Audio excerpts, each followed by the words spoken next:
Wait, please, your lordship.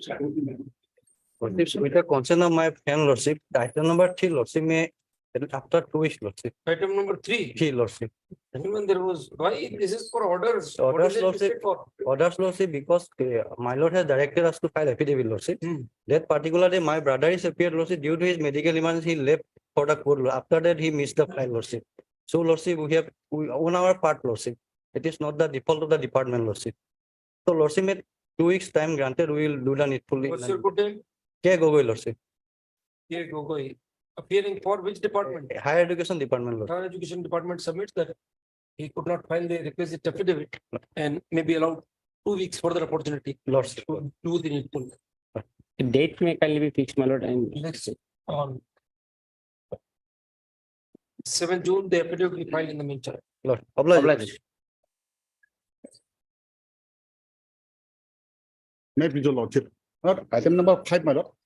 There is a small correction, my lord. May I be allowed to do the correction by hand, my lord? Counsel for the petitioner pays for and is allowed to make correction in the memorandum, in the petition. Petition, no, my lord. In the cost, my lord. Name, my lord. What Designation. is the correction?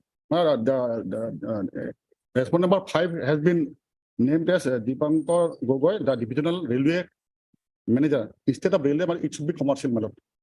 It's permitted to make correction in the cost title of the petition. By hand, my lord. By hand. 5 and 7, my lord. 7 also. Respondent number 5 and 7. All right, wherever you want your initial, My lord. mark your initials there. Madam. Make. Oblige, your lordship. Do you want to argue it today only? Yes, or my lord. Today, my lord. all? All right. Okay. This will be incorporated in the final order. May I please, lordship? My lord, I have to mention item number 15, my lord. By mistakenly, my lord, we could not have annexed, my lord, left out annexures, my lord. So we may be permitted to withdraw with a liberty. Withdraw and counsel for the petitioner submits that inadvertently, certain relevant documents could not be annexed with the petition. He craves liberty of the court to withdraw the PIL petition and file a fresh with better particulars. The prayer so made is acceptable, hence the PIL is accepted, hence the PIL is disposed of as withdrawn. Liberty to file fresh if required, if so advised. May I please, your lordship, I beg to mention item number 12. The engaged counsel for the petitioner is indisposed. The matter may kindly be adjourned for 2 weeks, your lordship. He stated that the arguing counsel, Mr. And not. Nath is unwell. Prayer is made to adjourn the matter. Rest of 2 weeks. Much only.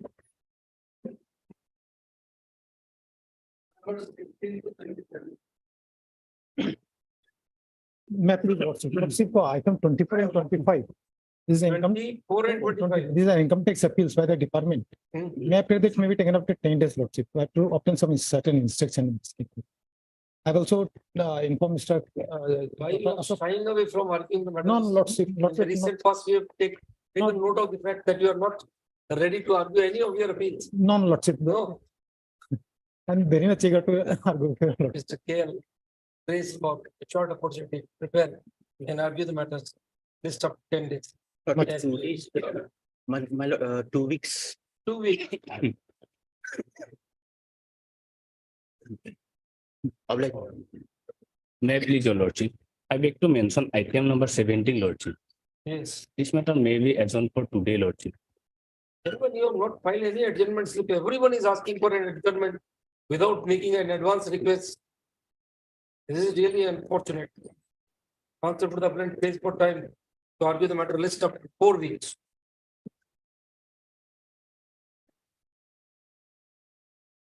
May it please your lordship, I beg to mention item number 26 of the daily list.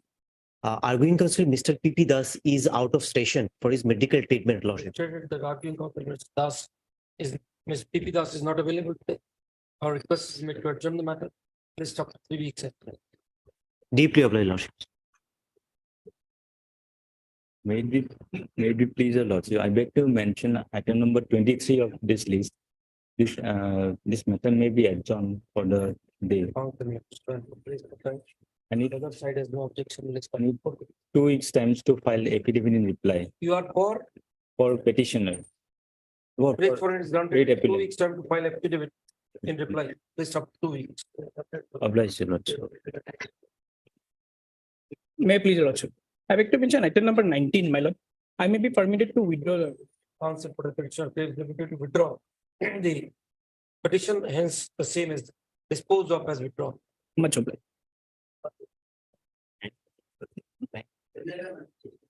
May it please the Lordship, I beg to pray for listing of a matter. It's editable, ma'am. It is challenged to a transfer order, my lord. By way of the transfer order, petitioner has effectively been demoted, my lord. Can it be taken up on Monday, my lord? Give it. One, let it listen. Obliged, ma'am. May I please your lordship? Lordship, I beg to I want to pray for listing of an item on Monday. Lordship, in this matter, we have challenged clause 11 of the tender, notice inviting tender. Lordship, this matter was lastly listed on 18 January 2023 and notice was issued. Lordship, the settlement period is for only for 1 year. So it What will, happened in the meanwhile? What has happened in the intervening period? Lordship, It's nothing 4 has months. happened. No, notice was issued on that date and Lordship, we are, Thereafter, it has not been listed again. no, Lordship. Find out why it has not been listed. Lordship, the matter may be listed on Monday. Give the slip to the court master. We'll find out why it has not been listed. Obliged. Check the detail list.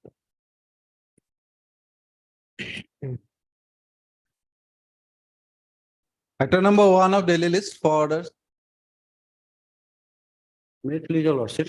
Lordship, the SLP is still pending. It was last listed on 8th of August 2019 before the appeal. Lordship. It is stated that this SLP pending before Honorable Supreme Court has still not been decided Lordship. in view of the submissions to me. The consideration of this writ appeal is deferred by 8 weeks. Lordship. Obliged, your lordship. Item number 2.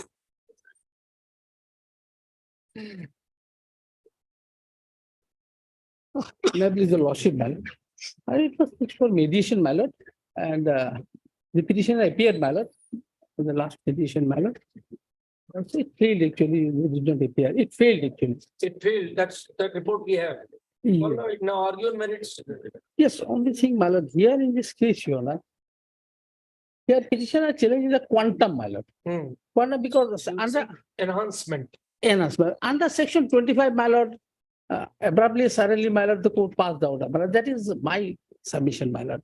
And thing is, this, my lord, even judgment itself reflected, my lord, that regarding, my lord, he has got landed properties and all these things, my lord. You honor may kindly reflection in the judgment, my lord. Any proposal by your client? Lord, so far as the amount which has been fixed by the 3,50,000.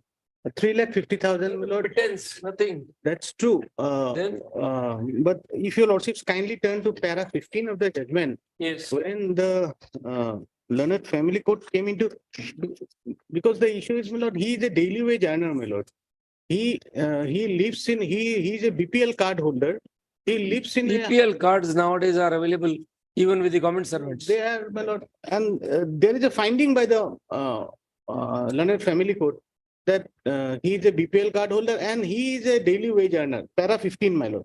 He has paid the 3,50,000. No, Out of 3,50,000, my lord, initially he said he is unable to pay, but I had a talk with him, my lord, and I have advised him that you are bound to pay this amount because this has been fixed by the court. And of that, my lord, 1 lakh he had paid recently, my lord, and rest of the amount he is willing to pay, my lord.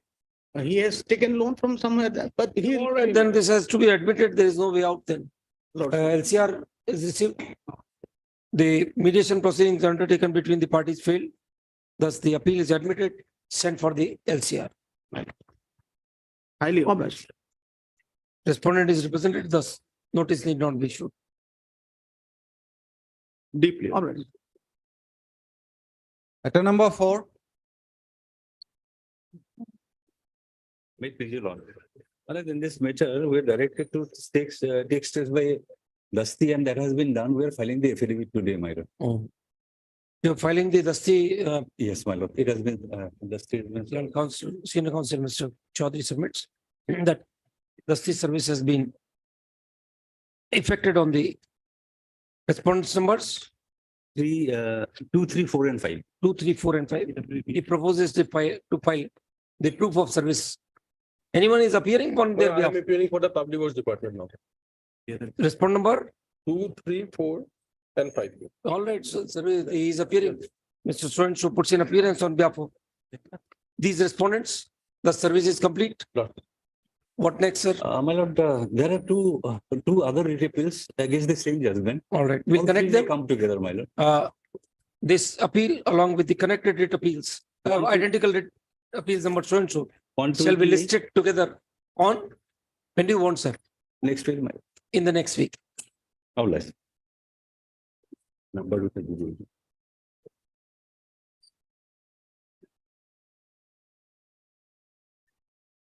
Matter number 5,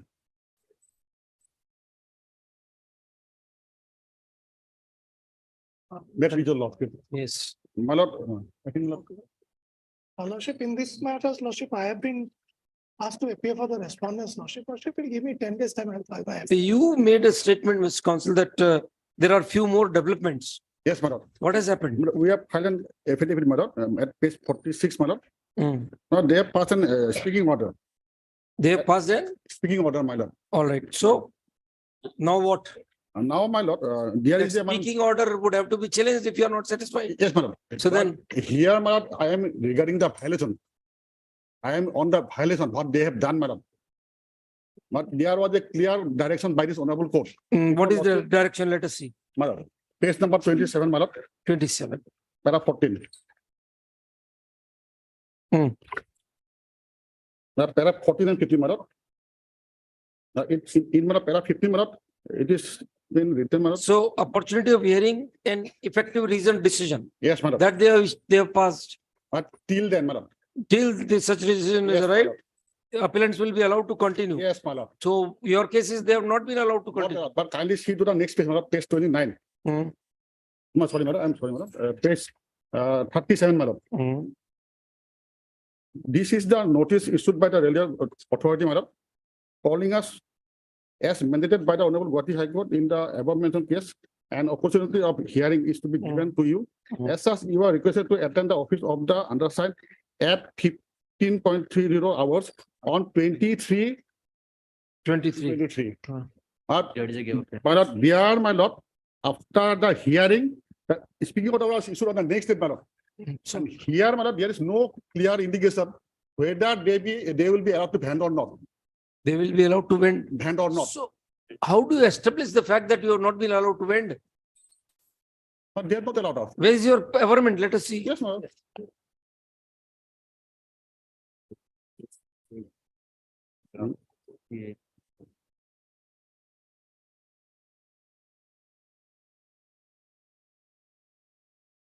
The window was only of 10 days, sir. Madam, yes, 10th March to 20th March. yes, madam.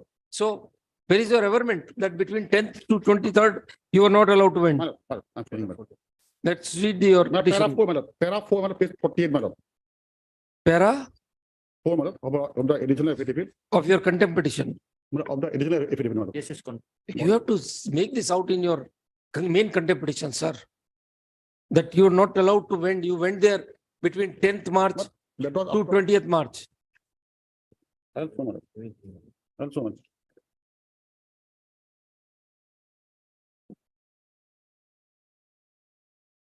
Read your pleadings, please. Yes, madam. Where have you narrated about the events between 10th to 20th? Page 17. Madam, at para 18 of the petition, madam, page 17. madam. Read, please, read. May I read, madam? Hmm. As the petitioner, we are not allowed to vend. Hmm. As per the clear direction of the honorable court, surprisingly, on 17th, Hmm. 2026, the railway authority invited. And now they have issued the letter for hearing. Madam. That was the direction given by this court. How is that a contempt? You don't say that you are not allowed to vend or you are obstructed from vending. Read, please.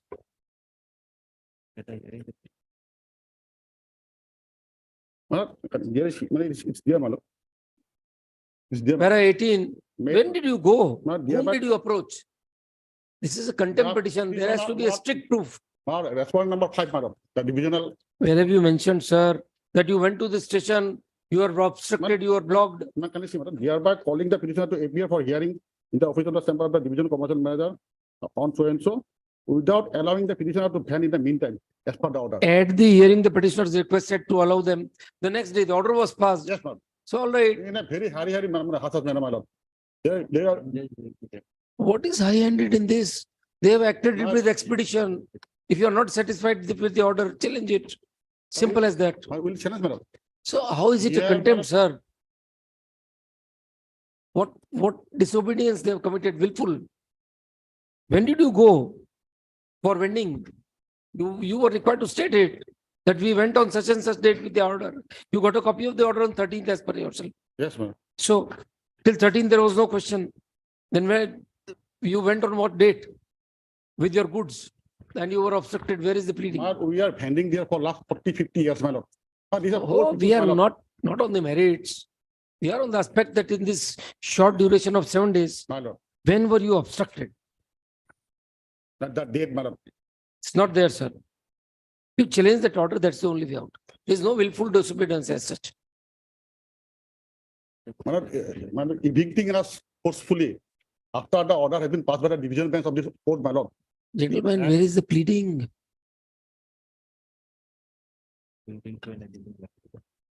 But in the additional affidavit, we have Additional mentioned- affidavit, all right, read please. Read. Let us see your additional affidavit. Page number Madam, page number 48, my lord. 48, read.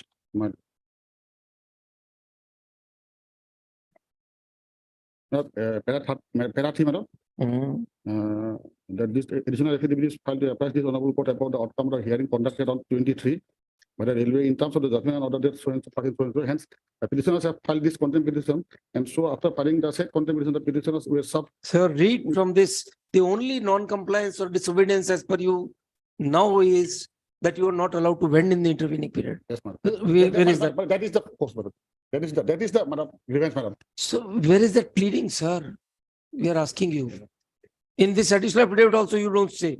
You are making comments on the speaking order and the manner in which it was passed. All right, that can be examined, file a fresh writ. That's the only way out. No, these are poor people, fellow. They cannot approach the honorable High Court. Give them free services. That is a Ma'am, we that is have- the mandate. So we have given them the advice, madam, but still they are not coming, madam. Then they are not coming. That is their problem. In para 16 also, madam, we have mentioned, madam. No willful disobedience. Thank you.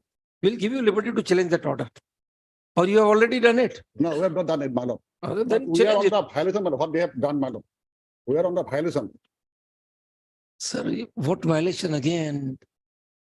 Thank you. Dismiss, no contempt. Notice discharged.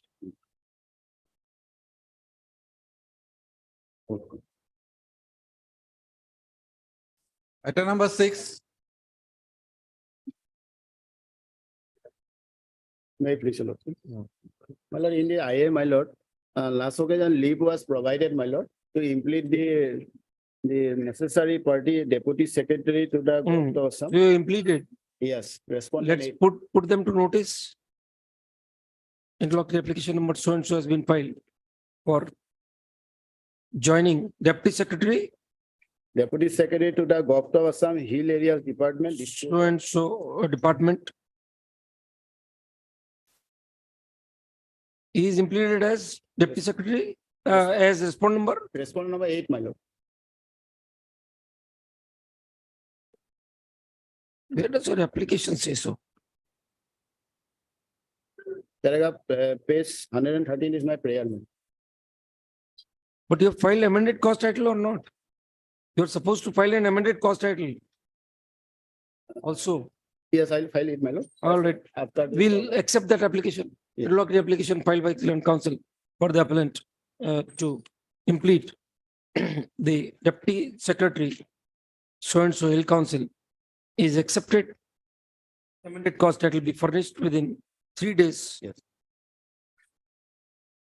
List thereafter. Obliged, my lord. item number 7, May I please your lordship? I have filed an IA for continuation of delay period. There is 2 days of delay.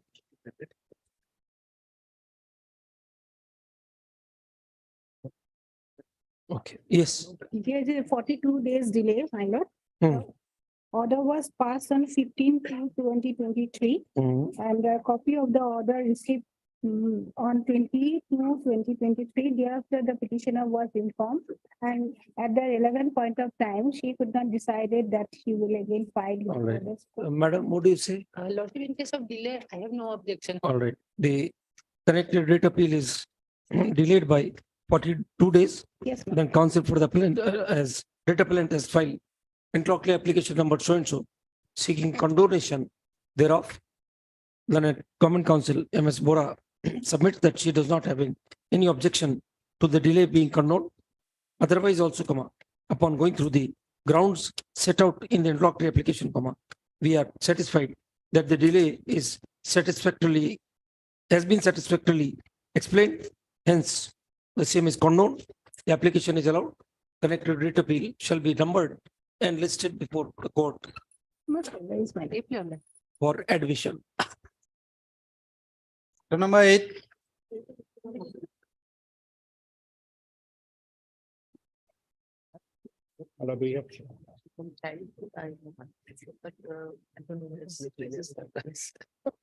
Yes, We have filed an IA for substitution of the respondent number 2 and 35, my lord, who had in the meantime, my lord, expired. passed away. For bringing on record their LRs. They're legal IAs, my lord. So what provision of law should the application be in? 110 or 22(4)? What should be the correct provision of law? It should be 110, my lord. Are you sure? Is it substitution or is it bringing on record the LRs? Let us see. 110 is, yes, my lord. 110 essentially is, my lord, addition of necessary. Addition of necessary parties. My lord, Then what is to be done? my lord. Hmm? And the other issue, my lord, if 22 is applicable, when the question of limitation also comes in, Yes, it would. That's why. That's why it becomes relevant. my lord, Then you also have to file an application under 22(5) also. my lord. So to avoid that, you have filed 110. My lord, I have not stated any provision as such, my lord. You have. That's why this question. Read. Oh, my lord, oh, somebody has, my lord, typed it. Somebody. My lord, I did Is not it under notice your that. signatures or My not? lord, I did not notice that, my lord. All right. Because normally in writ proceedings, my lord, otherwise we don't cite, my lord, these provisions as such, You are required to. There has to be some procedure by which particular act can be done. my lord, Anyhow, my lord. do you have any objection, madam? No, Lordship, we don't have any objection. An application number so and so has been filed on behalf of the appellant to bring on record the LRs of the deceased respondents number 3 and 2 and 35. 2 and 35. The notice of the application will go to the LRs. Notice of the interlocutory application be issued to the LRs sought to be pleaded. Steps be taken within 3 days, whereafter process be issued. Much obliged. Item number 9. May I please? It is a Yes. matrimonial appeal minor. The father has been granted the custody of the minor daughter.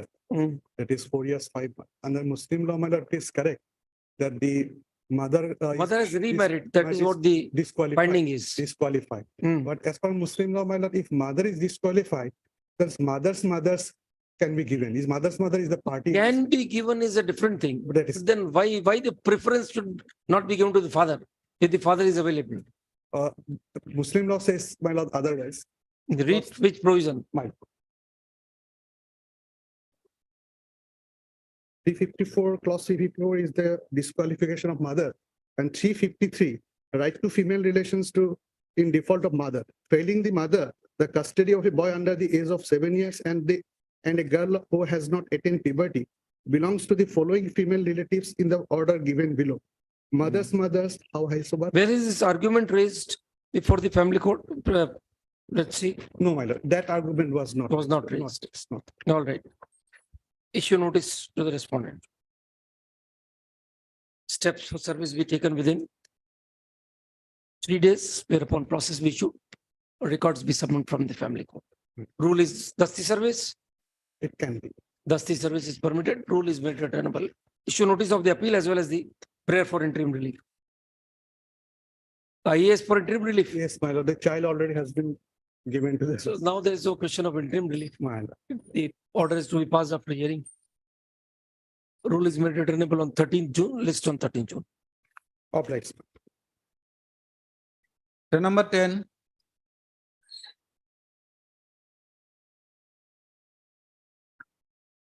Well, this matter pertains to running of a fishery, my lord. Mm. I'm partly agree by the order, my lord, because my prayer for remission, my lord, has been directed to be considered, my lord, that I'm, my lord, not agreed. Mm. The part I'm agreed with, my lord, my settlement period has been curtailed, my lord.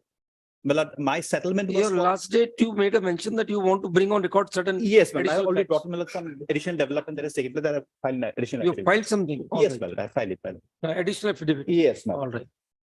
Now, what has happened, my lord, here, my settlement was for a period of 7 years from the date of handing over of possession. Mhm. Now, that was in 2013, the order was passed. Mhm. But what happened, there were some litigations, my lord. Mhm. So 4 years, almost 3 years is a pending. Mhm. After the litigations were over, my lord, I was given the settlement position in 2017.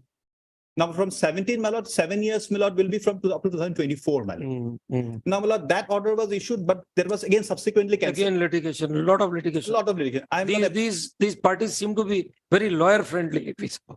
My lord, because he was made to, my lord, file cases because of the situation that arose, my lord. The lawyers are very proficient. How to Well, increase the workload of the courts. Anyhow. My lord, Yes. therefore, my lord, by this order, my lord, the impugn order, my lord, my lord settlement was, my lord, curtailed up to, my lord, 2020, my lord. And the 20. 20, my So lord. that period is long past. No, my lord, since, my lord, there was an interim order pending, my lord. The order, my lord, was passed in 2023, my lord. during So the you have pending already enjoyed for 6 years. 6 years, my lord, we have enjoyed for four years in fact. Why your original order was So then possession was given in 2017. 17, my lord. So we, 17 to yes, 2023. 23 we continued. 6. But, my lord, there are other issues because, my lord, we are not allowed to operate because of, my lord, certain additional settlements within the fishery made by the government, my lord. That is why the prayer for remission came, my lord. All Now, right, here, my we lord, issue notice. my lord, that is not. Issue notice heard. Issue notice to the respondents. Appearance. Who will be appearing for the respondents? Please specify. MS Bhattacharya puts in appearance on behalf of the respondents numbers 1 to 10. Mr. Chaudhary. Referral 14. Mr. M.K. Chaudhary, senior advocate, puts in appearance on behalf of the respondent number 14. Mr. So-and-so, your good name, please. B. Chaudhary puts in appearance on behalf of the respondents numbers 11 and 12. So all respondents are covered? No, 13, my lord. 13, my lord, one is the missing autonomous council, my lord. Oh, well, You are for 13. so all are covered, my lord. So all the respondents are thus duly represented and hence notice need not be issued. List for final disposal My lord, in July. my lord. Deeply obliged, lordship. It's final disposal at the admission stage My lord, deeply obliged. in July. What is the IA? My lord, IA, my lord, was for, my lord, stay, my lord. No ground is made out to My lord, I'm not pressing that at pass. the moment. Ms. Let me Bhatta does not press the interlocutory application. Hence the same is disposed of as not pressed.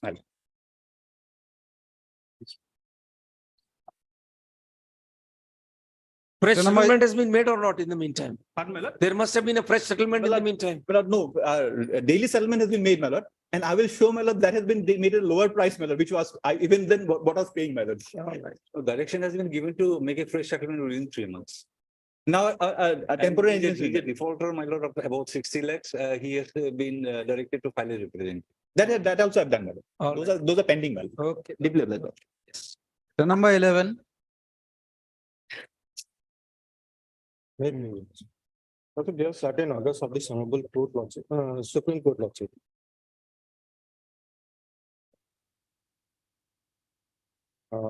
Pertaining to notification of the employment through the employment exchange law. They were calling through employment exchange law.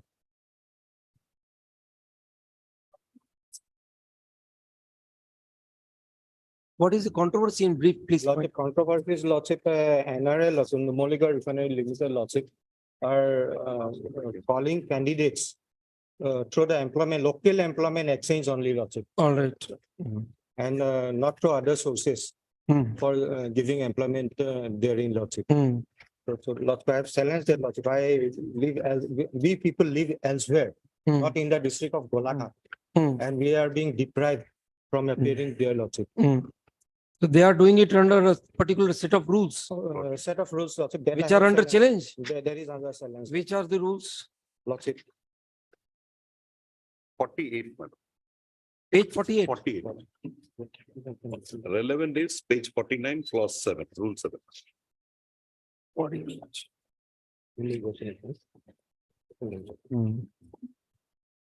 Are these statutory rules? Are Well, these these are- rules statutory rules? No, but this is a. Then why it comes to division bench? Because my lord, what had happened, they had filed this here, because this is our policy. We recruit under this. My lord will remember on the last, my lord will just have 49, 7.11. That my. No, we understand. Oh, there's Question no- is, Lordship. these are not statutory rules. Lordship, no. Why do you need to come to division bench? Lordship, I came before the single bench, Lordship. But You filed it before single bench. Lordship, it was filed before the single bench. Then it was sent to the division bench, Lordship. My lord will remember that case. This matter was argued before my lord, wherein my lord, the local employment exchange, we say local employment exchange. Then I had brought before my lord the employment exchange rules. 1960. Lordship, wherein the, my lord, employment exchange is, it's there before my lord. Defined. Wherein, my lord, the definition of local employment exchange is given. Hmm. And the local employment exchange is the exchange which has jurisdiction over the area where the organization is situated. All right. So, my lord, So this provision is not under challenge. no, Honor, that Lordship- my lord wanted on the last occasion that they put it to challenge, my lord. Lordship, Okay. may see, Lordship, the Honorable Supreme Court's order, Lordship.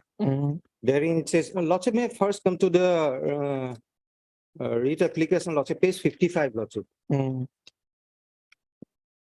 Notification of vacancies to employment exchanges, Lordship, page 55. Yes. So, Lordship, they have given it, Lordship, after the commencement of The rules they have also annexed. Lordship, last number, Lordship, 4, Lordship. Nothing in subsection 1 and 2 shall be deemed to impose any obligation. So it's not an obligation, Lordship. but they have chosen to do so. Lordship, but that has been barred by the Supreme Court, Lordship. Let's see. Let's see.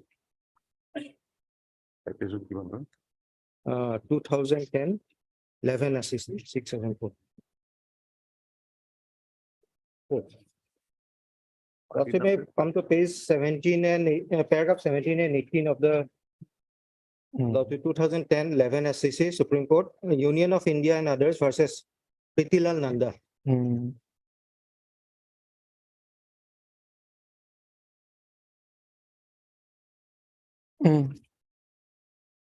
Lordship, 17 says the requirement of notifying the vacancies to the employment exchange is embodied in the Employment Exchanges Compulsory Notification of Vacancies Act 1959, for short 1959 Act, but there is nothing in the Act which obligates the employer to appoint only those who are sponsored by the employment exchanges.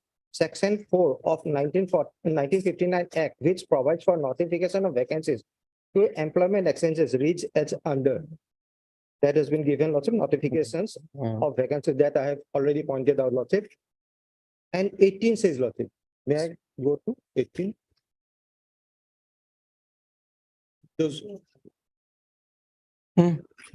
Lordship, 18 says, a reading of the plain language of section 4 makes it clear that even though the employee is required to notify the vacancies to the employment exchanges, it is not obliged to recruit only those who are sponsored by the employment exchanges. And next, below, Lordship, 18, there's a 6 sub number, Lordship. It is therefore clear that the object of the Act is not to restrict, but to enlarge the field of choice so that the employer may choose the best and the most effective and to provide an opportunity to the worker to have his claim for appointment Mr. Nair, your action seems to be questionable in view of these judgments. My lord, I'll explain that. Here, my lord, it's not that all the vacancies that arise in our organization, my lord, we are putting it through the employment exchange. It's only those category 4 and category 5 posts, which, my lord, Why you restrict to the local exchange? because, my lord, Give opportunity to others. because, my lord, therein we have enough pool. A pool is there, my lord. So moment the rule also provides, my lord. It's not that We don't get it, we will not, we'll wait for somebody to arise there. The rule also provides that it is open for us to go to selection from the open market when a non-availability certificate is given by the employment exchange. That's what his issue is. Lordship. Why wait for this non-availability certificate? Circulate it to all employment. No, we do exchanges. it for all other posts, my lord. It's only for these categories. Why this Because, my distinction? lord, two What things. is the justification in this distinction? The justification, my lord, as per my understanding, is that, say, my lord, we have one post, we get hundreds, my lord, from there only. Maybe leave it open, let everyone apply. My lord, for the, because this was a recruitment, my lord, done in a, this is a, my lord, that accord, this, my lord, refinery. Now, wherein, my lord, this situated, we had taken lands there. And for that entire area, my lord, because of this, other activities You cannot made be an done. agreement with the locals. Not the locals, my lord. Yeah. It's an agreement made so that, my lord, the people therein Get have employment. an employment, because other things cannot happen. So for a limited number of posts, we have kept this, my lord. Whereas for all other posts, we have all India advertisements. my lord. All right, you file your reply I'll do affidavit. that, my lord. All right. Then Council, Mr. Bhagat, is placed reliance on and urges that the restriction created by the so and so rules, that the rules being adopted by the respondent in as much as only candidates sponsored from the local employment exchange are being allowed to participate in the selection for grade 4 posts. Grade Grade 4, 5, 6, 7. Grade And so on. Four, five. Lower category post. Lower category. Lower category posts, Large number of posts there, Lordship. below grade 4 and other categories is illegal, arbitrary and unconstitutional. Issue notice, Mr. Nair puts in appearance on behalf of My lord, the respondent number 4, 5 and 6. 4, 5 and 6, who appears for 1 and 2. S. Boda, Mr. S. Boda puts in appearance on behalf of the respondent numbers 1 and 2. 1 only. Who would come in for the others? I'll be for 7 also, my lord. For 7 also. My lord, Thus- respondent number 3 and 2, Principal Secretary, Industry and Commerce. Mr. A. Kolita, my lord, my lord. Mr. A. Kalita puts in appearance for the respondent number 2 on behalf of the respondent number 2. 3, you are coming. 3 and 8, M.S.M. Bhattacharjee. Thus, service is complete. Counsel for the petition to supply copy of the writ petition to Land Council representing the respondents who pray for and are granted 4 weeks time to file affidavit in opposition. Much obliged. Much obliged. So number 13. There are 2 judgments he has relied upon. There are 3 judgments. 3 judgments.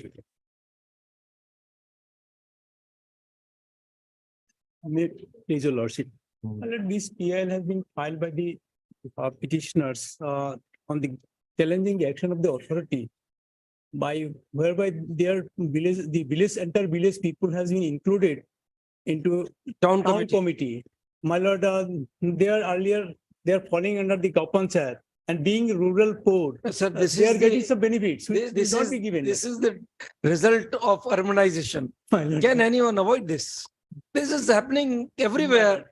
The towns limits expand. They have to encroach into the villages. There's no way out. My lord, in the event of that, my lord, as a rural poor, they are getting some government benefit Understood, and that sir. will be curtailed. And That is right. But for that reason, can we curtail the boundaries of the towns to expand?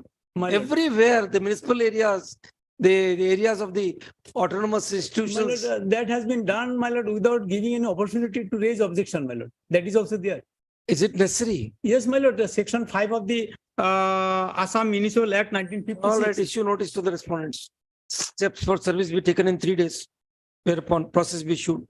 Rule is made returnable in so and so. Deeply obliged, Lordship. The number 14.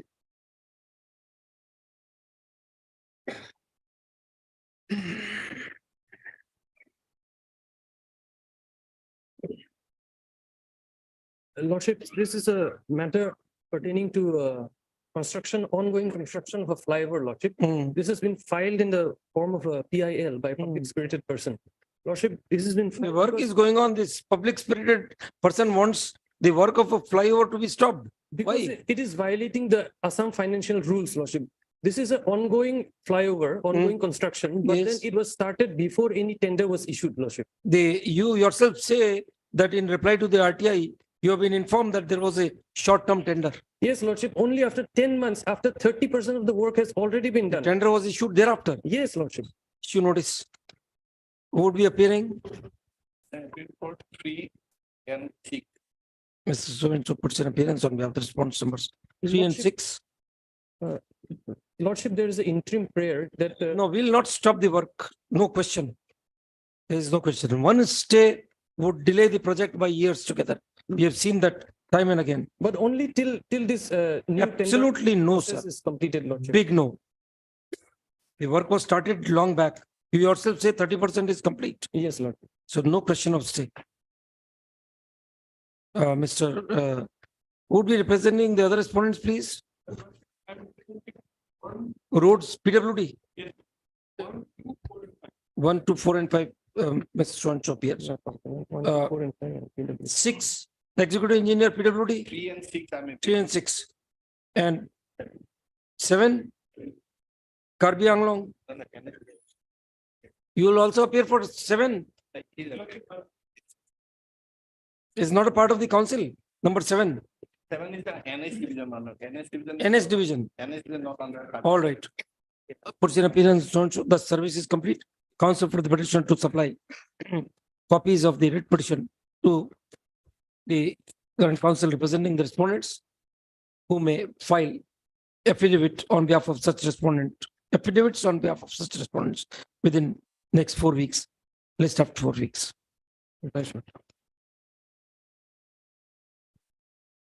Item number 16.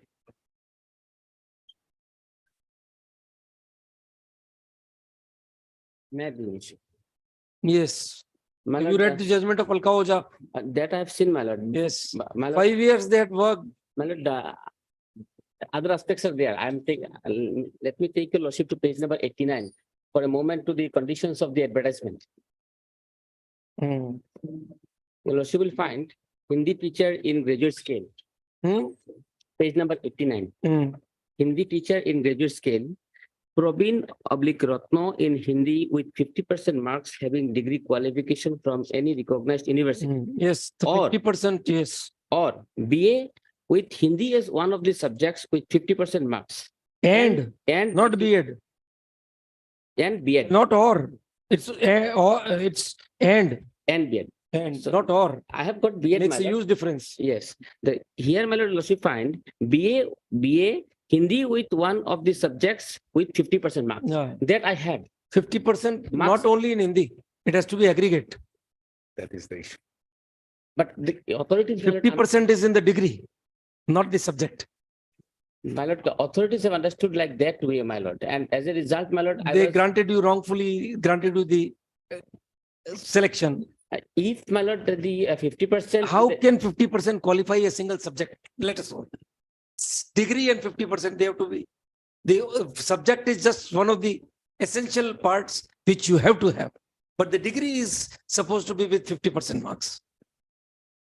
Supposing there is a candidate. Yes. Who has around about 36% marks only. And he has 50% in the optional subject. Would he be qualifying? Not at all, sir. We are talking of teachers. They want a certain benchmark. Yes. You don't have that benchmark. You are getting that benchmark in the post-graduation would not make any difference. That is your next argument. The learned single judge has taken care of it, saying that you will get your opportunity in the next recruitment because the rules have been changed in 2018. That's all. My lord, I will humbly submit, my lord, he has been appointed otherwise also. my lord. Read Alka Oja, 5 years. That I have seen, my lord. That I have seen. And even without notice, my lord, I have been. Notice is not required. There was a case of wrongful appointment without to a person not qualified to hold the post. Okay, thank you. Dismissed.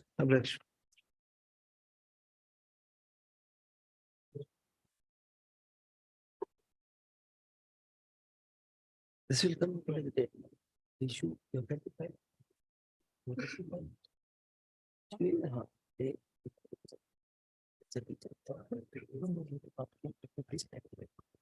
Item number 18. This statement takes care of it. These were more transport. Sub-inspector or appointed without having the notice. Yes. May it please your lordship. This is a writ appeal, my lord, directed against the order, my lord. The lordship will find at page 81 for a moment. This, Rupam, we have decided one matter wherein the inspector was given charge of the headmaster because the headmasters were not having the qualification. Yeah. Yes. My- Now, my- what do you say, sir? My contention before the single judge is that, my lord, whether seniority of a teacher is to be counted from the date of initial appointment or from the date of acquiring the requisite qualification, my lord. And that's the case, my lord. I rely upon my lord judgment, my lord. That has been, although that has been referred, my lord, it has not discussed, my lord. If your lordship turns to page 6 for a moment, my lord. Yes. Page 6 of my writ appeal, my lord. Yes. I have given a comparative statement, my lord. My Yes. appellant petitioner, date of birth, my lord, lordship has seen, my lord. Qualification is also same, my lord. How the learned single judge has dealt with this argument? My lord, that was not referred, my lord. In fact, my lord, it was referred to the, my lord, the authority to decide the seniority. And in fact, my lord, the state So respondent. let them decide. No. In case you are able to satisfy My lord. that you have the 10 years experience, My lord. you will be able to lay a claim for the post. But the state respondent had filed an affidavit, my lord. But already my case was rejected, my lord.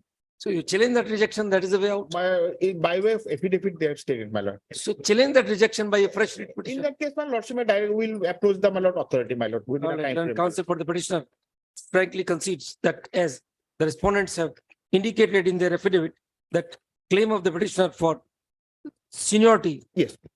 On the basis of qualification from the date of entry into service. And acquiring the requisite qualification. Date of acquiring the requisite qualification has been rejected by the respondents. The petitioner would be better advised to approach the authorities with a representation so as to ventilate her grievances. He craves liberty to withdraw the writ appeal with the above liberty to the appellant. Counsel, Mr. So-and-so has no objection to this submission. Thus, the writ appeal is disposed of as withdrawn with the liberty prayed for. I am obliged.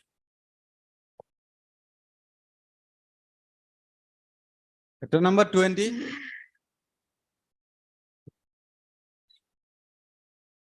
May it please your lordship. Lordship, on the last occasion, there was a direction to file affidavit by the state respondent, lordship, which would be required. Yes. Otherwise, matter pertains to misappropriation of a fund. Lordship, we have received the affidavit filed by the respondent number 4. We rely on that affidavit only.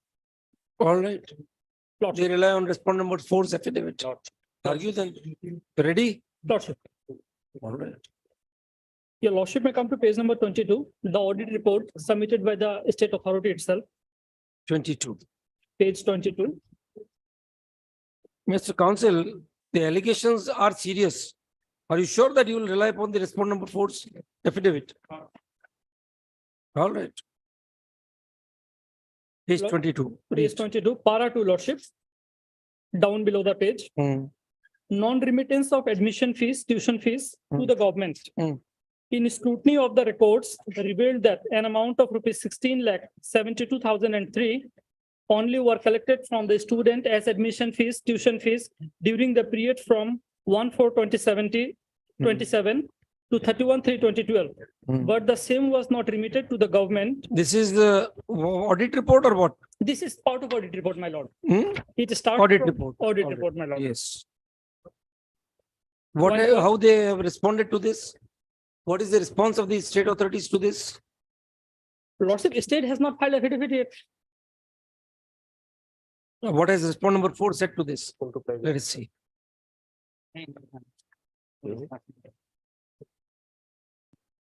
What has the respondent number 4 said about this?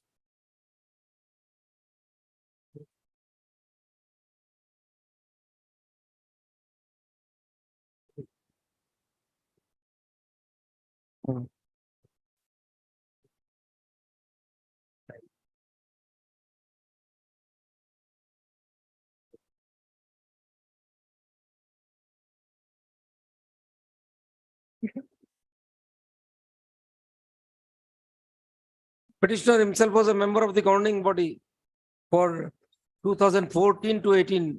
No objection raised. Now bona fides of the petitioner are in question.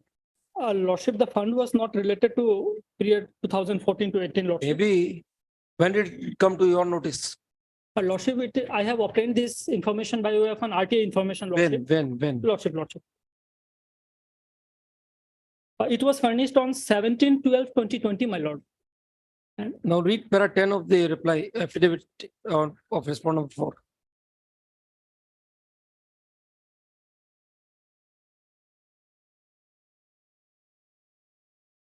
Governing body of the college being the highest decision-making body within the college, and every member of the students have right to take up the issues. But this is not a very, you are for respondent I'm 4. for This is a respondent. flimsy explanation. Well, All right, we call upon the government to give the affidavit. Well. How can you rely upon a private respondent's affidavit? What kind of irresponsible stand is this?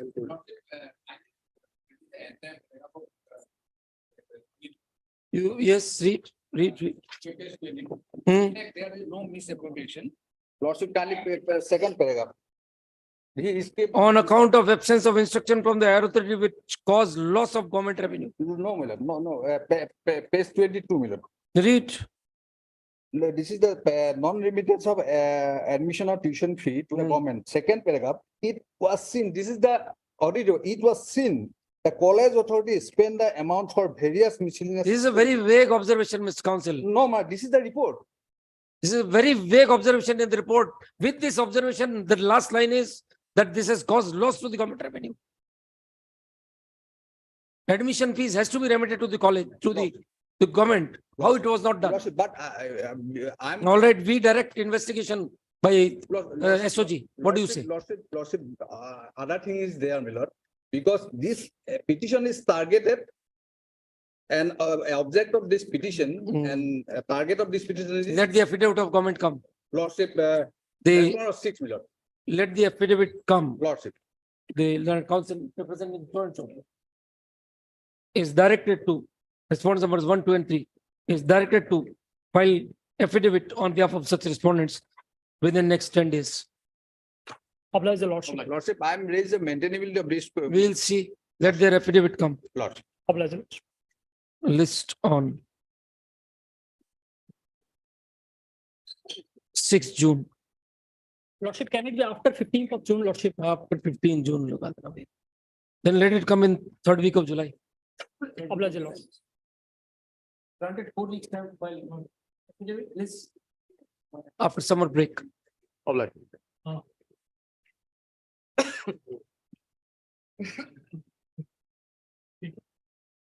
The number 21 and 22. Recovery. Lordship, this is an appeal filed by the Fishery Development Corporation, Lordship. We are agreed by the learned single judge order. whereby Directing payment. To make the payment during the inquiry. And finally, the inquiry is complete, Lordship. All are illegal appointees. Even at that point of time, all it was open and shut case, Lordship. If Lordship is pleased to look at one of What have you done against the officers who have given the Yes, illegal? Lordship, they are all under appointments? suspension. Arrest is, sanction is awaiting. They were all suspended on 9th of February 2023. Okay. And these people will also get arrested, Lordship. Okay. They all have the money in their personal account of fishery departments. Very lot of the very unbelievable things happened here. All right. State, what do you want to say? So regarding this impugned order, Lordship, we are agreed. The learned has held that the Because at that point appointments of time, were the illegal. inquiry was not completed. If Lordship is pleased to come to page 100. Para which? Para 9. Para 9, yes, read. However, in view of the fact that the petitioners have not been paid their salaries since November 2021, it is expected that the inquiry report should be concluded within a specific period and preferably within a period of 3 months from today. Report of the inquiry headed by the Additional Chief Secretary Fisheries should thereafter be communicated to the respondent, who shall thereafter make an immediate decision with regard to the stand of the 2 and 3. Here, Lordship, we are agreed by this order on 2 accounts. At that point, the departmental inquiry was going on. Now the CID inquiry is going on. And during this time, the learned single judge directed that we should. You are reading this order is No, this is not the impure order you are reading. You are reading from some other order, 25/3/2022. Or is this, this is the interim order, impure order. Impugn order, Lordship will find that page 30th March 27 onwards, 22. page 31. Yes. What is the grievance against that order? From such viewpoint, we direct the authorities in the respondent AFDC to pay the salary of the petitioners till such time the enquiries are conducted against the petitioners are brought to their logical end. It is further clarified that any enquiry or proceedings that may be initiated against the petitioners may be brought to its logical end, and any observations made in this order shall have no effect in such enquiry or proceedings. Okay. So our case is that at that point of time, the enquiry was going on. They were given so cause notice to substantiate their claim that they are regular entrant to the corporation. That stage, Lordship, we have stopped the salary also. Could The you reason have done being it very- without concluding the inquiry? Why? Yes, were you- Lordship, because from our side, there was no post, no advertisement. Then you no could have recruitment terminated them policy. outside at the outright without holding an inquiry. But once you start an inquiry, That enquiry was just to fulfill the requirement of the principle of natural we justice. understand. But once You certain understand, situations. you could have put a condition that you are being paid, but it will be liable to be recovered. Yes, now Lordship, the thing is, the Supreme Court is very clear. If they do not have a legal right, because if Lordship is pleased to look at their appointment order, there is no mention about any selection. We are not on that. That is in your domain. You hold the inquiry past that order. That is when single judge has also said. Question here is, assuming that they were irregularly appointed, and I you have fully taken agree. work from them. Why we have done the inquiry? We know in our home, there was no selection process, no interview, no advertisement, nothing. All of a sudden, at the instance of few persons who are at the helm of affairs, they inducted this huge number of employees on officiating basis. And they started paying money. And the salary is also quite high. Okay. Now, when we have come to know that these illegalities has taken place, and there is absolutely no doubt about that from our side, but to fulfill the requirement of the principle of natural justice, we have given them an opportunity. This inquiry was nothing else but to give them an Conclude the opportunity. inquiry within 10 days, 15 days. It was done, Lordship. It was at the very earliest possible time we have done it. And once the inquiry was completed, Lordship, we have immediately lost the case in CID.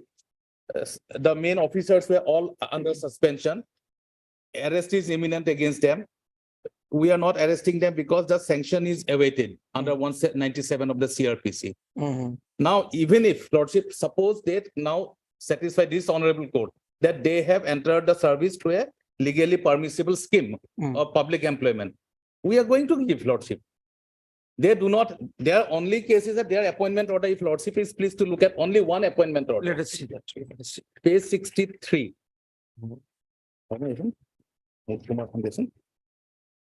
Page 63. May I read it? Yes. They have also taken the name of the Honorable High Court.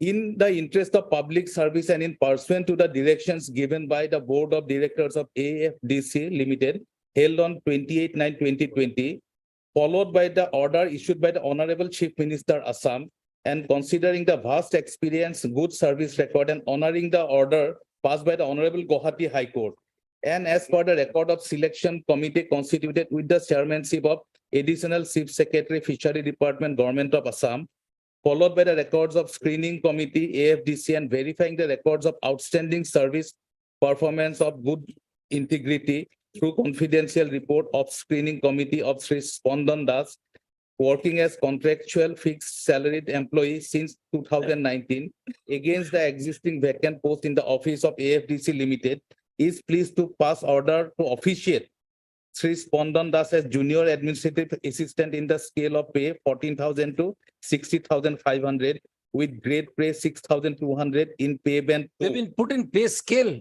by Yes, this order. Lordship. Really? And That plus man, other the man usual- has guts. They That have we got- can say. And if Lordship is now in the inquiry, it has come to our notice. If Lordship is pleased to look at the signature of MD, and there's a small signature side. His name is Spandan, and he's a repetitioner himself. Very startling facts. This has the approval of the chairperson AFDC. Who was the chairperson? Lordship, I do not want to take their names, Lordship. No, but what has come in an inquiry? Has the He has been chairperson- removed from the chairperson Is of the- AFDC. Was there He a is- noting? No, yeah. Was there a noting of his approval? All these records are with CID, Lordship. All these records are seized. No, but this A very big, order huge passed by scam the had Gauhati taken High place. Court. Which was the order of Gauhati High Court? I do not know, Lordship. Let them produce it. Yes, Mr. Kaur.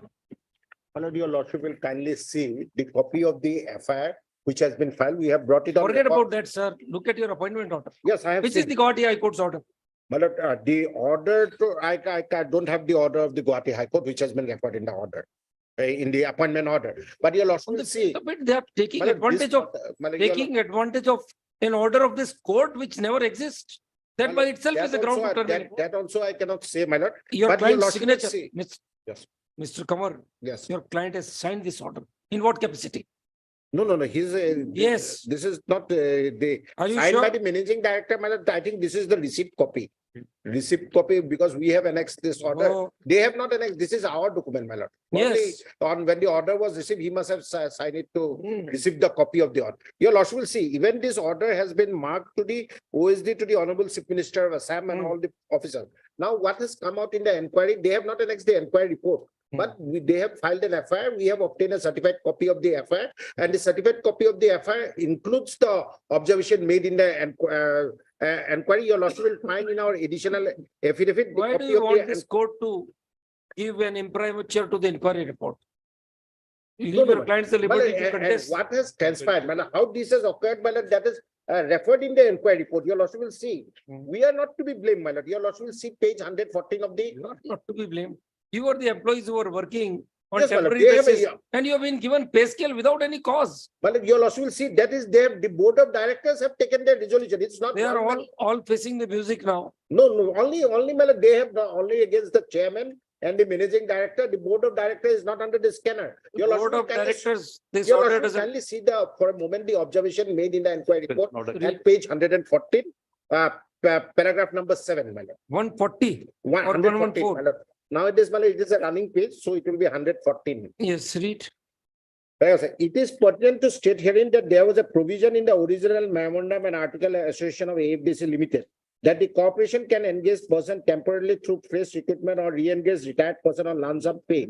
But in case such monthly remuneration exceeds rupees 15,000, it is mandatory to obtain prior approval of government. But it is learned that such provision empowering government to interfere in affairs of the corporate, as well as prior approval for engagement exceeding rupees 15,000 in the original memorandum and article of association have been repeatedly amended by AFDC without the knowledge of government may look into it. So AFDC by their board of directors have got doing all these things, madam. We have our simple claim is that you have extended our service, pay us, will go. Then whatever the logical conclusion of the law will take, we'll face it. But when you have utilized our services, we are not, we have not, first we have to show that we are party to this illegality. Well, where is the evidence that we are party to this illegality? Your lordship will see the inquiry report from page 109, the initial, my lord. 109, the inquiry report starts, my lord. And the scope of inquiry, your lordship will find at page 111.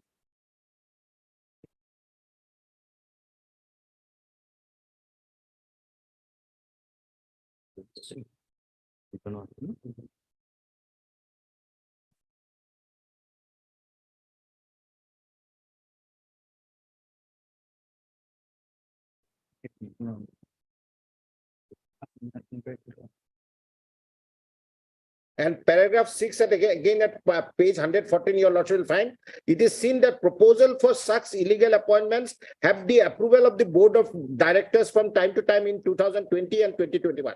The committee is of the view that while the board of directors has the power to decide fill up regular vacant posts following established rule and procedure, it is incumbent upon the managing director to ensure that such appointments are made as per established rules, procedure, and neither the board nor the chairman and MD back out the responsibility as provided in the rule on the plea that such proposal has the proposed approval of the board since any such.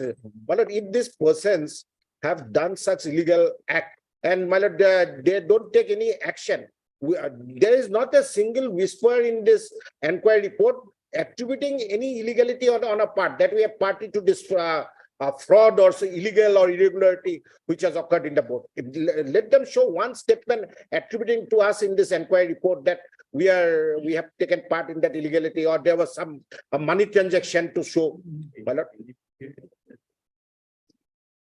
My lord, let them, what I would propose today, my lord, let them file an affidavit what action they have taken against those officers and the board of directors. Read page 113. That Yes. we'll ask them to read. Yes, Read page 113, just above, between E and 3. Read. The said appointees were from a No, location no. near an 113 between 2E and para 3 at the bottom. Yeah. In none of the above scenarios. In some cases asked directly to official and enterprise. In none of the above scenario, and at none of the stages where any post advertised by AFDC in either their website, that we are only temporary employees. my lord. Continue. How it was done, the entire thing smacks of a conspiracy. No, my lord, the entire, 200 my lord, people these taken in officers, this manner. my lord, if your lordships on the next date, if they come up with an affidavit saying that they are taking action against all these All right. officers and all, then You we file an will see, affidavit, my what lord. action you have taken Yes. against the members of the board? In Members of the board. fact, I have challenged the learned single judge order because no opportunity was given us to file affidavit. Is that so? Yes, Lordship. So if Lordship may remand it back to the learned single judge. All right, we yes, file what do you say detailed to affidavit. this? Naturally, the- Hearing them, Instead of. I can file sending it here remanded, also, but I would like. They can not file want it to here. They have lose already one forum. They have only to bring it on record, So what action they have taken against this No, we officer. do not. we'll stay the effective operation and give them the opportunity. All right. Even they are not paying, in spite of there being a contempt petition, they are not paying. Heard learned counsel they for know. the learned advocate general representing the appellant and Mr. Kamar representing the respondents. This appeal is directed against, the intra-court rate appeal is directed against the order dated 27th June 2022 passed by learned single bench in WPC number so and so, whereby the appellant APDC have been directed to pay the salary of the writ petitioners within bracket respondents till the conclusion of the inquiry initiated on the acceptability of their appointments. The Advocate General submits that the appellant was not provided an opportunity of filing its affidavit in the writ petition. He further states that many of the officials involved in the appointment of the appellants have been placed under suspension. An FIR has also been registered against the illegal appointments, and that the matter is now pending for grant of sanction to prosecute such officials. In view of the submissions noted above,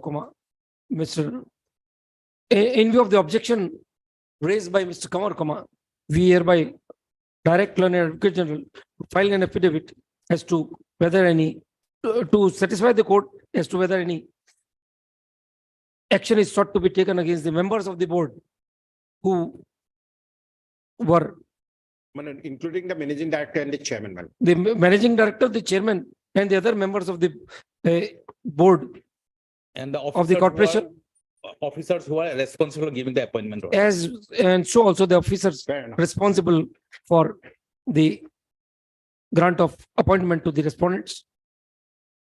In the meantime, effect and operation of the direction given by the learned single bench to pay salary to the respondents till the conclusion of inquiry is stayed. Highly obliged. List on 2 weeks time may be given. 7th June. Highly obliged.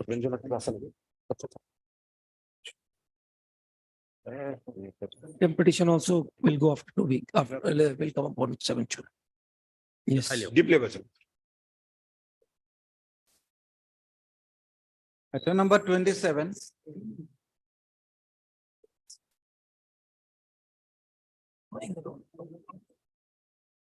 Yes, No, Lordship may kindly see the last order, my lord, dated, my lord, 4/4/23, my lord.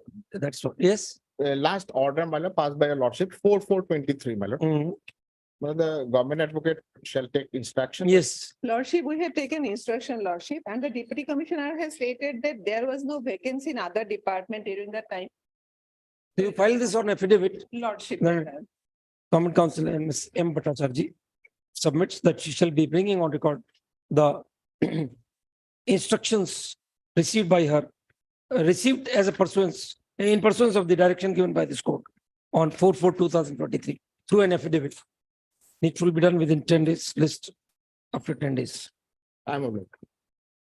Deeply obliged. Matter number 28.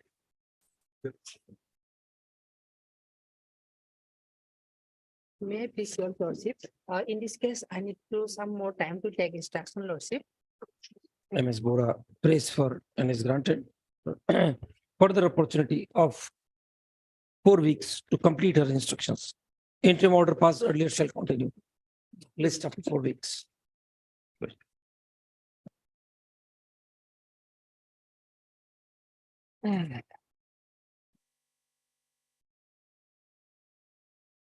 Matter number 29 to 41, part heard matters.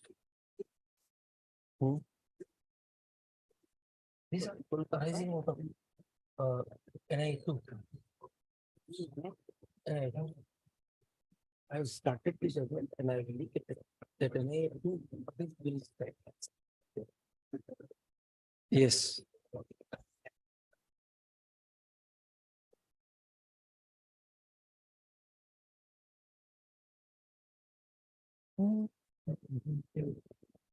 Which are the appeals arising out of NIA two? Can anyone please indicate? Only two. Criminal appeal 305/7. And Vanlal Channa. The Vanlal Channas, there are two appeals. Probably no. Mohit Hosai, I suppose. I'm just. Jivangshu Pal. Jivangshu. Jivangshu Pal is at criminal appeal 252. There are only two appeals of 257/17. Yes. 257 and 305. Okay. Yes.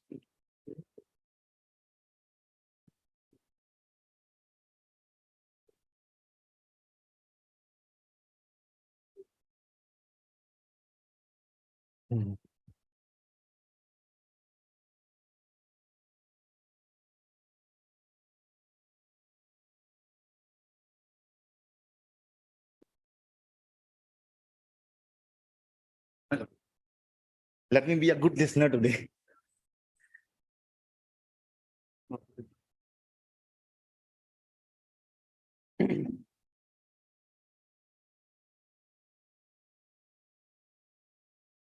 Is anyone, Punaji, is anyone taking now the arguments I told on the first day? Is anyone doing that? Has they been typed out? No. At least your lordship can take the help like what is happening in Supreme Court now. The live proceeding, you're getting at all the transcripts. If someone can do that, it will be very beneficial, my lord. Transcript. Tell Mr. Barman. Yes.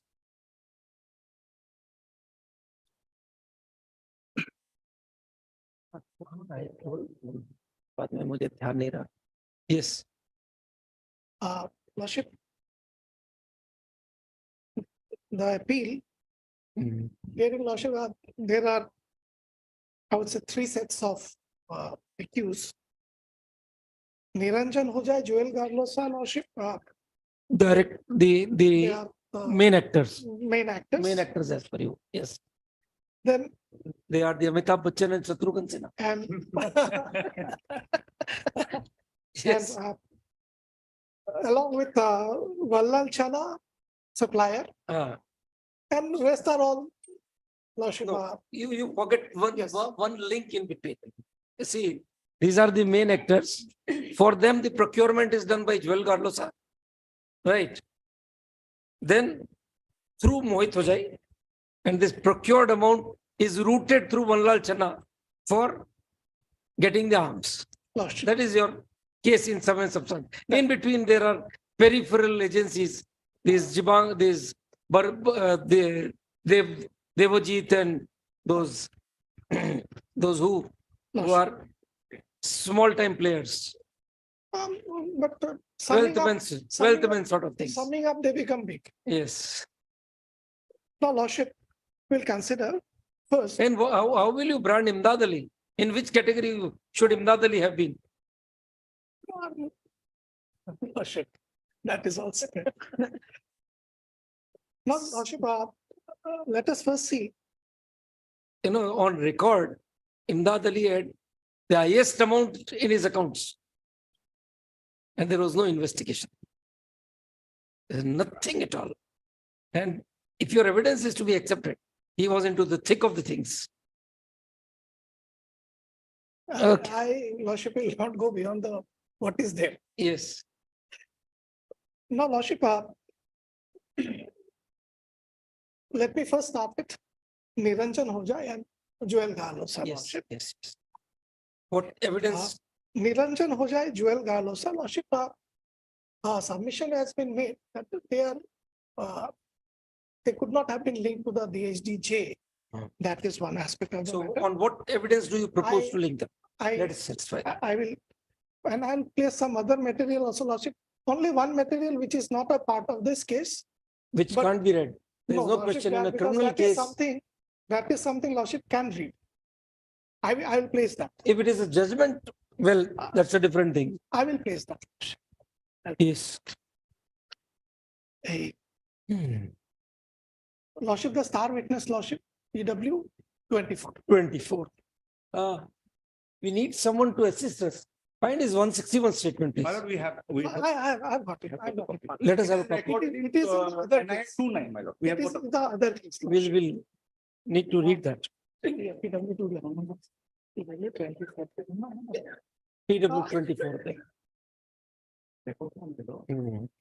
Lordship, can I read this 161? Lordship, I have it.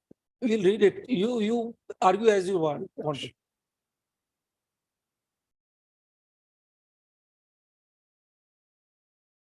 It has been exhibited in NIA too. No, my lord. Not exhibited. No. What happened is that, my lord, in as far as Amitabh Sinha is concerned, your lordship was correct that the learned trial court has accorded that there is certain two-line improvement in an impugned judgment. Amitabh Sinha was, when R.S. Khan cross-examined him, he said that I have not stated this fact, and that person was quoted. And Pojendra also did the same thing. But in the when the Mukesh Singh was investigated, my lord, evidence was recorded, nothing of that sort has come up. Prosecution did not contradict or corroborated anything. The learned trial court in the impugned judgment has accorded that yes, there are certain improvements, but still it can be inference can be taken up. That is what. All right. Yes.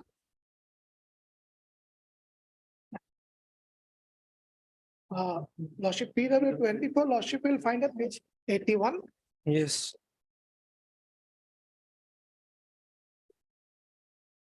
What does he say? Lordship will note. I'm just reading it.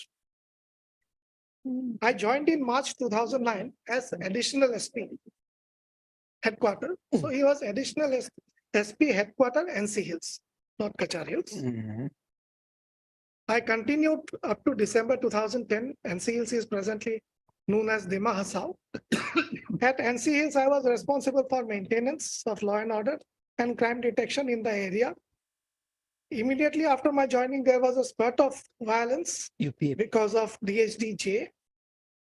There was Naga and Dimasa ethnic clashes. Yes. DHDJ has stopped the train services plying from Lamding to Bodarpur, thus virtually stopping the food grains, not only to Barak Valley, but also to states like Mizoram, Tripura, and Manipur.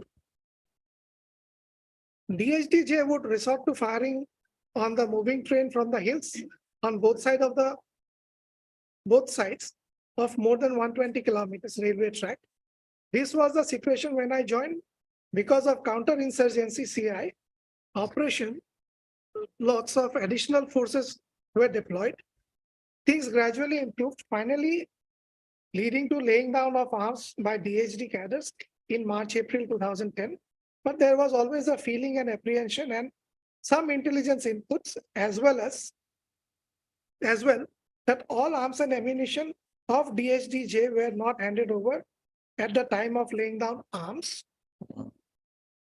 On 8/7/2010, now this first paragraph, Lordship, is under objection because they say it was not stated in 161. I'll come to that. And On 8/7/2000, bereft of that objection, what evidence does it give? That he has a perception. Has he narrated any particular incident? Or any corroborative material to support that train was stopped? It's a very huge incident. Which is the report?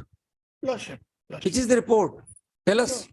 no particular report has been Then- referred to here, Lordship. Lordship, let me proceed. Hmm.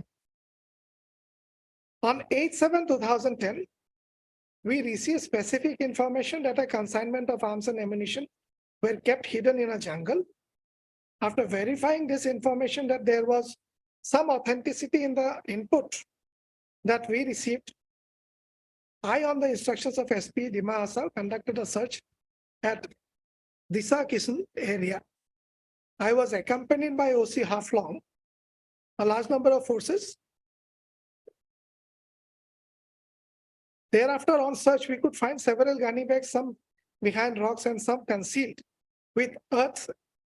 And on opening the sacks, we found a large number of sophisticated weapons, which included AK-47s, M16 pistols, lethal guns, as well as M21 rifles. We found that these were indeed highly sophisticated factory-made weapons. There was no question of witnesses as there was no habitation in the area and it was dense jungle. But in presence of police witnesses, the arms were seized. Thereafter, I informed the SP about the recovery and I was instructed to take all the weapons back to headquarters. On returning back to Haflong, the officer in charge, Haflong PS, lodged the FIR and the case was registered as 54 of 2010. The original copy of the FIR would be in the case record. Exhibit 57 is the photocopy format of the FIR, so and so, under objection as it was a photocopy and he is not the maker of the document. Exhibit 59, photocopy of the seizure list containing 44 numbers of weapon and 41 assorted magazines and shells. This is also under objection. Exhibit 60 is the photocopy of letter dated 16/7/2010 addressed to the SP NIA, New Delhi camp at Gauhati, annexing FIR and seizure list. Exhibit 61 is the signature. 61 is the photocopy of the letter dated 3/9/2010 addressed to the SP NIA, New Delhi camp at Gauhati, informing regarding the status of Umrangsu case number 6 of 2001 and Umrangsu PS case 18. I have informed that both these cases were charge sheeted against Fonen Naiding and Hangwon Hasnu, both DHD cadets. In the second case, 18 of 2000, Arnold Fanglo, Modest so and so, Biren Singh, Langthasa, Than Sun, Than Janan, Hafila are all DHD cadets. Now in the cross. Gentlemen, what do you want the court to believe from his chief? First tell us that. Forget the cross. There was no cross examination. Lordship. What do you want the court to extract from this statement? Lordship, the first paragraph Yes. of his statement that he gives before this honorable court. Lordship, That is an ipsi dixit. He doesn't narrate any incident. It's a general newspaper Yes. kind of thing. yes, Lordship. There is news in the air that these things have happened. Lordship, let me. What kind of inference can be drawn from that?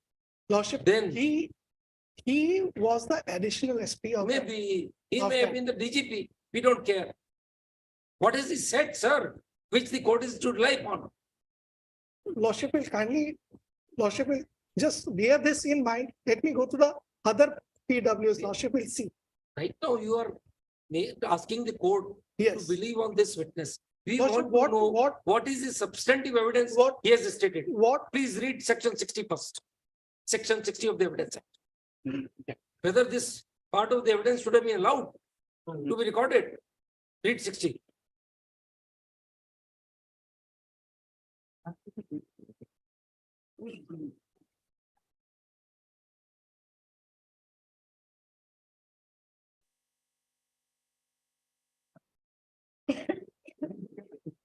oral evidence must in all cases whatever be direct. Direct. So direct means what the witness has seen, he deposes in the court. Does your witness say that I saw any of these events other than that recovery of weapons? We'll come to that later. Lordship, let us. So the first para is just a general information he has received. Second para is relating weapons 8/7/2010. Now a simple question, just hold on. Niranjan and Joel Garlosa were in custody when this recovery was made. How do you link them? Assuming that he has proved the recovery for a moment, how do you link them with this? Lordship. And one more thing, sir. In his entire testimony, he has not uttered a single name like Joel Garlosa or Niranjan Ojai. Lordship. Now you can proceed. That will not keep them away from the DHD. I am coming to that. All right. You've got the membership forms with you. Lordship. You've proved the membership forms. They say before the court, Lordship. They have come before the court stating that they are the chairman, they are the commander-in-chief. Yes. That is what I will please. Oh, yes. Oh, yes. Wonderful. That Lordship can see. Yes, yes. Respect our interim bills, my lord. Now, Lordship, I would take your Lordship to the evidence of PW. What have you have completed the Amitabh Sinha. Nothing more to say. What do we have to infer from his evidence? Plus about this case. Lordship, what he says in the second part is recovery of some weapons, which what? Yes, Lordship. In the cross of Lordship, page 83. Yes. Cross of accused Joel Garlosa and Niranjan Ojai. As per the information received by my higher authorities, we planned an operation. I am not sure before moving to the place for search and seizure whether any GD entry was made or not. I have not given one statement. I have given one statement, but I am not sure whether it was recorded in the NIA special case 1 or NIA special case 2. That is in the other case, Lordship, that statement. As the area where the search and seizure were made is completely a dense forest and different militant groups generally operate because of the land topography covered by the dense forest, it is true that there were two groups, DSDN and DSDJ, and DSDN was in ceasefire. We did not seal the packet. The alleged seizure at the place of alleged, it's come twice. At the alleged, at the place of alleged seizure. What was the fate of those weapons? What was the fate of the case registered after recovery of those weapons, please? Let us know. Those were handed over. No. What? Huh? What? No, this. You come here. एक हिंदी में एक मुहावरा है, जमीन निकल गई है आसमान खा गया। नहीं, आसमान तो नहीं खाया होगा। बताइए कहाँ गए, हमने समझना है कहाँ गए, क्या हुआ उनका, what happened? Not in this Lordship, this weapons is in the other case, Lordship. Other means what? Other means what? It's in the state case, Lordship. Lordship, let me clarify. There is an FIR lodged with regard to the alleged seizure of arms and ammunition, and investigation is going on at present. I am not aware of the present status of the case. Meaning thereby, Mr. Chaudhary, you have provided no evidence to show that that recovery is even remotely linked to any of the accused in this case. So this is just an extraneous piece of information he has given us. There is not even an allegation, not even an averment that those weapons are in any manner concerned with DSDJ. Your witness doesn't say. So his evidence is just Lordship will a worthless piece of paper Lordship, will come to the last sentence, Lordship. on cross-examination. Yes, It is wrong to say. All right, when has he said? Lordship. When has he said that they are of DSDJ? So that he is made to answer, it is wrong to say. Lordship. That He has not even said so. I So cannot that, go beyond. again, that cross-examination is also irrelevant. Because he has not said so in his chief. Let me take your Lordship to the And what about this improvement? What is your call on that? im- This entire part which is stated in Yes, first but para in of the his first statement. paragraph, Lordship, I would not, in my humble submission, it is not a matter of contradiction. Rather, I would say, I would submit, Lordship. This is not a contradiction. I would submit, Lordship, it's a matter of omission because he was the SP of that place. Oh. It is an improvement which fact the witness has admitted. The trial court somehow or the other reads only the last 2 lines. But the witness admits the entire improvement. The entire first para witness says, I did not say. I did not say. I did not say. So he did not say means it is not there in the first statement. Lordship. All right. And what is the effect of improvement? We'll consider. Lordship. All right. I take your Lordship to the evidence of PW 72. 72. Page.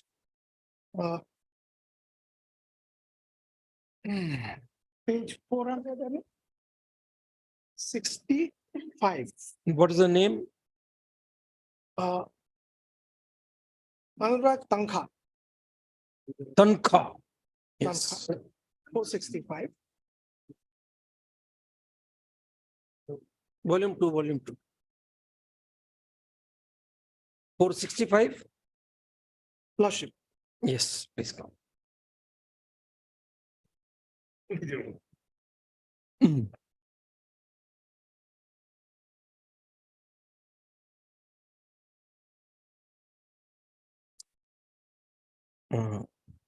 Lordship. Yes.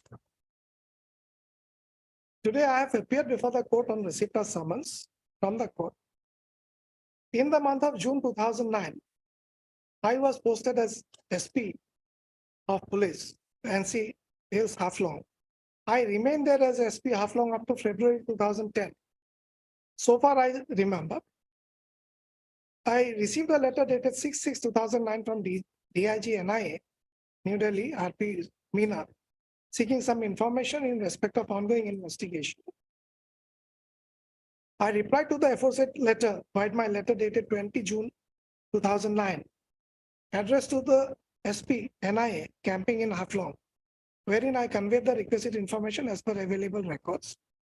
Exhibit 271 is the said letter, 271 is my signature. By the said letter, I have conveyed the list of cases with brief in which Joel Garlosa. Take out exhibit 271. Yes, carry on, carry on. You continue. 271. I'm sorry. In which Joel Garlosa, Mihir Barman, Partha Warisa, and Sirinda Warisa were charge sheeted along with photocopy of charge sheet. Also, the letter contains a list of cases pending under investigation at the point of time in which Joel Garlosa was involved, as well as a case brief of the incident dated 14/6/2009, which occurred at NC Hills Autonomous Council Office. Exhibit 271 2 to 71-3 are the list of cases where charge sheet against Joel Garlosa was filed. 1 and 2. By letter number so and so dated 6/11/2009, addressed to the Inspector General of Police, I've conveyed required information as sought for by his office, by memo number so and so dated 28/10/2009. Yes. The information relates to the certified copies of FIR of cases registered in NC Hills district in connection with incidents of snatching weapons from security forces after being attacked. I've also furnished a copy of the list of weapons deposited by the surrendered DHD cadets, which means that the surrendered DHD Which cadets. means your interpretation we'll talk about later.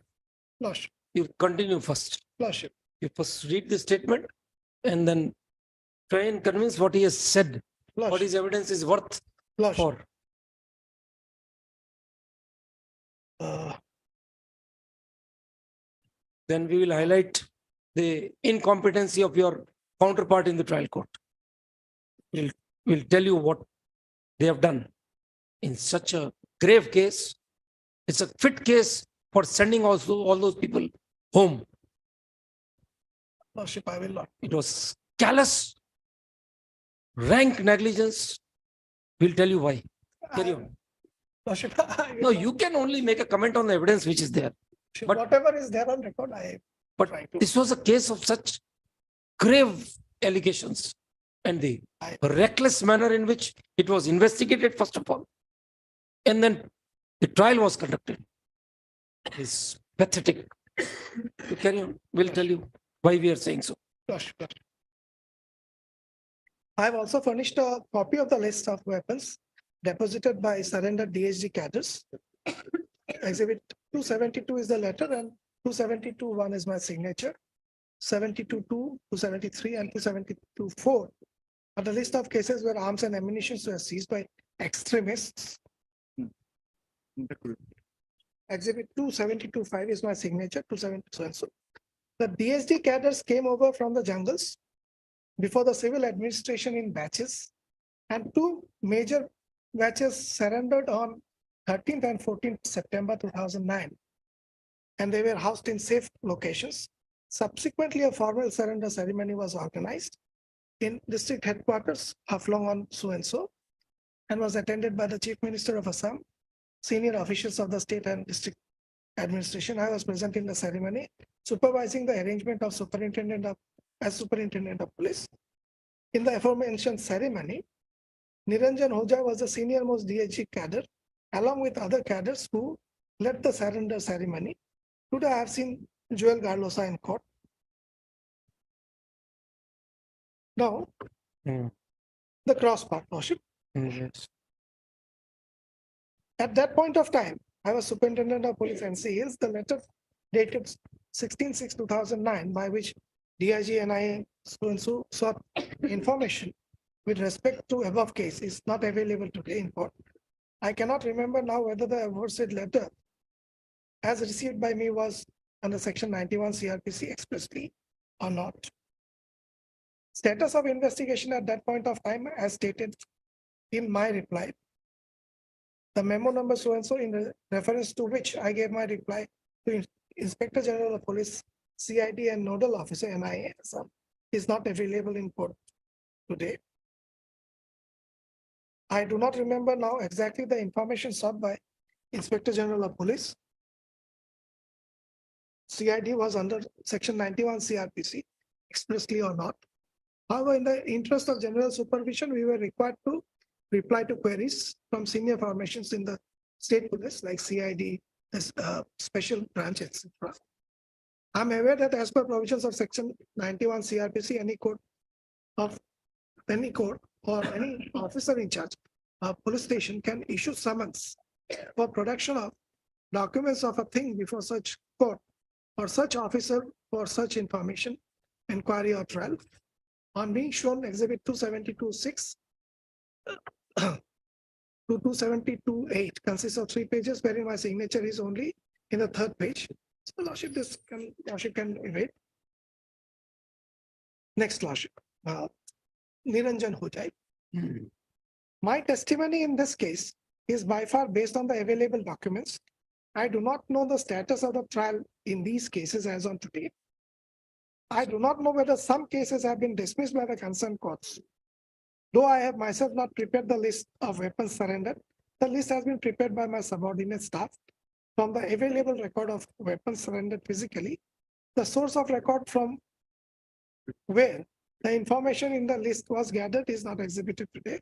It is not a fact that DSD cadres have surrendered without arms. It is not a fact that I was not present in the surrender ceremony. It is not a fact that on the concerned day, that is 2nd October 2009, accused Niranjan Hojai was not present. Now from this, what I want to place before the Read your documents, sir, first. He is simply giving, what he is doing is, he is filing some documents on record. He is a postman, nothing beyond that. He has not seen anything personally. Again and again, fall back to 60 and now come to 270. your document. What has he conveyed?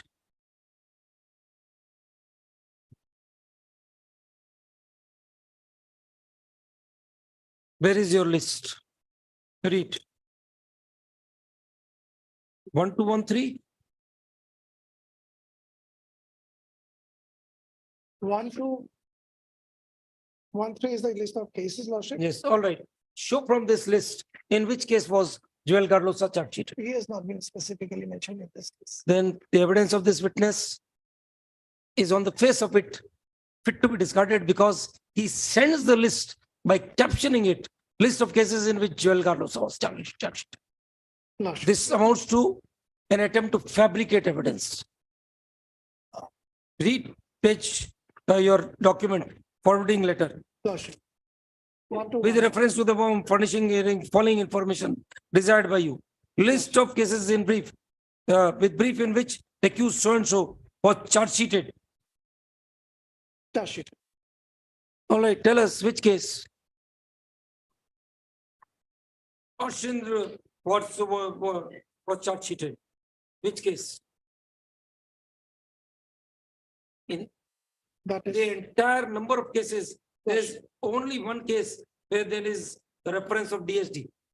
In none of the other cases has it been mentioned that DSD has anything to do with it. Lordship, right? There's only Umrang So 3/8. Lordship. DSDJ extremist. Which was the extremist? Why didn't you file the charge sheet on record? Then it would have been known. They are entitled to say that you have concealed documents.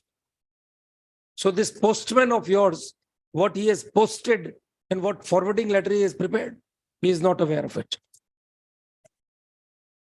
Lordship will consider the list of weapons. Yes, list of weapons. Let us see that also, yes. Lordship will find that at 1216. 1216, read please. Exhibit. It is, 1216 then. It is 272.6. 272.6. 272.6. Read. We read it the other day. Lordship. And the simple question is, read the heading of the list. Who has surrendered the weapons? DSDJ cadres, Lordship. Who? DSDJ cadres is a very vague term. He is not the person before whom the surrender took place, right? Lordship, he is the person before whom. So all right, let us see who is the DSD cadre. Who was there on that day?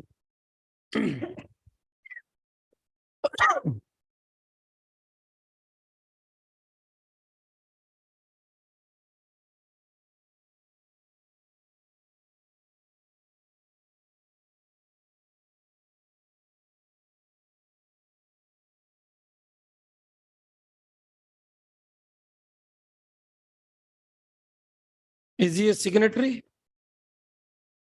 No, he is not a signatory to this document. So how is he supposed to prove it?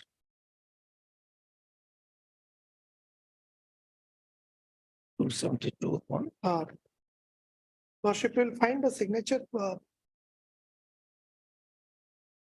at page 1218 below.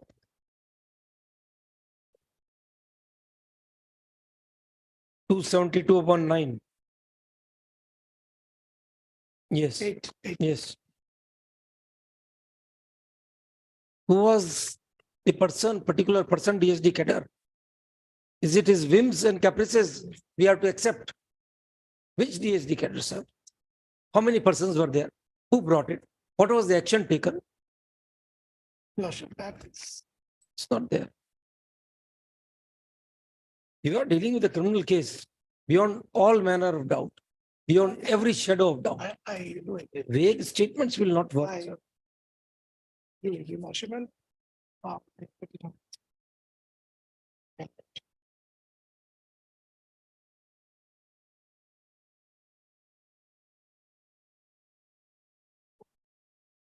Then he says Niranjan Ojai was leading the surrender ceremony. Show us the document. which records his presence. That of course, Lordship, surrender, that has to be there. That is why the comment, Lordship, callous conduct of trial.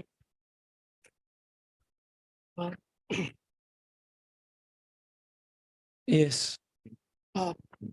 Next, Lordship, I inform your Lordship that something, Lordship, not in this case, but Niranjan ho jaye and Joel Garlos, Lordship, they had preferred the bail application before this honorable court, where they sign it stating themselves to be the chairman of DHT and the commander-in-chief of the DHT, Lordship. This is a matter which Lordship can take judicial notice because Law is otherwise. Statements made in bail applications cannot be read against it's the not accused. the statement, Lordship. They have It's a total statement. language. It's a statement made that he is the chairman. It can't be read against the accused. There are not more than one Supreme Court judgment. Let us see the application. Show us. Lordship, Show us the application. I'll just flag mark it. Yes, let us see. For your satisfaction. Yes, yes, sir.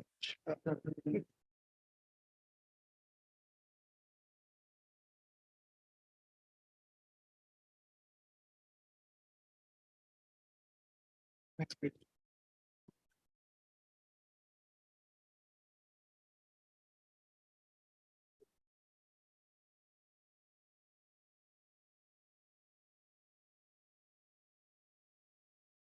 Now you, Mr. Chaudhary, No, sure. you said that the surrender of the weapons was before this witness. See his cross-examination, page 467.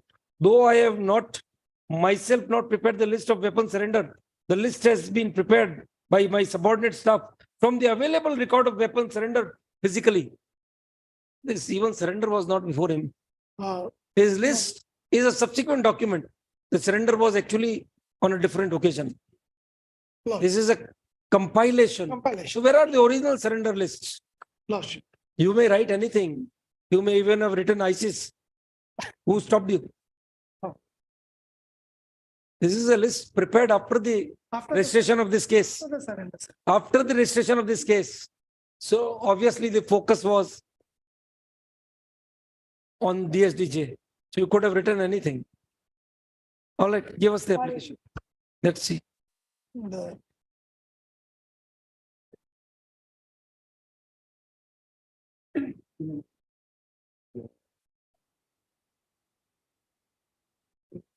Lordship, will see the flag.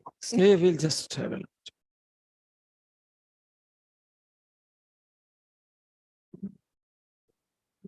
Season's greeting. All right. It's not a document on record. It's 2012. Yes, yes. Rehabilitation process. Then 2012 again. Lordship, will see how they have signed it. Lordship. All right. These are 2012, not bail applications. They are not bail applications. They are proposals to take their cadre. This is a part of the bail application. Maybe, sir. Maybe, and Joel Carlos has not signed it. Yes, he has signed it. Niranjan and Devolal. I will show Lordship. He has signed it. The three flags you have given us. Joel Garlosa, SD. No, SD. It's in the next page, Lordship. Let's see. Let's see. I'll show you. Yes. Joel Garlosa. You could have brought them on record. There was nothing which prevented you. Anyhow. Take it back. Okay.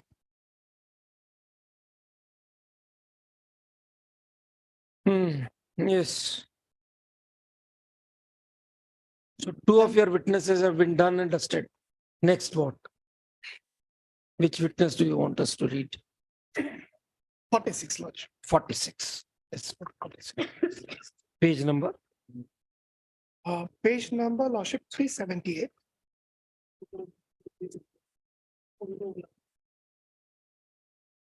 Say something.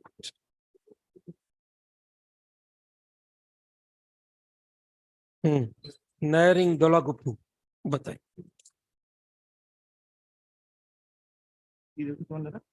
Hmm? 46.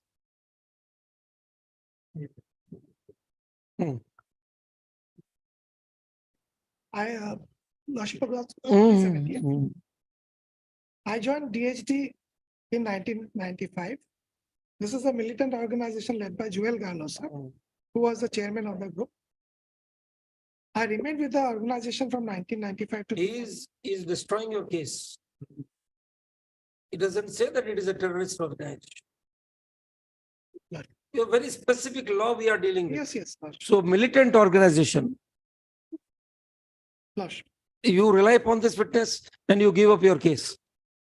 Because he doesn't say that it is a terrorist.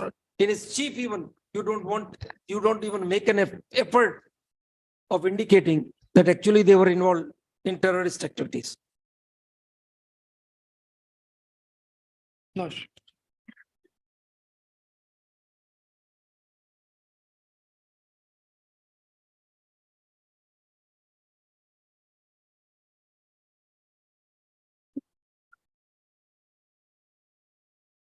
And then read his cross-examination. Yes, Lordship. Bottom 7 lines. Improvement. It is not a fact that I did not state before the NIA that I went there to set up base for the organization, but I could not set up the base because of financial problem, and so I returned. It is not a fact that I did not state before NIA that in the organization chairman was Joel Garlosa, vice chairman was Dilip Nunisa, commander-in-chief was Pranab Nunisa. It is not a fact that I did not state before NIA that our militant were always on mobile and cadres used to move. So the arms and ammunition were received at different places. It is not a fact that I did not state before NIA that on 1st January 2003 ceasefire. This chairman and the vice chairman and CNC, he talks about DHD prior to 2003. After 2006, it is his perception that Joel Garlosa has formed a separate cadre. So what happened after 2006? We are dealing with the subsequent period only. Lordship. What happened after that? The witness is silent about that. Yes, Lordship. And as we have pointed out, he nowhere says that it is a terrorist organization. How is that inference to be drawn from his statement?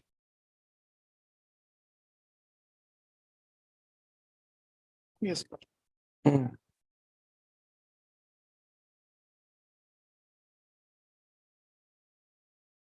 So basically, Lordship, in the entire statement, Lordship, tell us what is the activity of this organization?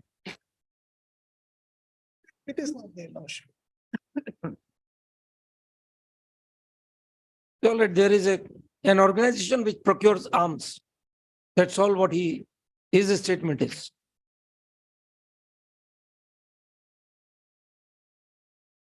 Is his 161 statement available? 161 statement.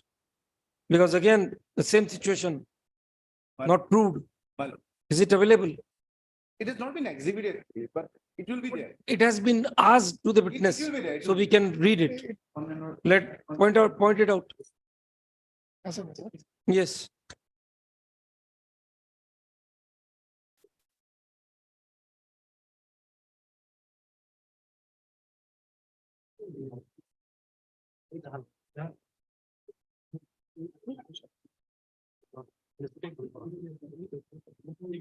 Lordship, volume 7, page 1799. Volume 7.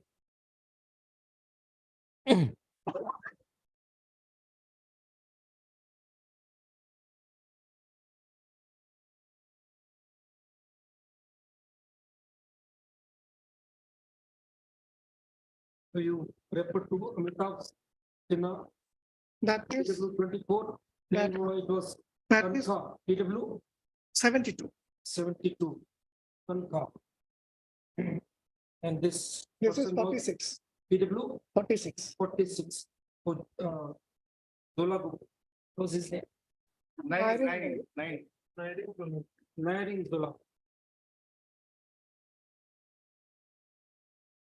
Next, you are relying on PW Lordship wanted to see 161, page 179, 179, 9, exhibit. paper book. It's volume 7. 1799. Just hold. No, I'm, yes, yes.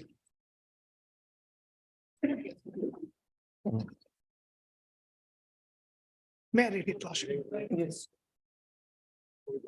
I was an original member of DHT in 1995, along with Dilip Numisa and others. Our president at that time was Joel Galosa, alias Mihir Bourbon. He used to organize training Yes. for the cadres and procurement of arms. All demands for money from contractors, sawmill owners, department, etc., were made by him. The arms were mostly procured from Bangladesh. I went twice to Bangladesh under his orders to procure arms for DHD. There is a place called Cox Bazar in Chittagong Hill Tracts district in Bangladesh, from where the arms are procured. A NSCN IM's commander by the name of No, George, he doesn't say that Joel Garlosa was responsible for creating DSDJ in this 161. All right. Almost all 161 statements are available in this one. no, sure.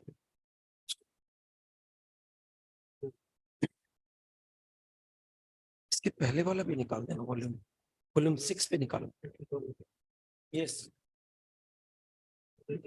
Oh, carry on. Lordship will come to the second paragraph of this. I'm just Forget it, continuing. this is 161, I'm just continuing. Lordship. not to be read, otherwise also not to be read. Just can't be referred even. Lordship. Yes. It's just for our satisfaction that we were asking you. I just wanted to point out one statement here. 161, it's not at all to be referred, sir. Lordship. You had the opportunity to rather declare him hostile. There were many things stated by him in 161. Who didn't venture into that.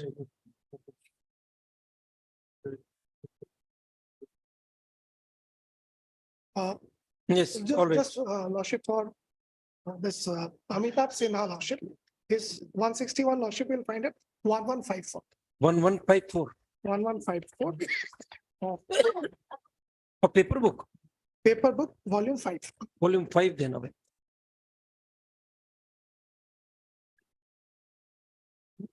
It's in the other case, Lordship.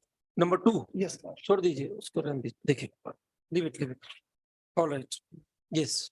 Next, what you want to refer?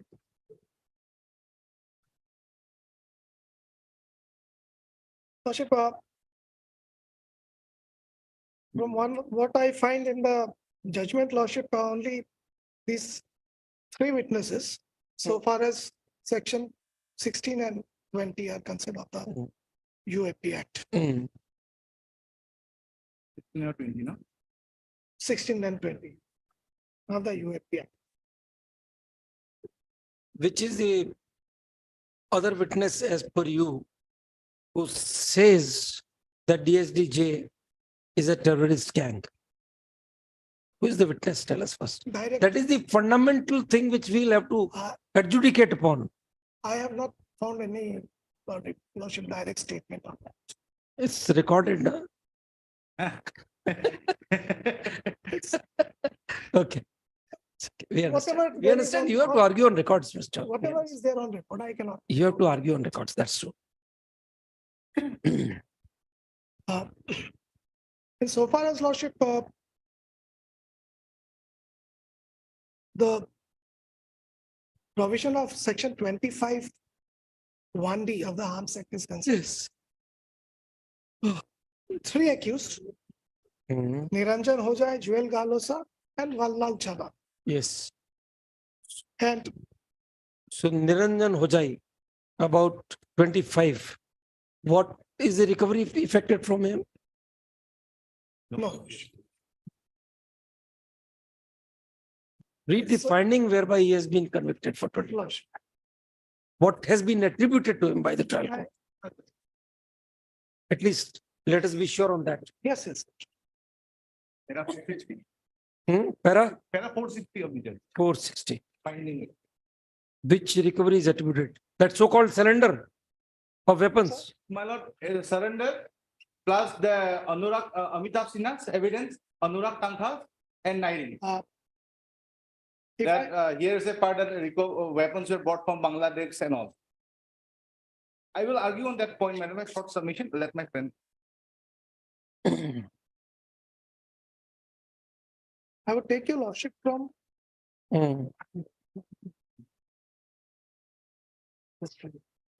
finding the number.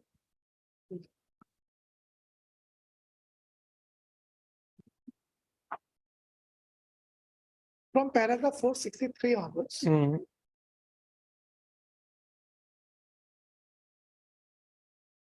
That is a repetition of Amitabh Sinha.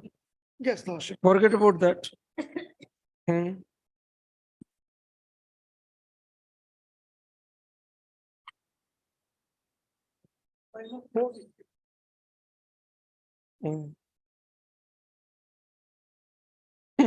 It is to mention here that this list has not been disputed by defense side. Was there an admission denial exercise undertaken by the trial court that it was not disputed?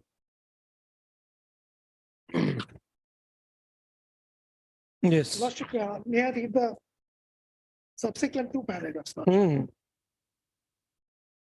What is transpired from the evidence of these two witnesses are that there were arms with DHDJ and they surrendered in batches from March, April 2009. And two major batches surrendered before the civil administration in batches.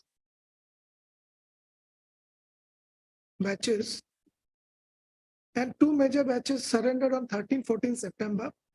And they have deposited some of them with the administration while surrendering. They concealed some arms, some of them at Disa Kisan area, which were recovered on 8/7/2009. Though there is no direct evidence to link the arms with the DHDJ arms recovered from Disa Kisan area belongs to DHDJ. Here the evidence of PW 24 is clear that DHDJ has not handed over all the arms, and on specific information and verification of the same, the said arms were recovered. Now it is to be seen from where DHDJ brought the arms and ammunition. In this regard, the evidence of PW 46, Nairing Dola Gappu, is material. He was a cadre of DHDJ. His evidence reveals that the arms and ammunition required for the operation of the organization were purchased locally. And This is a misreading. He was not a member of DHDJ as per his own evidence. He said that he was DHD. Then there was a breakaway and DHDJ came into existence. So this is a misleading as a matter of fact. Lordship, let us go to the next sentence, Lordship. Yes, yes. The arms and ammunition were received at different places since their militant camps were always on the mobile and the cadre used to move. So PW 20 is another cadre of DHDJ His evidence also reveals that DHDJ started money collection and arms. Joel had approximately 60 cadres. Please take the trouble of reading PW 20, Yes, Lordship. page 68. Where does he say all these things? 20. Hmm.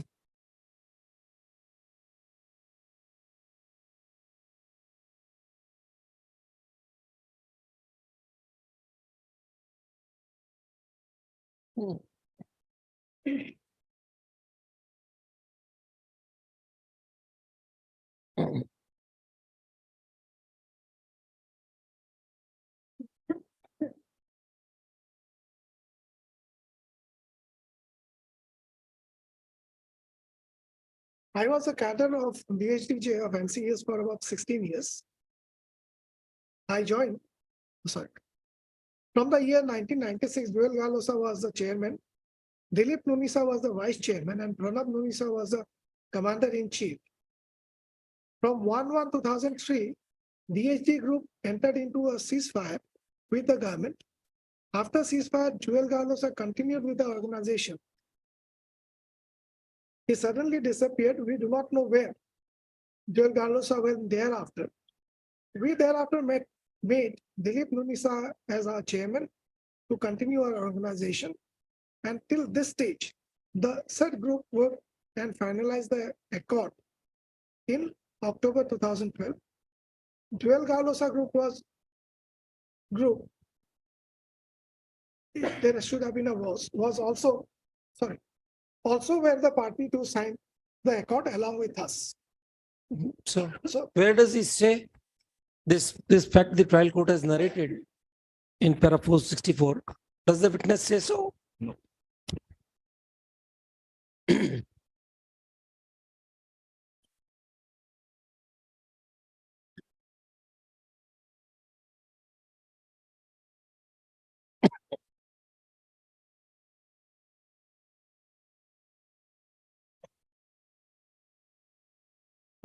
Rupam.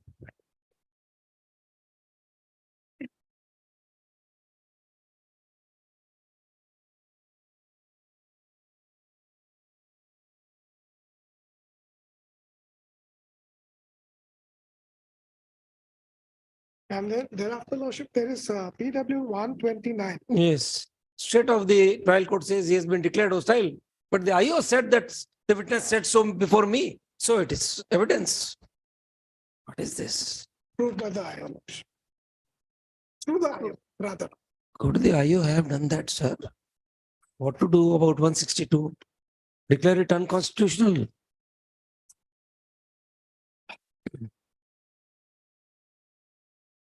Okay, so this is 464. Now come to 465.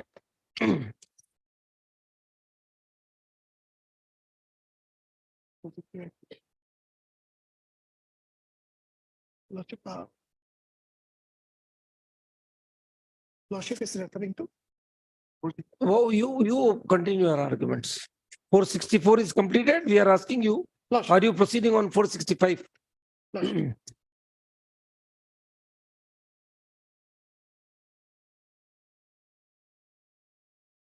No, I would take your Lordship to the evidence of. So regarding now we were on 25.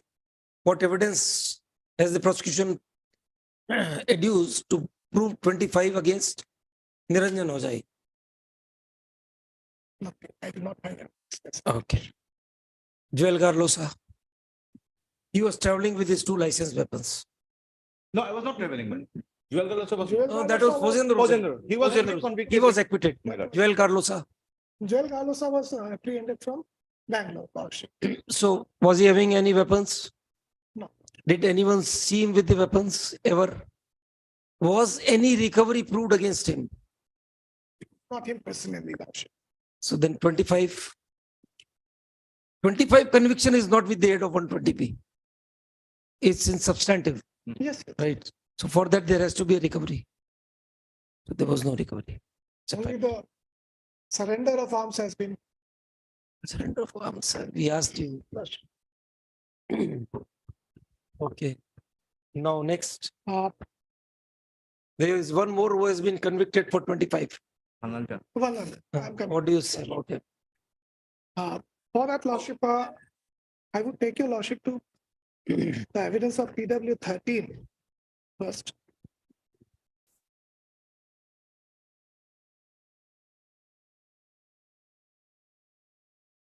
Very good, sir.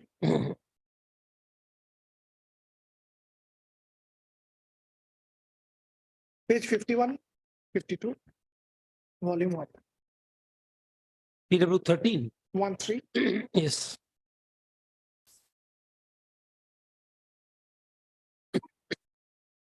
Yes.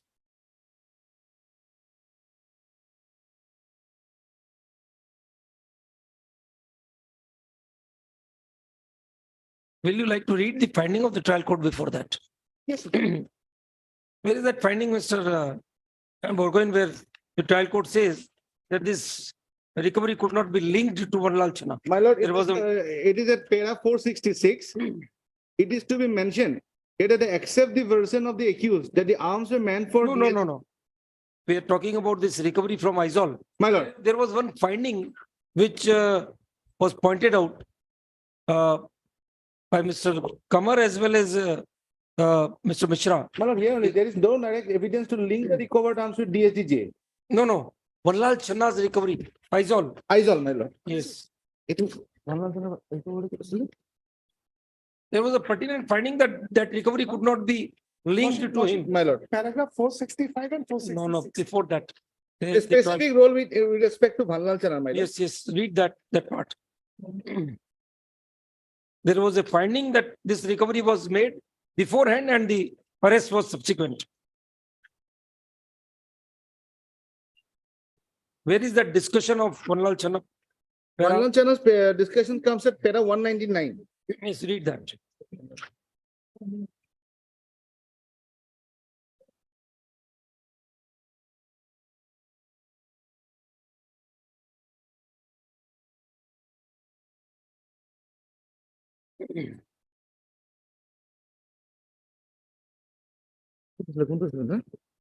Lordship will perhaps refer to paragraph 203.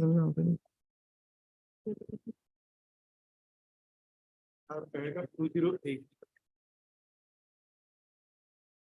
Although the disclosure statement exhibit 43 is inadmissible here in this case, being not recorded prior to recovery of the arms and ammunition, yet the facts remain that the arms and ammunitions were recovered and seized on being led and shown by the accused from the house at Serong Byang. The arms and ammunition so seized were duly seized and exhibited in the court as material exhibit, so and so, with magazines. All right. Yes, so about Vanlal Chana, you are referring to PW 13. Read, please.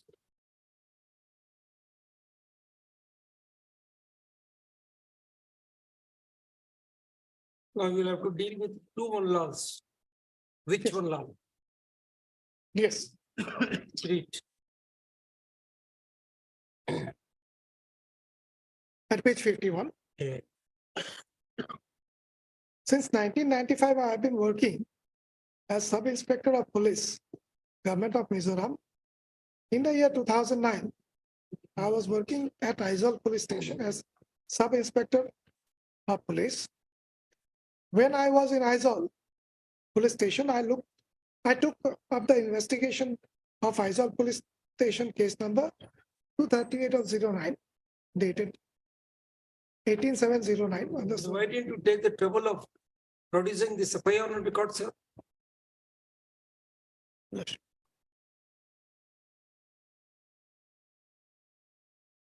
Neither the FIR nor the charge sheet. Why? There were some skeletons in the cupboard.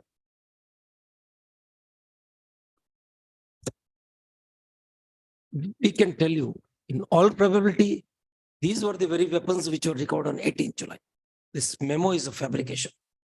And that is why you did not produce this FIR.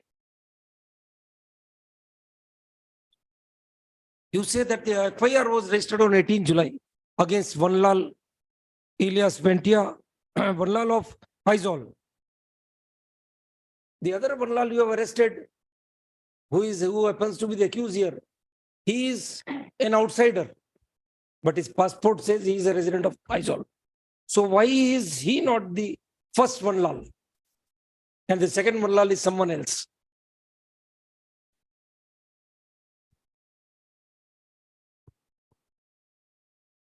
Yes, sir. Yes, all right. All right, you carry on. Lordship, because these are the, I cannot go beyond this. Yes, all right. Carry on. When I was in Aizawl police station, I took up the investigation of Aizawl police station case, number so and so, against accused Vanlal Chama of Soreng Bang, Aizawl. During further investigation, another person, who is Vanlal Chana, Ventia, who is temporarily living in Sarvo, Aizawl, is also suspected to have involved in the above case. Yes. He was then arrested in connection with the above case and forwarded to Aizawl Court for a remand of 4 days. The prayer of police remand is allowed by the court. During the remand period, he was interrogated but could not find his actual involvement in connection with the above Aizawl police case number so and so.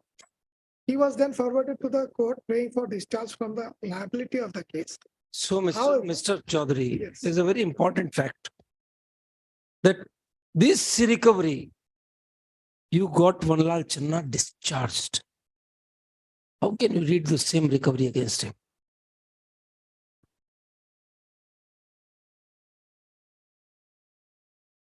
You have not included FIR number 238/09 in the NIA number 1. No. So that recovery continues to remain in that case. You got Vanlal discharged, saying that no connection.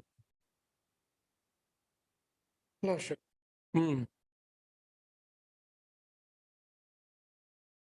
Read on. No, sure. No, sure.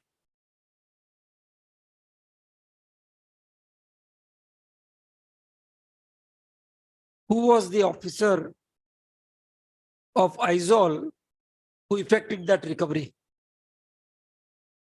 on 30th July?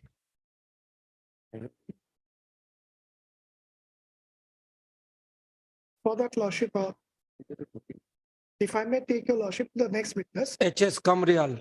No. No. PPW 14. 14. NIA took him on 30th, 31st. This, Read.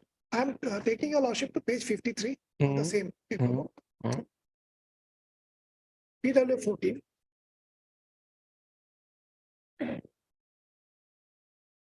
In 2009, I was posted at CID's special branch, Aizawl. In June 2009, a team of NIA came to Aizawl for investigation of NIA case number 1 of 2009. No, you just, yes, read like next line. They were looking They for were one. looking for one armed smuggler. Armed whose smuggler? identity we later came to know as Venisam, Venichem, Ventia, Vanlal Channa, son of so and so. Saron Wag. Aizawl. We arrested him at village Lumwat on 26/7 around 3:30 a.m. He was later taken to Aizawl and interrogated. Later on 37, he made a disclosure about weapons which he kept in a house. No, just, Mr. Chaudhary, get back to your PW 13. He was wanted in NIA case or wanted in Aizawl case? Read PW 13. This witness say that Vantia was arrested and interrogated in connection with NIA case, right? Lordship. Now, what does your PW 13 say?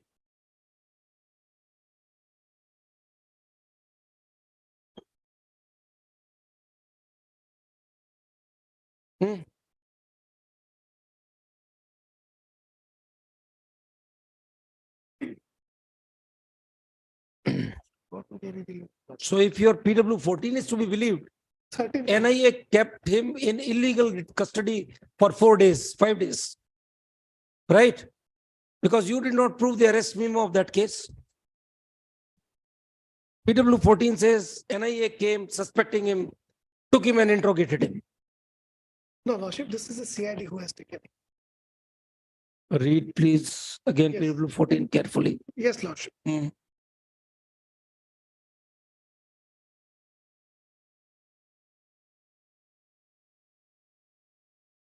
We arrested him in that village, so and so, on 26/7 to. NIA came, they were looking for so and so. Yes. We arrested him. So your theory is contradicted because what you are saying is contrary to what PW 13 says. He was taken to Aizawl and interrogated. Later on, he made a disclosure. And then in that Caesar memo, you very easily get Camrial to sign. Lordship. Very conveniently. All right, carry on. Later on 30/7/2009, he made a disclosure about weapons which he kept in a house located at Saron Bank, Aizawl. The name of the house owner was Lal Rova.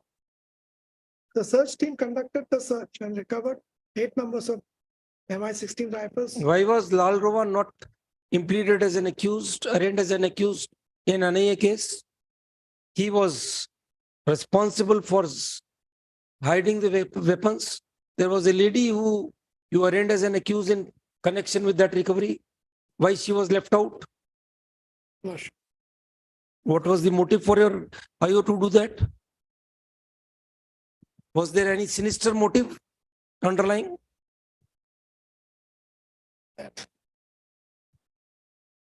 We don't know.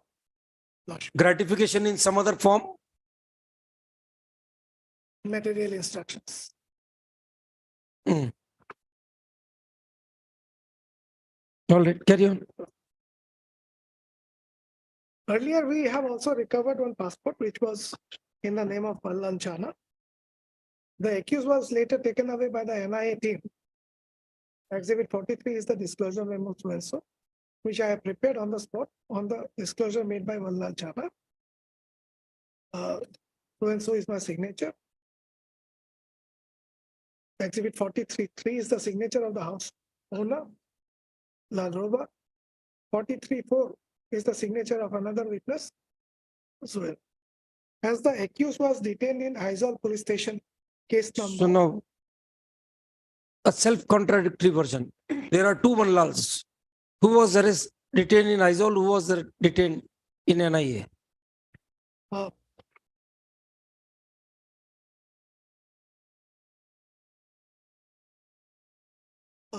Lordship, if your Lordship will kindly take page 51 for a moment.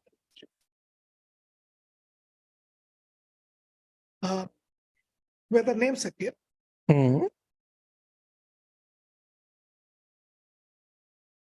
When I was in Aizawl police station, I took up the investigation of Aizawl police station case number so and so. Under so and so house. Yes. Against accused Vanlal Chama. Son of Saran Bank Aizawl. Right? So this is one lal. This is one lal. This is one lal one. This one is lal A. Okay. Then next line. during further investigation, another person. Viz. One lal is alias Ventia, who is temporarily living at Saran Bank. So one lal A is the permanent resident. One lal B is the temporary resident. Temporary resident. Who was taken by NIA? Lordship.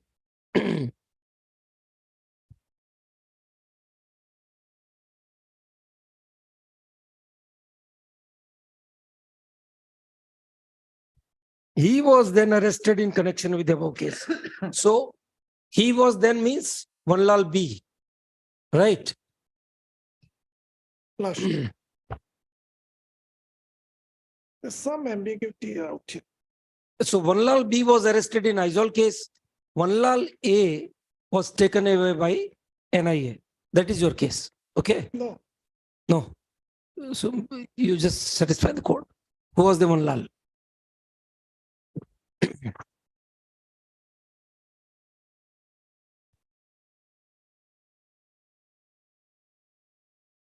The one who was taken away, Lordship, is mentioned in the evidence of PW 14. Read, sir. The other one is Yes. Vanlal Chama of Saranway. Son of Nung Kip Thang of Saranvang. Now you let us have the passport of the accused who has faced trial.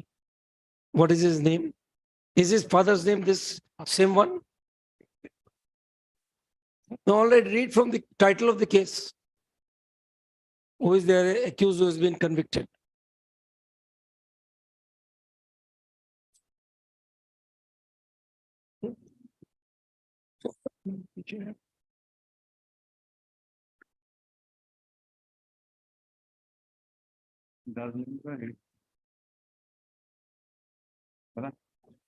Page number 178.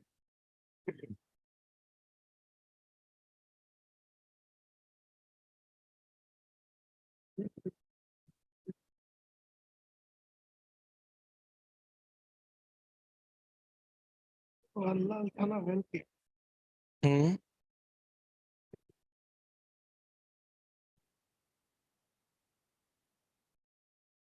Where is the parentage given in the judgment? The father's name is not mentioned. Father's name is here. It's not there. Case of mistaken identity.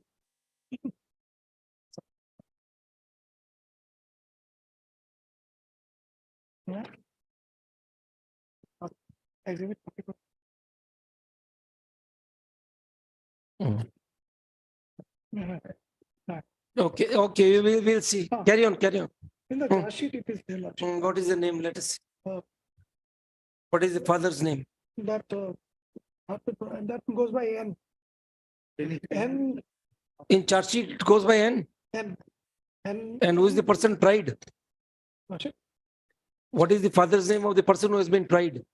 Read the charge for that purpose. Where is the arrest memo?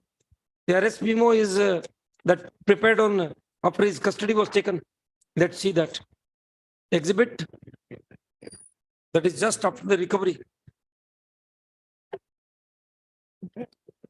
43, paper with exhibit, volume 1.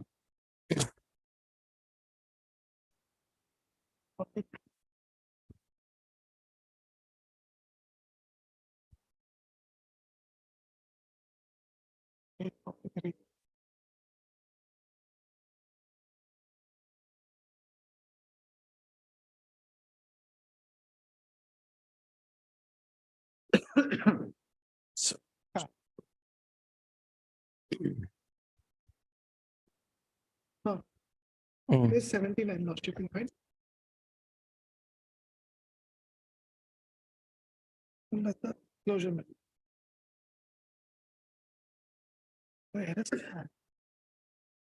Calling the person who has been given in custody is HAULIP. What is it?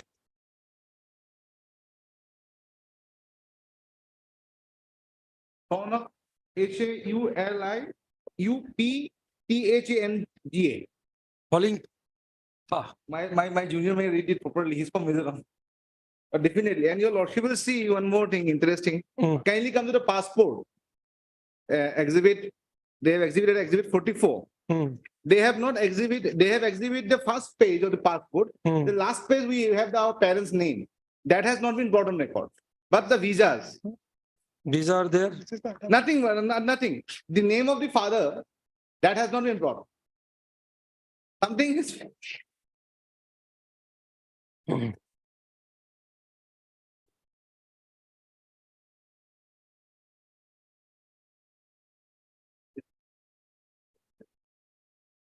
This first exhibit.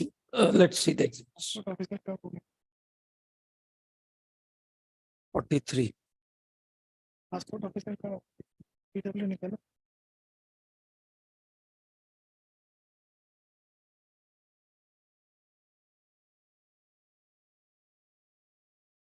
Hmm.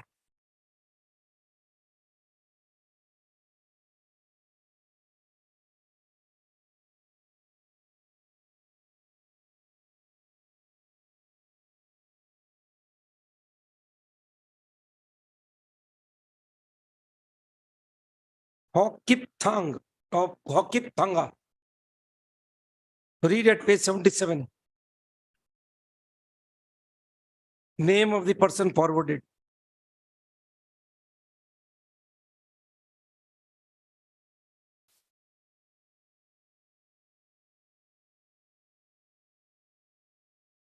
No, it's not here. They are not in this page. The last page they're not exhibited. That's what he was saying. Read page 78 of the exhibit. Yes.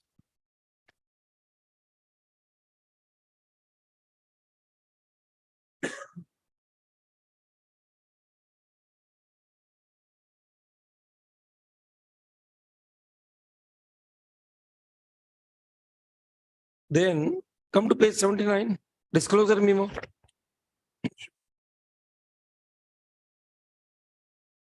The name of father is entirely different. Ngunkipthang. Whereas he's this guy whose disclosure statement is there.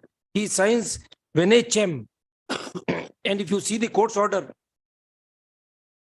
whose custody has been given, read page 77.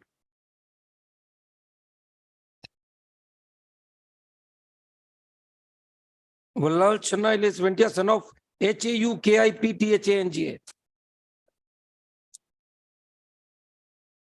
Seems that Vallal Channa A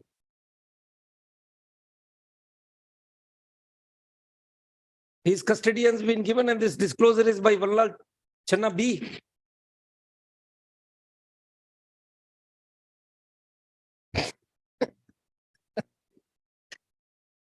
How do you reconcile, gentlemen? Do we have the signature of this accused anywhere? Mr. Burgoyne? Pardon, my lord. Vallal Channa's signature, specimen signature, anywhere? 313 statement it will be there. Please let us have a look at it.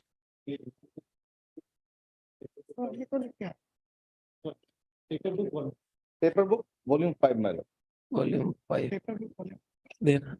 Here. This is it. 1174. 1174.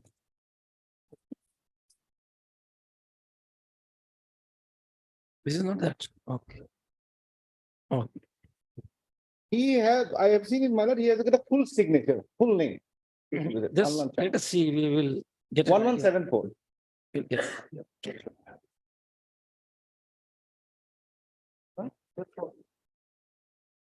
See, the strokes are very prominent actually. So it can be made out very easily. Exhibit the disclosure, your lordship. Yes. Signature is Venison. Venichem, yes. This is a different man, Mr. Chaudhary.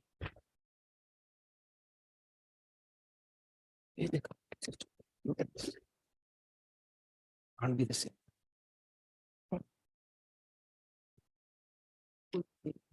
Now, you see the stroke C.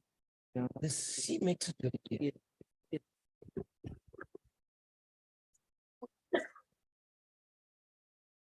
You take out 79, take out page 1175. It's a different man who is.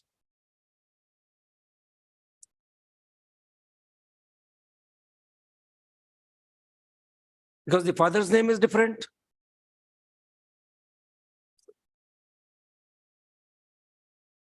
What name he has given out in 313? 313. He writes NGU. NGU. So that again. The question is that, my lord, if this person both are the same person, how can their father's name will be different?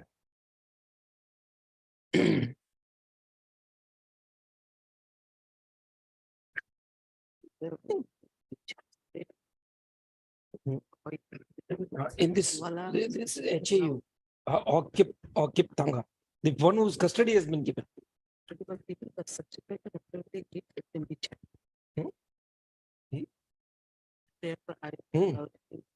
Discharged.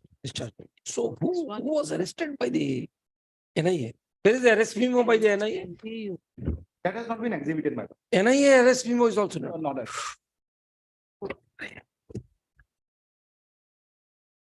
That was the reason why I wanted to argue on 25(1)(d) on this aspect that your lordship has taken.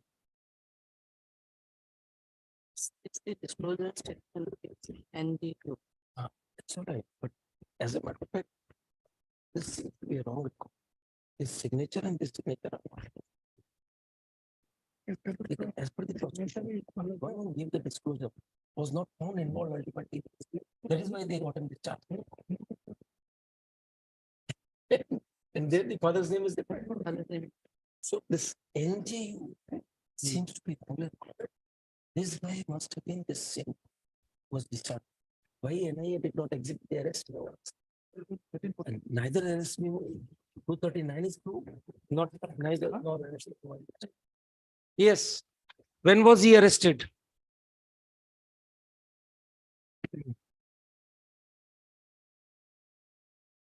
Mr. Chaudhary, Yes, Lordship. in all probability, what has happened is the disclosure is by the man who was arrested in 239. The father's name, there is some mistake in recording the memo. That is intentional. We cannot comment as on date. Looking to the fact that how could Kamrial reach there? And if he was interrogating the man in NIA, why is the disclosure shown in 239? Okay. So there is a difference in father's name. There is a difference in signature apparently. One who has signed the disclosure memo is not the person who has been put to trial here. That we can record very easily. Moreover, my lord, the identification that he is the man who on the date he made the disclosure, that has to have been proved by PW 13 or 14. Yes. No identification in the court. Yes. No identification in the court. Yes, all right. Sure, all right, carry on. Whatever.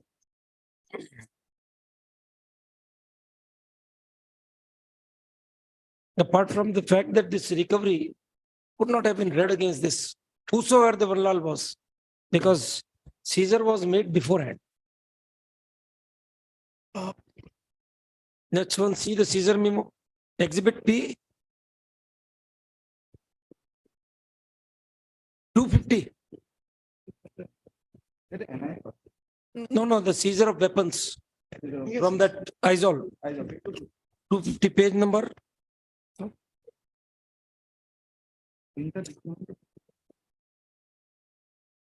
What is the page?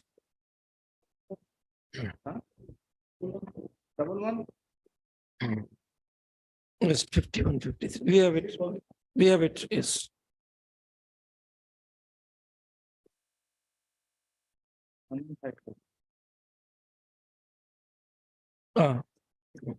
As we pointed out, no FIR number. And then this seizure is in pursuance of a warrant. It's a total mess.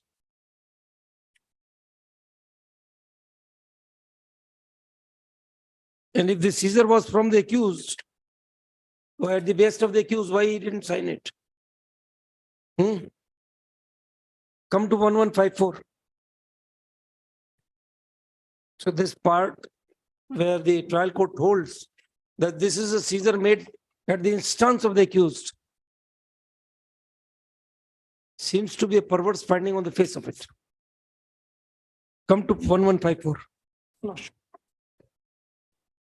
Not a whisper that in furtherance of information or at the instance. You have it?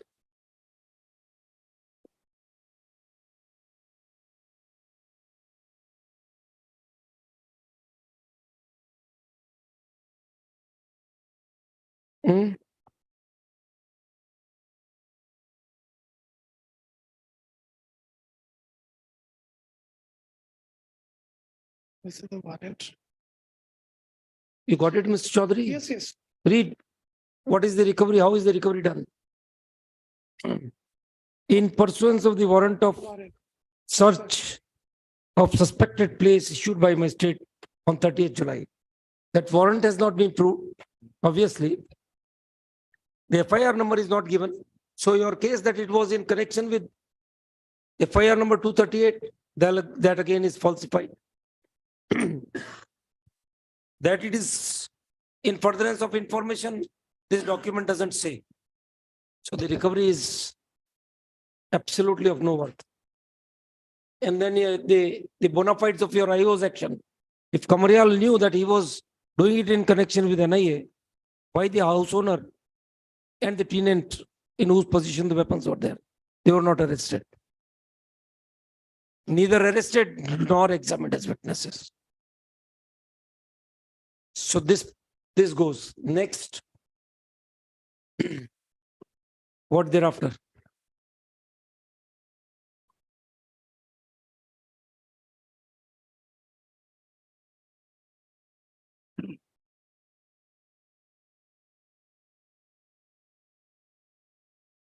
You know, 56.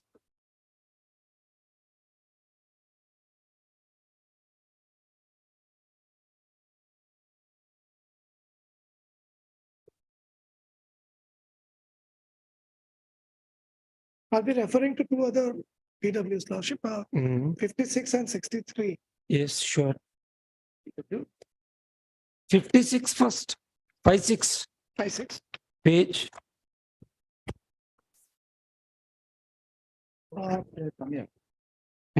Kamrial.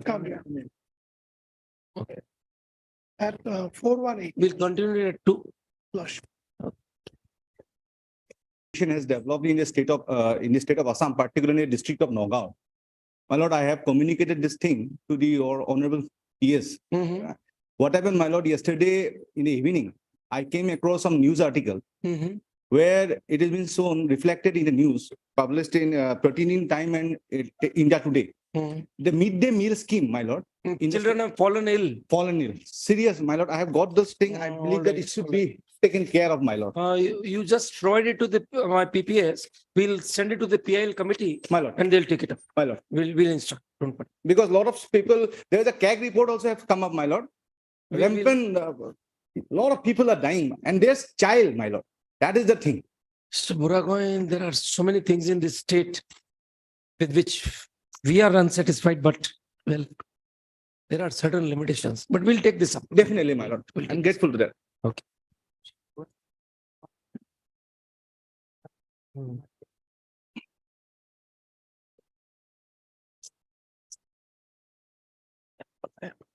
Yes. What is the receipt? Your lordship to PW 56. 56. Kamrial. Volume 2. Volume 2, page 418. Yes. Page 418. Page 418. 418. 418. Right. Okay. Okay. But I take your lordship to 420 for the Aizol part. May I read it, lordship? Yes.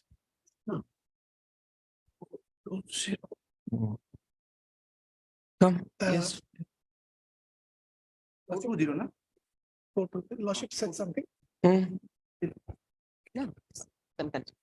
Lordship, again, on 6/7/2009, I was directed by CIO to visit Aizol and verify the visit of accused A. Warisa and develop the source information regarding the suspected accused who was supplying arms to DHDJ. Accordingly, I went to Aizol, Mizoram. I collected the record of Hotel Tropicana, where accused A. Warisa stayed in room number so-and-so from so-and-so in the said hotel. Is the said hotel guest register record showing the name of A. Warisa at serial number 6646 I also recorded the statement of hotel manager Sahabuddin to this effect. During my stay in Aizawl, it came to knowledge through sources that one Ventia alias Vanlal Chana, a Myanmari national living in Mizoram, is actively involved in smuggling arms and supplying to DHDJ. My source also informed me that he is having Indian passport issued by the Regional Passport Office, Gauhati. Thereafter, I came to Gauhati and visited RPO office and came to know that he had been issued a passport number so and so. I collected certified copy of the said passport file from RTO office, exhibit so and so other said documents. I handed over the investigation records to the CIO and also informed the inputs about Ventia over the investigation records. About Ventia to Mizoram Police. On 27/7/2009, an information was received by the CIO from Mizoram Police that they have arrested one Ventia Vanlal Chana on 26/7/2009, who during his interrogation revealed that he was instrumental in supplying arms to DHDJ. Accordingly, CIO directed me to visit Aizawl immediately. I reached Aizawl on 28/7/2009 and joined the interrogation with CIT, Mizoram team, in whose police custody Ventia Vanlal Chana was.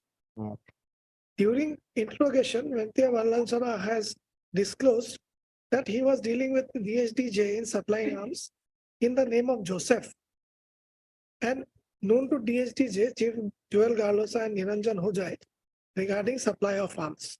On 30/7/2009, accused Ventia Vanlal Chana voluntarily gave his disclosure to IO of Mizoram Police that a consignment of arms has already dispatched from Myanmar for DHDJ group and kept in the house at Saranweng area in Aizawl. On the basis of his disclosure, Mizoram Police obtained search warrant and he led to the recovery of arms and ammunition from the said place. Now look how many statements he has given. See, number one, joined the investigation being conducted by CID. Okay. Number two, that he was in custody of CID. Number three, Mizoram police obtained the search warrant. So which is the correct position? Was it the CID? Was it the Mizoram police? Was it a disclosure? Was it a search warrant? What was it? Okay, carry on. I was also a part of the said team. From the search of the place led by accused Ventia Vanlal Chana. So and so this weekend. All the aforesaid articles were seized by season memo 250, exhibit 250.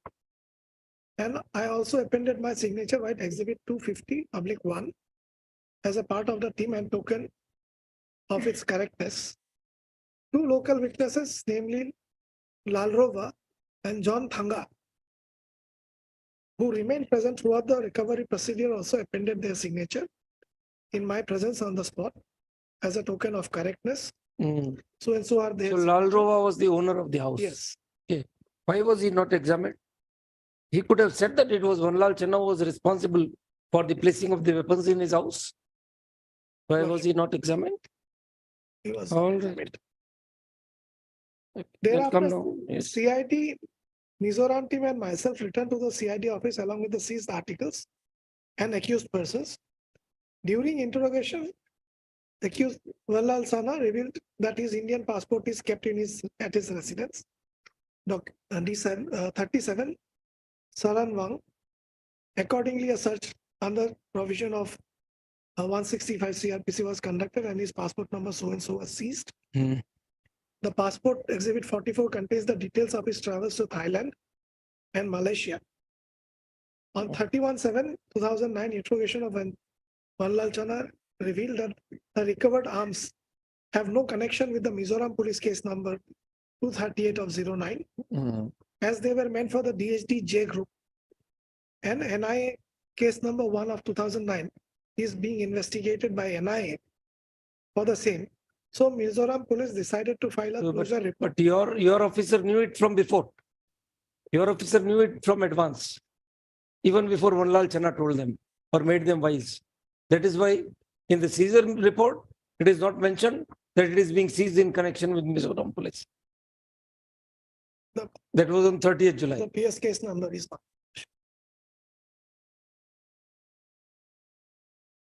So he became wise by the information given by the accused. Where is that information, by the way? That Vanlal Channa enriched their knowledge, saying these are not part of the Mizoram police. These are meant for you. That is NIA. Where is that information?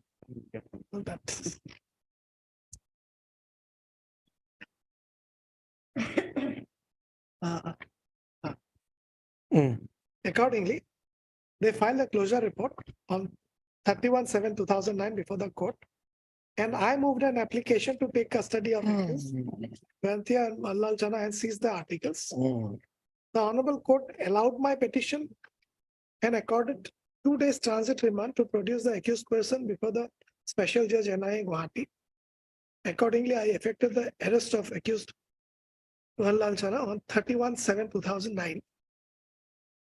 After observing all legal formality. Where is that memo of arrest of 31st, 31? This memo is Not on record, my lord. I know, we know, don't worry.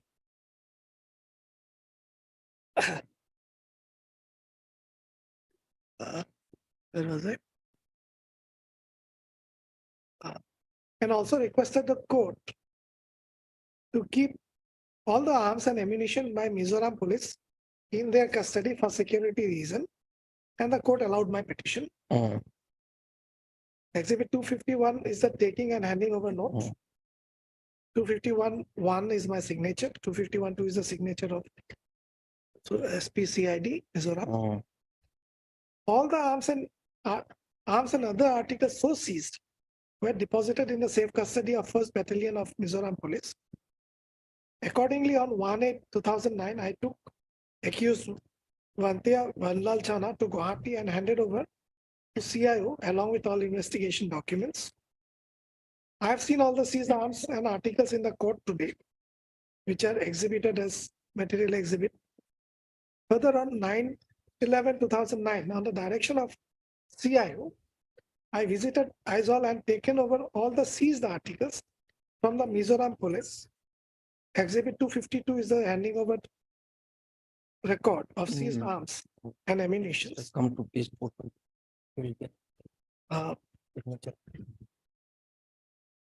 Yes.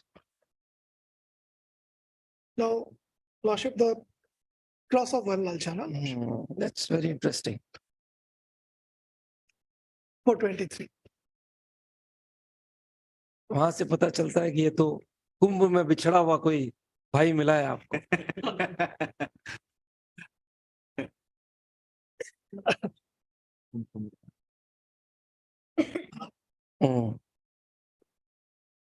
The address of the accused person.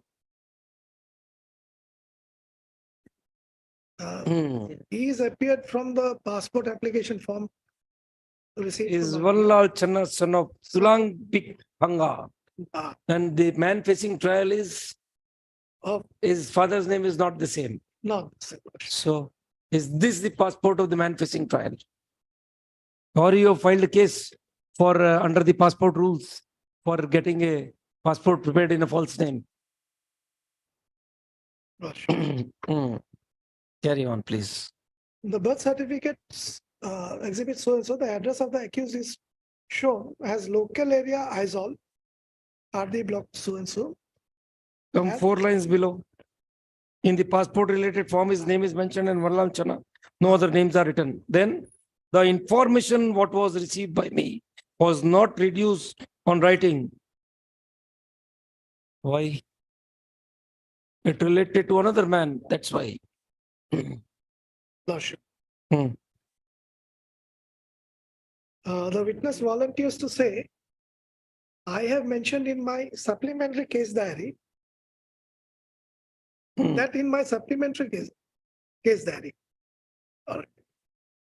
It is not a fact that I have falsely mentioned about the revelation by accused that the accused was instrumental in supplying arms to DHD for the benefit of prosecution. It is not a fact that I have falsely stated that the accused Vanlal Chana had supplied the arms to DHD group in the name of Joseph. It is not a fact that I have falsely deposed that on 30/7/2009, accused Vanlal Chana voluntarily gave his disclosure to IO of the Mizoram police that a consignment of arms has already So been he dispatched. says that it is true. The meaning is, it is true that the disclosure was made to the Mizoram police. So now was it to the CID or the Mizoram police? Lordship. Hmm? To whom was the disclosure made? Come forward, come 3 lines below that. There you will get what we were observing. It is not a fact that the disclosure memo dated 30/7/2009 was Not the disclosure of Vanlal Channa. Not It the- was signed by some other person. by some That is other person. absolutely gospel truth. It's not signed by this accused. That we can vouchsafe on the basis of the observations as they appear from the signatures. You have seen the 2 documents. So what is the consequence of putting up a wrong person for trial? Hmm. Are there consequences? All right, carry on.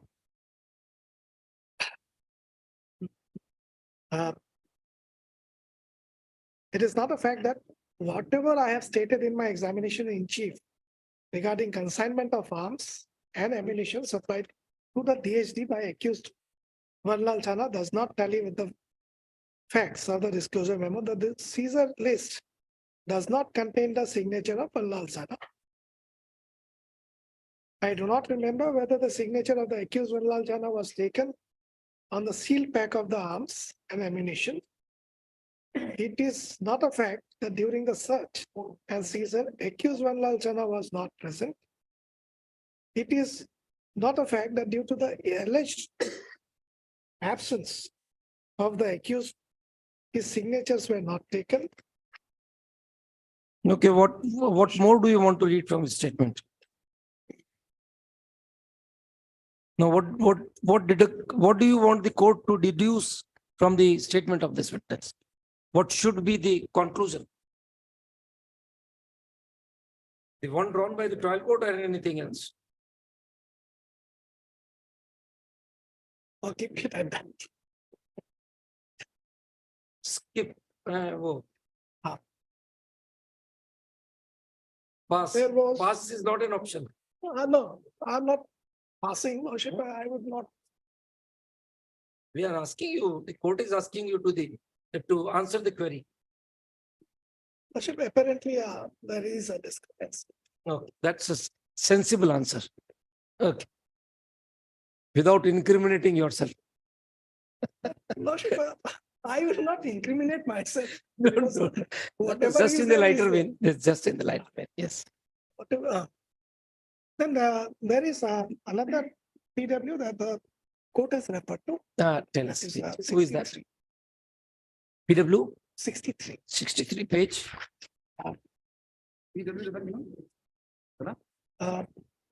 444. Mhm. 444. Lalrimwa. Right there. Deputy SP.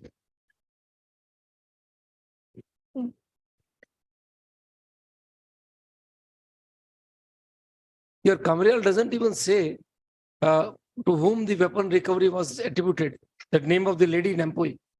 He doesn't even speak that, though he claims to be present. All right. This is Lordship only the. My lord, may I kindly see the Vanlal Chana's 313 statement.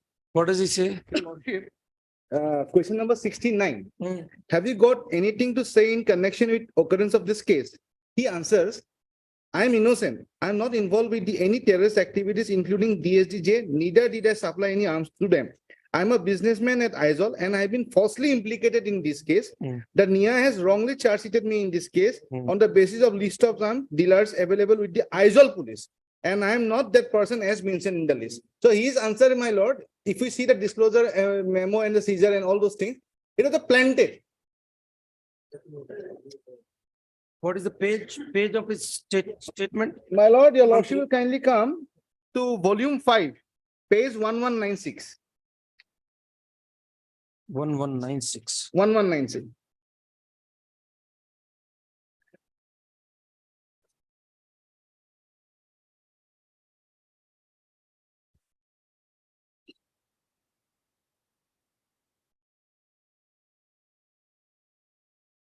Okay, yes.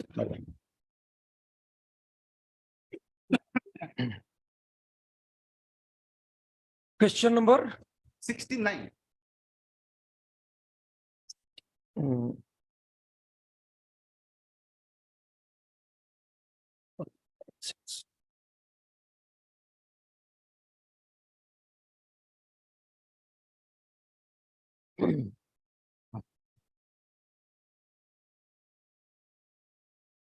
Yes.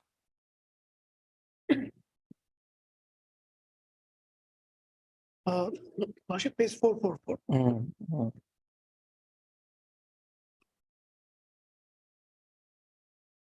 In the year 2009, I was posted as Deputy SP, CID, SB at Aizawl.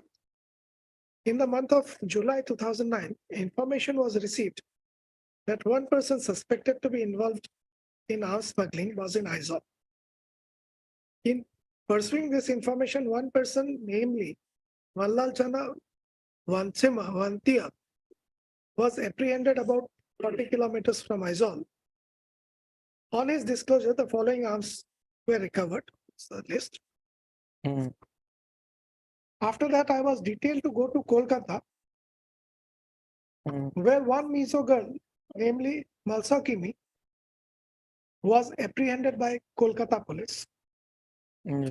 This lady disclosed that she came by flight to Kolkata, where she was apprehended by police, and rupees 10 lakh was seized from her possession. Exhibit 258.3 is my signature in the said disclosure memo. She also disclosed that she went to Shalimar Hotel and Madhu Milan guest house with one George Lanthan for collection and transaction of money. Exhibit 257.3 is my signature in the said disclosure memo. George Lanthan also made a disclosure that he went with Malsa Kimi to Shalimar Hotel. And this What is the relevance of this statement, gentlemen? The statements referred to are of the co-accused persons, how they are relevant to Vanlal Chand. And what does he say? He doesn't say anything about Vanlal. He only says regarding that recovery, Lordship. Yeah, that's right. And this again hearsay. He was not present there. And you have not examined the seizure officer. No. Interestingly. No, Lordship. Yes. So, Lordship, What we feel is you didn't examine the seizure officer because you were afraid that he will come and say that this is not the man. In all probability, yes. I cannot. There's a certainty we can tell you. Because that man was from Aizawl. He would have definitely said that, no, this is not the man whose signatures are there on this seizure memo. Otherwise, what is the reason for you not to examine the police officer? Have you given any explanation? No. He was not even cited. No, my lord. And even in that case, your lordship is fairly correct. Even in that case, they brought Mizoram police 2 officers, PW 13 and 14. Why they didn't ask him to identify in dock? Yes. He was there. Yes, he was he's in right. judicial custody. Yes, yes. And absolutely correct, my lord. He has been falsely implicated. This is a possibility. We can't say that. Inference we can draw. Yes. Possible inference is there. Inference can be on either way. It is recorded, sir. Okay, carry on. Lordship, so far as 25(1)(d) is concerned, Lordship, I find that the learned court below has relied upon these So 25(1)(d) argument is done. Next.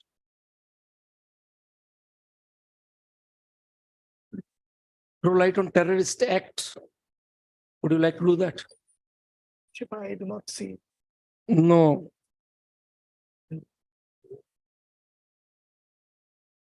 I would come to the recovery made.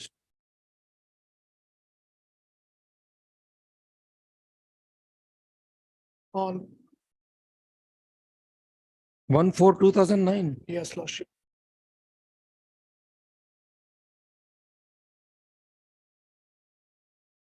Hmm.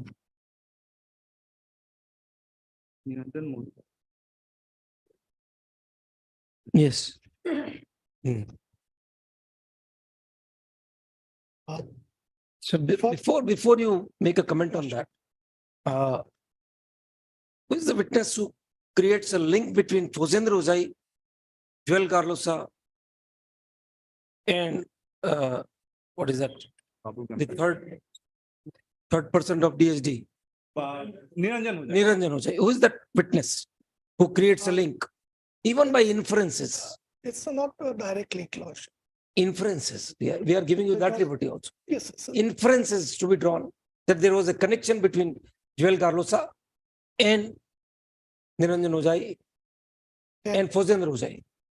Lordship, there is no direct link. It goes through the middleman, Lordship. Okay. What do you want to read? Lordship, I would like to take your Lordship to the evidence of PW 2, 10 and 26. Yes. 2, 10, 26. Okay.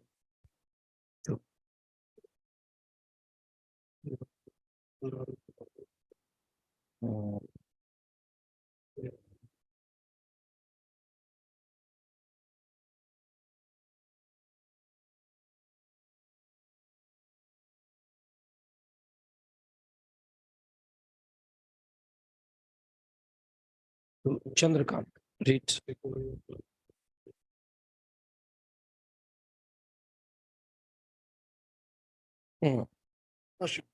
Lordship, this has been read before also, but to make out my case, Lordship, on the recovery, I would like to go through it once again. Your Lordship will find that at page 15. Yes. I was posted at Vasistha PS from March 2009 as officer in charge. On 1/4/2009, I was working as officer in charge of Vasistha PS. On that day, additional SP headquarters Sudhakar Singh and additional SP Sri R. Rajkwa came to our police station and reported that some members of the DSD group are going to deliver money to the extremist group at Zorabad area. After getting the information, I deputed SI Maizuddin to go to Zorabad and inquire about the information. Maizuddin Ahmed came to the police station and deposited 1 crore, rupees 1 crore and 2 pistols and some articles after interception of 2 vehicles, which were carrying the above amount. And thereafter, he has lodged a formal FIR, which is registered as Vasistha PS case number 170 of 2009. On 35, the IO, D. Saikia is also a PW, Lordship. I'll take your Lordship later. Of course. Of Vasistha PS case number 170 informed me that one accused named R.H. Khan involved in the case is residing at Tarun Nagar, by lane number 2, and sought permission to pick up the said person for interrogation. And accordingly, I went along with the staff to Tarun Nagar to the resident of R.H. Khan and found him in his residence and searched the house and seized rupees 4 lakh from wooden almirah of his house. The cash amount was seized and R.H. Khan was brought to the police station for interrogation. What does he prove regarding the incident? I would be for the seizure of two vehicles, the first paragraph is important. R.S. Khan, I will be referring to. From the first para, tell us, the seizure was made. The information was that they would be supplying it to an extremist group in Jorabat. Lordship. Why was the information not followed?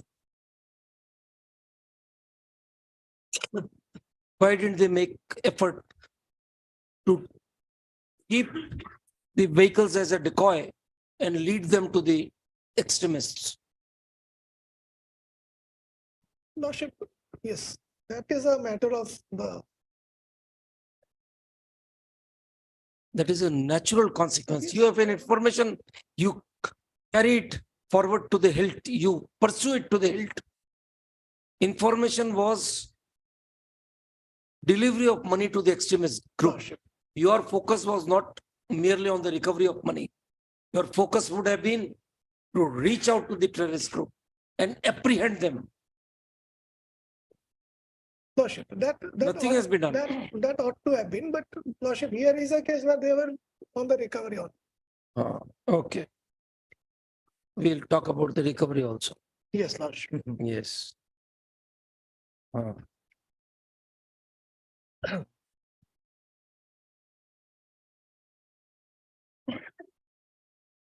On the cross by Mohit, and so I'll take your Lordship to the cross of Babul Kemprai first, because he was in one of the vehicles. Why the GD entry was not produced despite opportunity?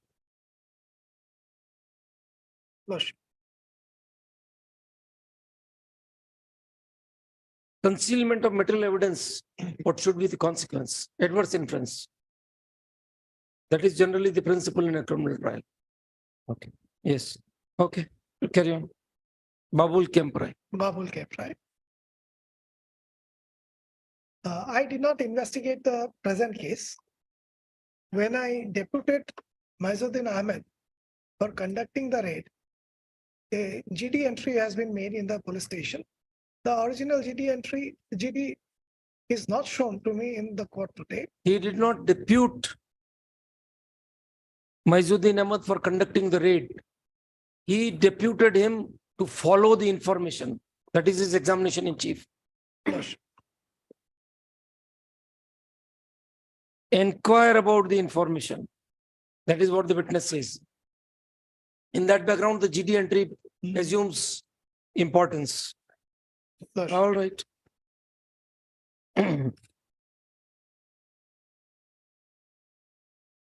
Yes, read. Okay.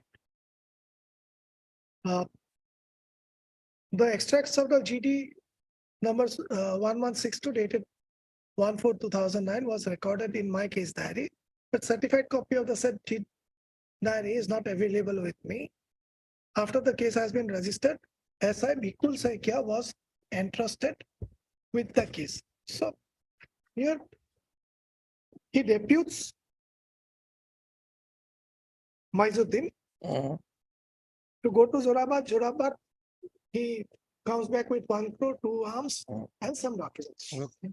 Now, Lordship, the next one. Goodwill. It's to PW10. Maizuddin.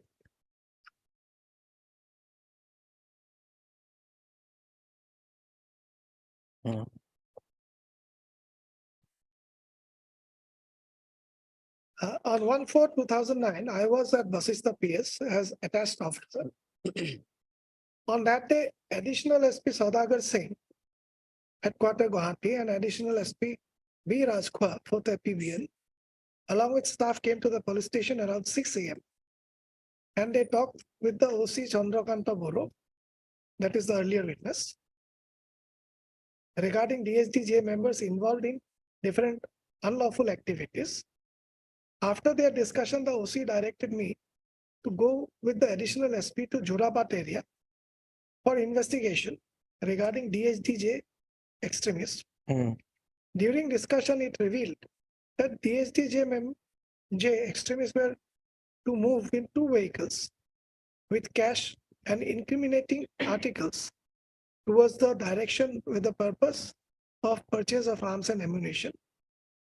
The number of the vehicles were so this AS01AH 1422, that is a Scorpio, and AS01E 0609, that is a Tata Sumo. We proceeded to that Jorabat area after getting the information and for checking. We reached Jorabat at about 6:40 AM and started checking different vehicles. Thereafter, we were directed to go to 14 Mile GS Road around 12:30 PM by additional SP for vehicle checking, and we started checking the vehicles in that area. The aforesaid two vehicles, Scorpio and Sumo, came around 3:30 PM to that area. We stopped the vehicles for the purpose of checking. In the Scorpio, driver was Gunu Sonar, passenger was Bhojendra Hojai, and in the Tata Sumo, driver was Dipankar Dhanka and passenger was Babul Kemprai. On inspection of Scorpio vehicle, I found two pistols in a briefcase and other papers and documents, and in the Tata Sumo, I found an airbag containing huge amount of Indian currency, covered by polythene and newspaper and by one blanket. Thereafter, I seized the pistol, currency notes and articles in the presence of witnesses and with the driver and passenger Babul Kemprai and Bhojendra Hojai.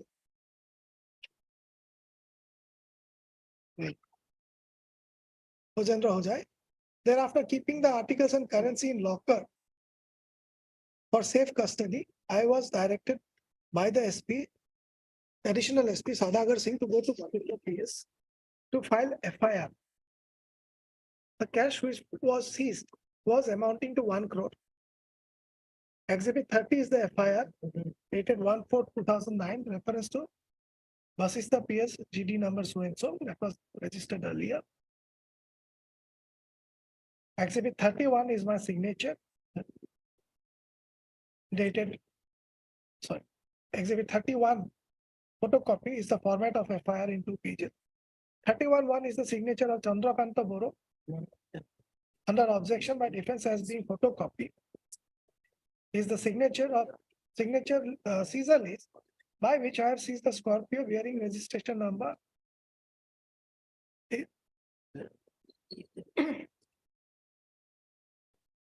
Yes. Probably that is not one of the.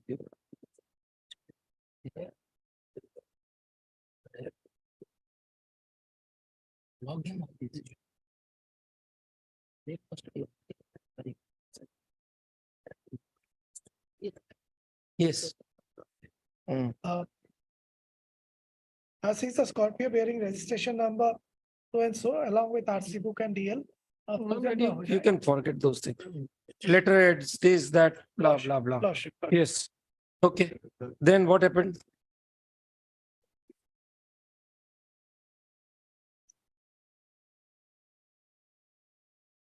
Lordship will. He seized, right? Lordship.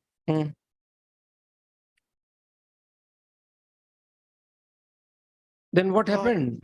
Lordship will come to We'll further examination. do one question, further examination. Further examination. When?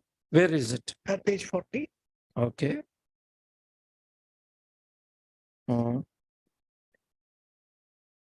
Today, the original copy of the FIR, forwarding report, and the Caesar list are shown to me in the court. I say that the same are sent by me. Exhibit 36 is the original FIR format. 36(1) is the signature of Chandrakanta Boro, which I can identify. 36(2) is my signature. 37 is the FIR. So and so is my signature. And the register of Vasista PS case number 170/2009 and the 120B, so and so. The case was endorsed for investigation for needful psychiatry. Exhibit 38 is the original seizure list. 38-1 is my signature. Accused Rosenza Ojai and Babul Kemprai gave the signatures in exhibit 32 in my presence.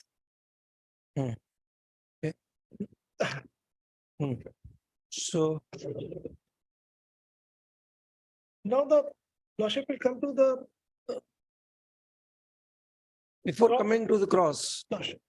apart from the cash, there is one very important piece of evidence which this witness claims to have seized, that is those 3 letterheads. Lordship. What he did of those letterheads? Lordship. What he did? What was the fate? How were they kept? That has not come out. No one has argued this. We feel that here the lawyers are not used to arguing on link evidence. What happened to the letterheads? Where were they placed? Such letterheads can be printed 19 dozen in market. So what was seized at the spot? Whether it was sealed, whether it was deposited in the police station, where did they go? Honor, in 313, I have given answer that There was no argument. That is what we are on. We can replay the recording if you want. There is a very important aspect to recovery cases involving recoveries in criminal cases. That is sanctity of the articles. Whether they have been seized, whether till the production in the court, there is evidence to show that the seals were never tempered. There is no argument. And for that, the depositing of the goods in the safe custody of the police station. Not only have you to prove the Malkhana register, but you have to examine the Malkhana in charge also. 0. Yes, all right.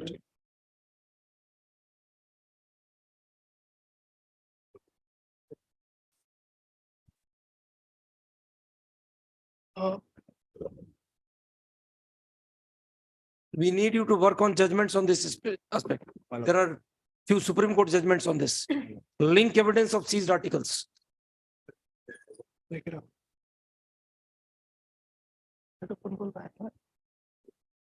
Yes. There are dozens of judgments on NDPS, but we don't want a judgment on NDPS. General recoveries. Still, this has to be any incriminating piece of article which the prosecution seeks to rely upon. It has to give link evidence to satisfy the court that the articles remained in the same condition till they reach the FSL, as the case may be, or produced in the court. Herein they have produced these letterheads claiming that Fosendra Ojai was carrying it, and that is his link with the DST. My lord. So what is the sanctity of the recovery? Yes. The cross on behalf of Babul Kemprai lordship is exhibit 30 refers to the Basista PS GD. Why do you want to read the cross? Lordship, You have to make out your case from your chief. lordship. What has been made out? Let us know. Cross, they have already done enough. Lordship. From the deposition of lordship, this witness, what is clear is 2 vehicles. Mm. 2 vehicles. Yes. Fumo and a Scorpio, numbers are there.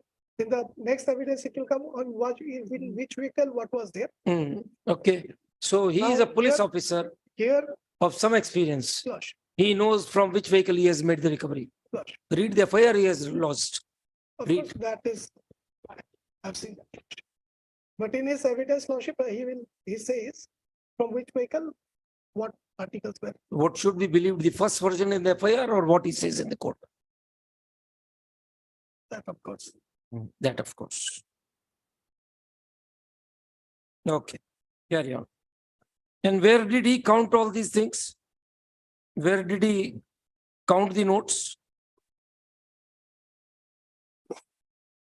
There's what we were commenting, why a single Caesar memo was made. There is a question to the witness at page 39. Though the articles were seized from two separate vehicles, but I prepared only one seizure list. Yes, Lordship. Why? What was the material with this witness to connect the two vehicles? Because you say that there was a prior information. Where is that information? Not produced, right? Okay. And then read where he says that this counting business was done right at the spot, right? That has come in the cross-examination conducted by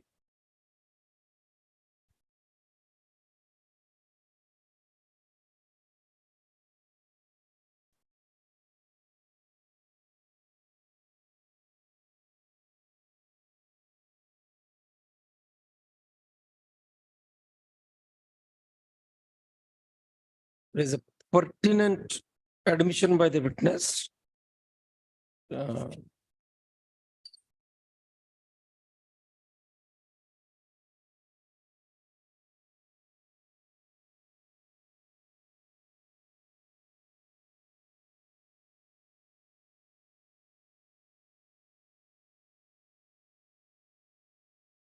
Okay, very interesting. Come to page 41. Cross by Debashish Bhattacharya. Lordship. What we are talking about sealing. You have that? Yes, Lordship. Last three lines. The seized articles do not bear the seal and signature of myself as the seizure officer. Besides this, there are no signatures of other seizure witnesses on the body of the seized articles. Lordship.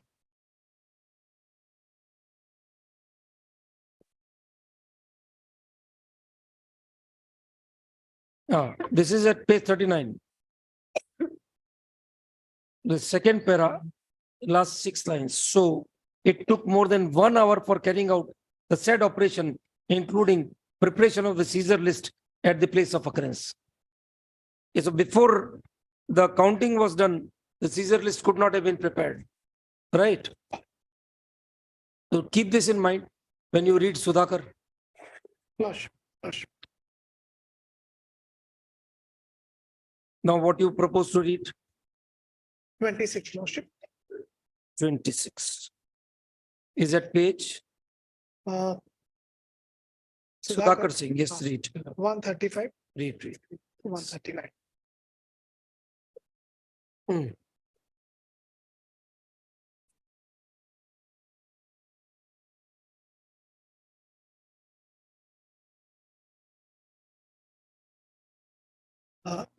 In the year 2009, I was posted as additional SP headquarters, Gauhati City. My duty and responsibilities were to look after office administration, manpower, so and so.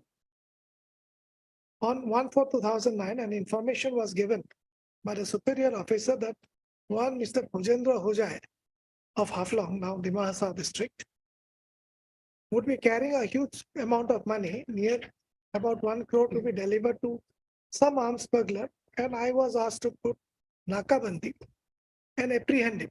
So see how far advanced Moizuddin Ahmad is. Sudhakar Singh never had any other information. Moizuddin says information even contained the numbers of the vehicles. Do you recollect? At the beginning of Moizuddin Ahmad. Okay, read on. So with a team of Vasistha PS and other officers, we laid a naka at Zurabad early in the morning of 1/4/2009. After conducting the naka for some time, we changed our location to nearby 14 mile on GS Road and started monitoring the vehicle which were coming by. And in the afternoon, we spotted Mr. Pujendra Hojai in a Scorpio, which was followed by a Tata Sumo. These two vehicles were moving together and they were stopped by us near 14 mile. On checking the vehicles and the persons, 2 pistols were found with Mr. Pujendra Hojai, of which he had license for one and the other was without license. In Tata Sumo, a bag was recovered which contained huge amount of money. On spot interrogation, it was stated by Phojendra Hojai that on direction of one Mr. Niranjan Hojai of Dima Hasao, he was carrying the money to be delivered to one Mr. Liana, who is an arms dealer. So your Chandrakant Bodo says the money is to be delivered to extremist group. Sudhakar Singh says to arms dealer. Lordship. Okay. Arms smugglers. The persons apprehended with the money and weapons. The extremists were the the persons to whom the arms were to be supplied. He talks that this money is to be given to the Lordship, this arms perhaps smugglers. normal language, Lordship. Normal language, yes. The specific language would be in the information, which we don't want to disclose. It is privileged document. I would rather put it this way, Lordship. Yes. In normal conversation, we would equate an extremist with a terrorist and a dacoit. Because Okay. the persons apprehended with the money and weapons were brought back to Gauhati, both APB and guest house, where the money was counted. So the counting was not done at Jorabat, 14 It miles. was done in the guest house and found to be amounting to rupees 1 crore. The recovered articles were seized by IO SI Moizuddin Ahmed of Basista PS. Again on 1/6/2009, I along with 2 inspectors and a constable flew to Bangalore. This lordship will be called Joel Garlosa lordship. But let me complete it. Again on 1/6/2009, I along with 2 inspectors. All right, he arrested Joel Garlosa, Partha Varisa, yes. Samir Ahmed, yes. Then Now, crossed by Babul came right. why do you want to read the cross? What is the significant point? You read out from the cross and what you want to gain from the evidence of this witness. Your case would be simple. Caesar has been proved. Caesar has. All right.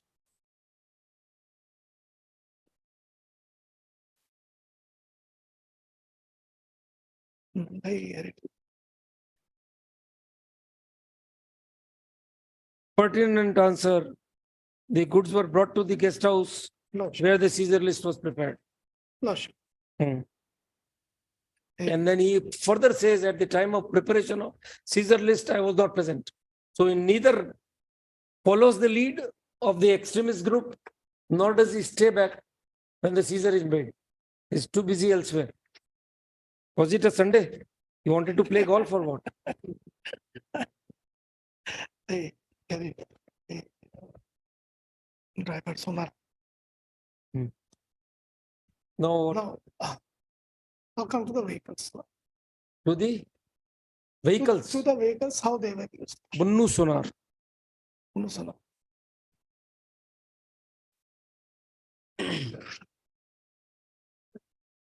No, I got at the camera.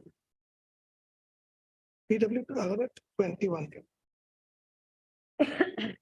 Has the accused later claimed to the money? Has the accused claimed the money? No. No.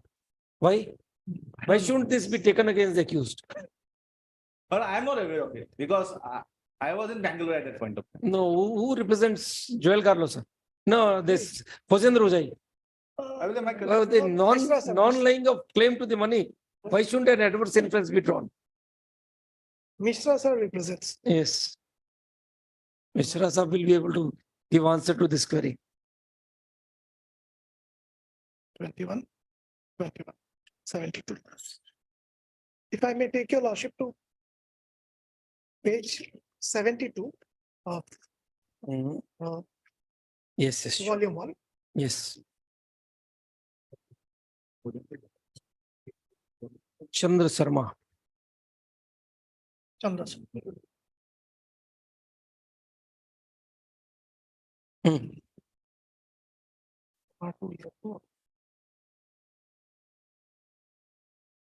I'm doing supply business. Lordship has got page 72. I'm doing supply business at Haflong. And I have a hardware shop at Silpukri. That's in Gauhati, Lordship. My father was working in handloom and textiles at Haflong and he had retired from service. We have been residing at Haflong for about 10, 12 years. I know Mohit Hojai. He is in politics. We have family touch with his family. He has got a daughter studying at Gauhati and I am close to him. I have been looking after the said He's daughter. a hearsay witness, gentleman. No, He's a hearsay witness. He says Dipankar Deka called him, said the vehicle has been seized. No. Dipankar Deka is his driver. Yes. Somebody else called him. I'm trying to make the chain, Lordship. On 1/4, Lama to Sonam Lama called me. on 1/4, All right, you read on. Why didn't you interrogate Sonam Lama? Lordship. Why didn't your IO interrogate Sonam Lama?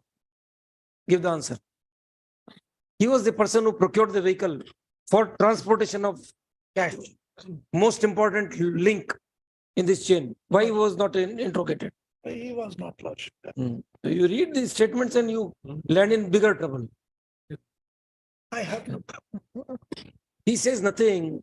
No, I'm. He only says that his vehicle was engaged and he got back an information that it has been seized. No, there is something in between. All right, there is something. Read that road. Read that particular line then. Don't read every line of the statement. We already been taken through that. Which particular line? Accordingly, I gave the phone number of Lama to my driver, Dipankar Deka, and he took the Tata Sumo out for hire. Around 1-2 p.m., my driver telephoned to me and told me that he is taking the vehicle towards Shillong, and I instructed him to come back soon. On the next day, my driver's wife came and told me that the vehicle was seized and was lying at Basista PS, Lordship. Now, Lordship, look, You read the statement. What is the argument on the basis of the statement? that Lordship, his vehicle was Taken on hire. All right. Was taken on Yes. hire. Dipankar took it. Dipankar. What was the number of the vehicle which was taken on hire? Lordship, the vehicle number has been given. Who will speak? The registered owner or someone else? Here, Lordship, the police has identified the vehicle, Lordship, with Dipankar. Oh. Have you proved the registration certificate? No. No. So how do you say that he is the owner? Lordship. Think before you leap. Don't go on randomly reading every statement. Yes.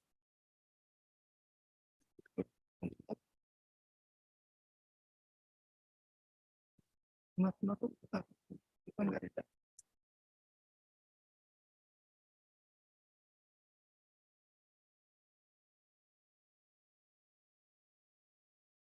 When he says Sonam Lama is a contractor resident of Haflong, Yes. you got the information. Why didn't you interrogate him? What was the reason for you to get the vehicle on hire? Why did you? Who was responsible for putting the money? Why didn't you interrogate Sonam Lama? Why didn't you follow that lead? These all add up now. Lordship. Nails in the fill in the blanks.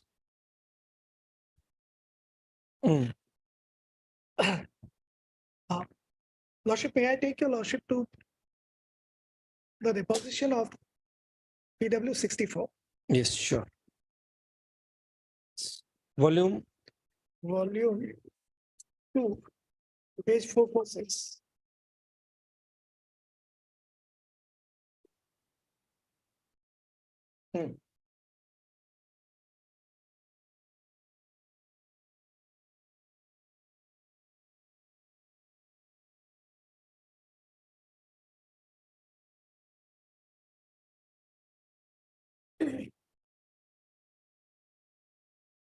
four four.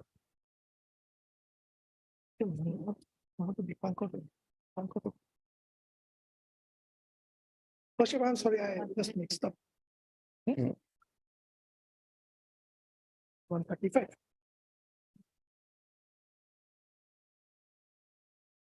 Within all.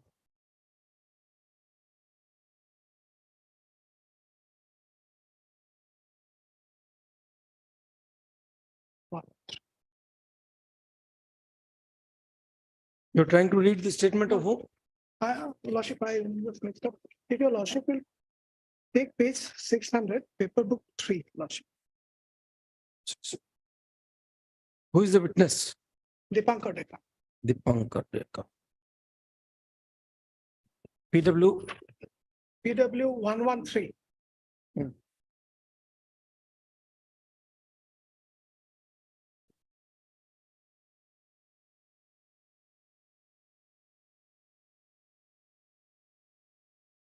In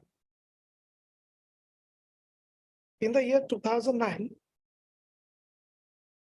I was working as driver for one Sandra Sharma. Sandra Sharma was the earlier which I had read, Lordship, who was residing at Silpukri. I was driving his Tata Sumo vehicle, which was used as taxi service.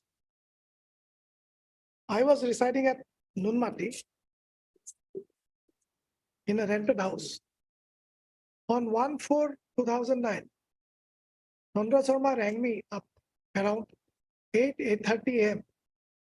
and informed me that I am to carry some passenger for local trip, as well as I may have to take them to Haflong. He directed me to come with his vehicle to Zoo Road, Tiniali, and accordingly I came with the Tata Sumo vehicle to Zoo Road, Tiniali. When I was waiting there, one person rang me up and told me to take the vehicle to Ganeshguri near flyover and asked me to wait there. While I was waiting, one person came who has the look of tribal caste, boarded the vehicle with a handbag and directed me to drive towards Khanapara. On reaching Khanapara, he told me to proceed ahead to a Shillong road, where I filled the vehicle with fuel at NRL petrol depot. I drove the vehicle towards Shillong as directed by the person. Before reaching Borapani, an area called Sumar, we were intercepted by police vehicle. There was another Scorpio vehicle ahead of us, which was also intercepted. I was taken out of the vehicle. I also saw other Scorpio vehicle was also stopped accordingly. I was blindfolded by cloth and later I found that I was in Vasistha PS. There I was interrogated by police and after 2 days, I was released. On 3/4/2009. So his statement gives rise to an inference that your police officers indulge in illegal detention. 2 days he was detained. You have called a witness who has stated on oath.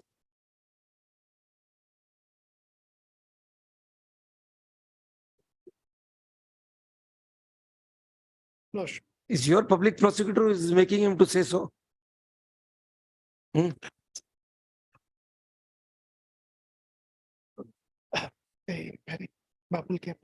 Blindfolded, taken to the police station, interrogated, 2 days released.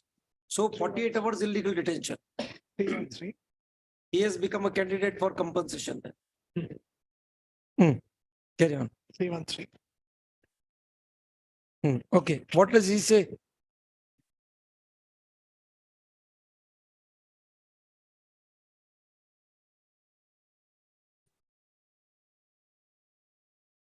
What do you want to draw from this witness?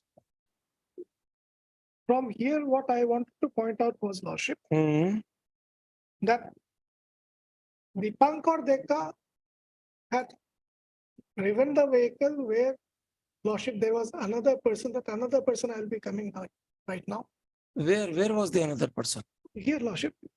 Here, where there, one person rang me up and told me to take the vehicle to Ganeshguri flyover and asked me to wait there. While I was waiting, one person who has the look of a tribal caste boarded the vehicle with a handbag. Hmm. I'll be coming to that. Who is that person? As per you? Just make an argument. Babul Kemper. Oh, is that so? Who says so, Mr. Chaudhary or No, the it will- witness? No, it will come up from the witness. All right, let us see. Okay, good.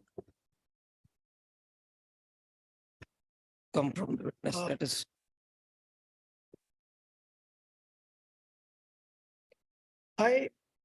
Before I take your lordship to the other witness, I would just refer your lordship to the 313 statement. Oh, gentlemen, falsity in defense cannot help the prosecution. You first tell us from this witness whether he is able, whether you are able to make out a case that Babul Kempra was the man he drove from this statement. Your prosecutor did not even have the guts to ask him that, look here, this is the man standing in the court. Is he the same man? Lordship. Why should we go to the 313? Make out from your own witness.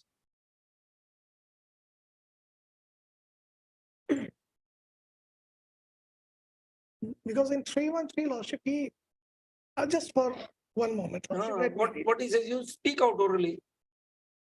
He says, I was not aware of exhibit 388 but exhibit 388 is not correct statement. It is a fact that huge amount of Indian currency was found inside Tata Sumo vehicle number AS01E 0609. All right. But I did not carry any bags with money. So he denies. He denies. I'll come to that. Yes. I did not carry any bags with the money as the vehicle was going without any passenger. Therefore, on the request made by Phosendra Ahuja, High Contractor, I boarded the vehicle at Ganeshguri. He says Ganeshguri, he does not deny he has boarded at Ganeshguri. But he doesn't say that vehicle, he was having any bag. No, he does not say. So, all right. I boarded, yeah.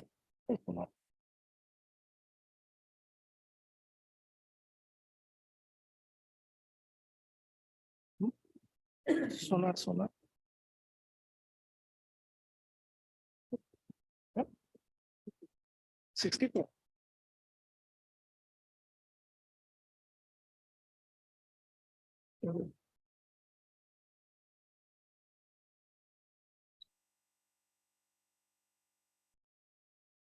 Volume 2.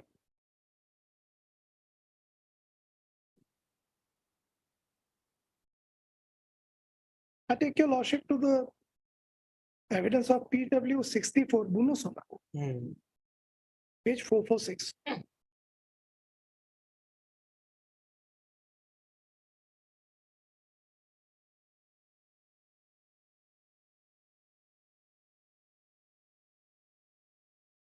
Four, 446. Yes. What does he say? Volume 2.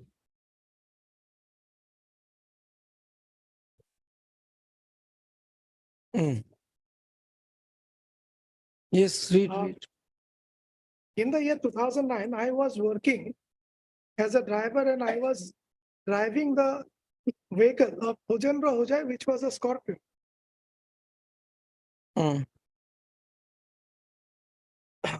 Actually, I was auto driver in Haflong and I was recruited by Phosendra Ahuja to drive his vehicle for 10 days. One day in the year 2009, the exact date and time not being remembered by me now, I drove the aforesaid vehicle from Gauhati to Gauhati from Haflong with Phosendra Ahuja in the vehicle. After reaching Gauhati, we stayed in Gauhati in his It's all right. house. What he says is that yes, Phosendra Ahuja was traveling the vehicle and he was arrested. Yes. But gentlemen, now you come back to the statement 313 you were referring to. Lordship. Do you even give a suggestion to this witness? In the meantime, Phosendra Ahuja instructed another man to board a Innova with a bag. He was the person who was there. Yes. Is it your case?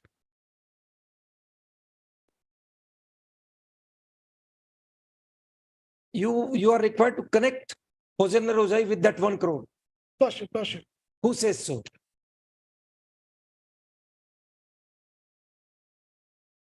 he was the person whom you could have given a suggestion that look here, on the way, Hossein Dorozai called one person, tribal caste. He was having a bag. He was asked to board the Tata Sumo. And Hossein Dorozai was continuously talking to that occupant on his mobile phone. You could have created this kind of evidence. So creation, I was not wise enough. Therein, this is escorting. So this is a sequence. What has been shown is escorting. One vehicle carrying the articles, contraband or the money, and the other vehicle following as an escort. So they give information. Police dikh rahi hai to side mein ho jana, ye kar lena. In that, there in Rajasthan, it is very common in narcotics. Almost in 90% cases, two vehicles are apprehended. One is alleged to be the escorting one, and the other carries the narcotics. So the owner or the person who is actually the helm of the affairs, he acts as an escort. So therein, to establish the connection, the call details are brought in. That is, the occupants were in touch with each other continuously. There have been investigations. There the narcotics, they are picked up from Chittor district and they are taken to Jodhpur and other areas. So the IOs are smart enough. They get even the details from the toll booths that these two vehicles passed at such and such time. That is the quality of investigation we have come to expect.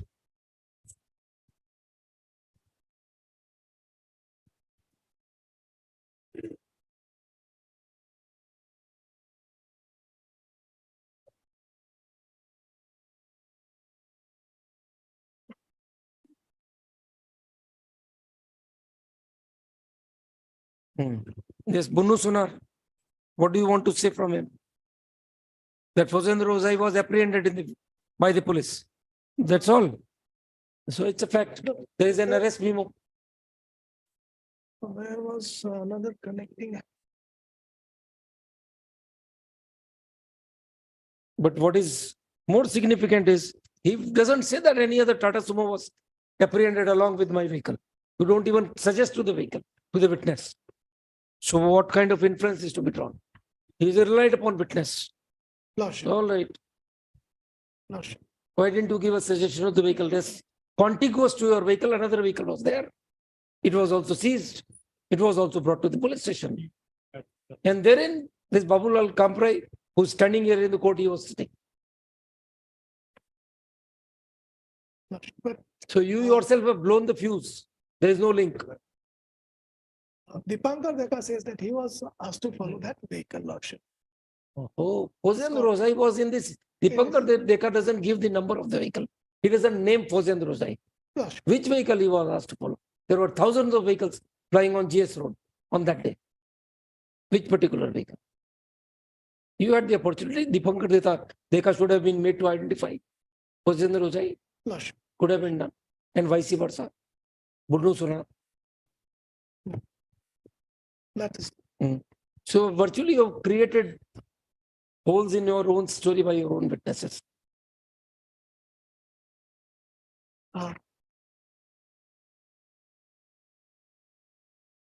This is what is called a systematic demolition.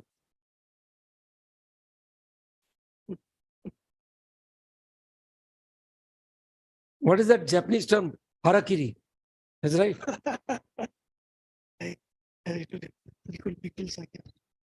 Ask your public prosecutor. Why didn't you put this question to the witness? That who was there in the other vehicle? Whether there was any other vehicle? Why didn't you come with that case? Yes. There were two vehicles as per you. You want to impute the knowledge of the goods contained in another vehicle to the occupant of this vehicle. Which other witness was there as per you to connect the events happening in the two vehicles? Come this way. This is just to find out what was the reason behind it. Sorry, without going to all the documents, etc. and all. Yes. My lord, the whole thing started like this, my lord, that no,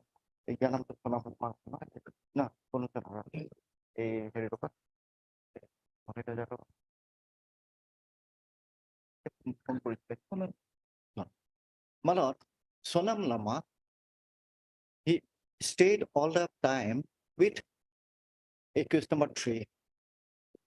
That Accused is number right. 3 Without means? going to your lordship. Accused number 3? Mohit Ojai. Mohit Ojai, all right. Mohit Ojai, he had a flat at GS4. And that is all it has come in. Flat. Now, on that particular evening, this man, he was with Mohit Ojai. He rang up PW21, that is Chandra Sharma, to provide his vehicle. that I want a vehicle. Sonam Lama rang up. I want a vehicle. Now, what it transpires, it is only what I'm saying about the knowledge that the vehicle would be used for, let us, it is an inference matter, for carrying money. Actually. Now, in the morning, that is on fast, the owner of the vehicle, he said to his driver, go to a particular place and pick up sway. He goes to Jew Road area, where is a residence of Mohit Ojai. He get a phone, he get a call that, no, you go to Ganeshpuri. There he picked up, as it has come, my lord, accused number 2, that is bubble camera. They go and reaches a particular spot where they are interested. Now, with all these affairs, my lord, These earlier parts you stated, they are not on the record. So forget about that. They may be in your knowledge. That is your personal knowledge, not a part of the record. You want to convince the court that Fozendra Ojai was having knowledge about the goods being plied in Tata Sumo. that comes only from the 313 statement of bubble contract. Could you anticipate that bubble? Just hold on, sir. Could you anticipate that bubble Kemprai will give that statement? That is what has come, Mala. We cannot. We are asking you. You were the prosecutor. You were required to prove this fact in your evidence. You couldn't foresee what will be coming in the 313. Apart from the fact that 313 of one accused can't be read against another. It's a settled law. There is no dispute. Even confession can't be read. Read H.S. Kurmi, Haricharan Kurmi, the 64 Supreme Court, and then Suresh Pudarmal Nayak. Now, what we are asking you that when you were examining these witnesses, why didn't it strike to you that it is the only person, Bunnu Sonar and Dipankar Deka, from which we can get this evidence that there is a contact between Fozendra Ojai and the cash being carried? Why didn't you even give a suggestion? Madam, that will be a joint liability, Madam, both to me. Whether, because they, Madam, what I would say, they had the knowledge. What is the live link between two vehicles? Two vehicles are plying. We just ask you, say, an example sort of thing. There is something lying in the pocket of Mr. Chaudhary. How you can be attributed to the knowledge thereof? If it is my knowledge, Madam, who will prove that? How it will be proved? You keep it for time being. We'll see what happens. We'll go there. Someone has to say that he saw you putting that thing in the pocket of Mr. Chaudhary. Or both of you talking about it. I appreciate your lordship, Madam. I appreciate your lordship. Madam, this is what has come in 313. That's all. Nothing more than that. Again, we are asking you, when you were examining the witnesses, that was before 313? No. Could you anticipate that this will be the answer in 313? Could you foresee? Madam, generally the witness goes by way of 313 statement what he have they say. Oh no, Madam, 161 statement. Then your IO was at fault. And then identification in the court. Who does that? Is the prosecutor's job? What were you doing? Why didn't you take that risk? Is he the man who was there in the other vehicle? Could have taken that risk. Of course. Otherwise, also your witnesses were turning hostile, right, left, and center. I appreciate. Should have given it a shot. I appreciate lordship. All right, you can take your seat. So, Mr. Chaudhary, what is the live link between the two vehicles and the occupants thereof?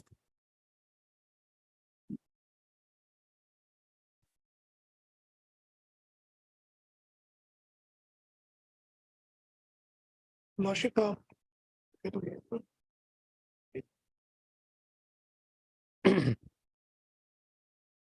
किससे कहानियों से case साबित नहीं होता है. You need proof. Lordship. Right. Gossip is not the way to prove a criminal case. Okay, so tell us what is the live link. From what evidence do you want the court to infer that? The trial court has drawn an inference. Lordship. We'll deal with it when we decide the case, when we declare the judgment. What is your argument?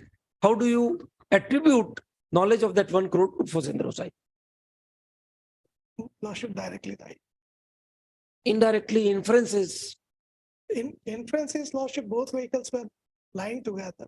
How many vehicles are parked in the High Court campus?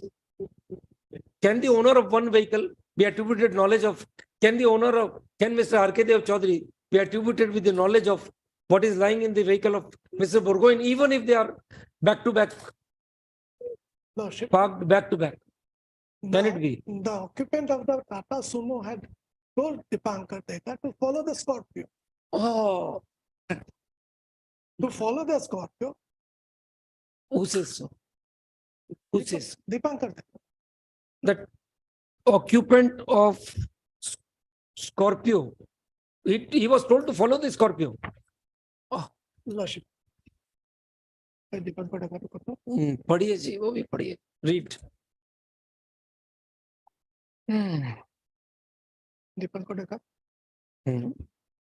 Dipankar Dekha is 600. PW 113 600. 600. Yes. Read, please. Was he even having a knowledge about it? Does he even utter a single word about any other vehicle?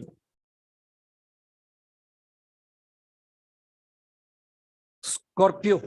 Show us the word Scorpio in his evidence.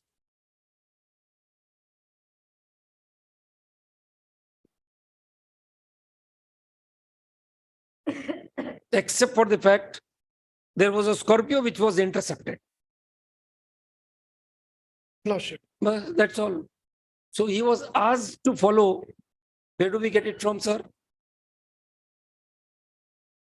And he says, where was the incident? If you are relying on Dipankar Dekha, your case otherwise also blows up in the face. He says it is Barapani. Did you declare him hostile on that? No, Lordship. So then why shouldn't we believe this part of the evidence of the witness?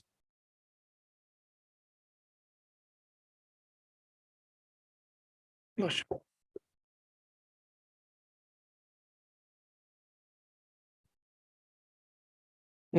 So inference, direct, indirect, from where do we get it? When we dictate the judgment, there has to be some argument Yes. attributed to you that they were in knowledge of each other. On what evidence?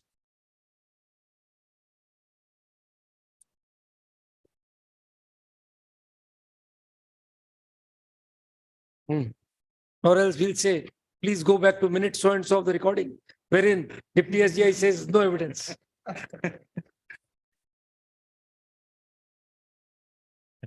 Because You only I have- cannot improve on this. You can't. That's a very fair submission. Yes.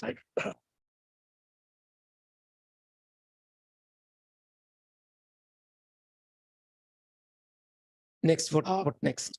So this takes care of 1-4. Okay. Anything else to be added? No. Okay. Yes. Yeah.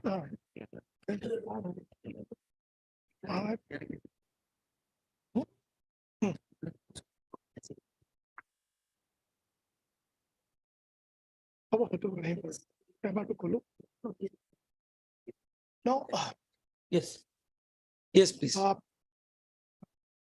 that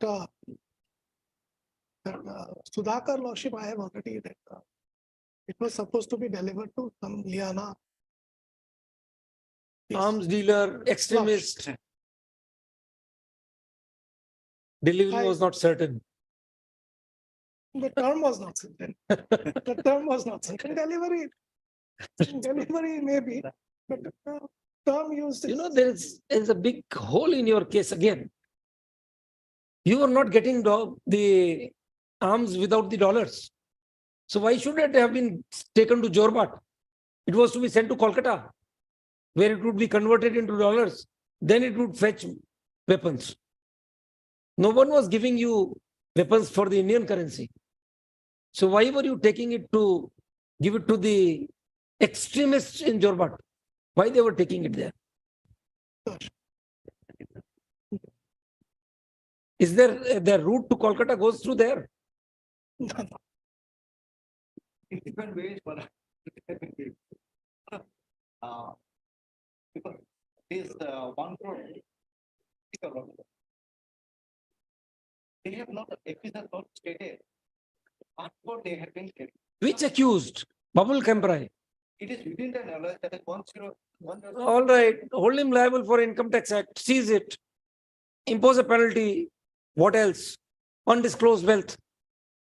I've been carrying it for labor. No, he says nothing. It is unaccounted money. Then what? What have you done in that regard? What have you done? For the possession of this money, what have you held him guilty for? Under what provision of law? The money is deposited. Oh, have you made him liable under the Income Tax Act also? No. So then it is, as per you, it is not unaccounted money then. He can lay a claim on it. It's a fact. Yes, all right. I take your lordship to PW 145. PW 145 page. Page is 680. Volume 3. That's in volume 3. No,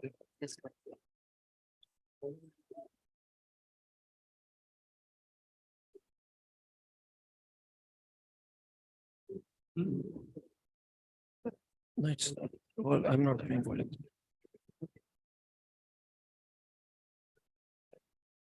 Oh, this is it. Sorry. 680. PW 145.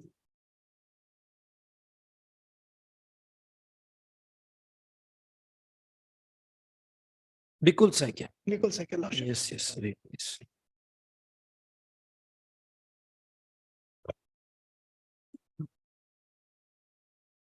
On 1/4/2009, I was working as IC Jurabad Police Outpost.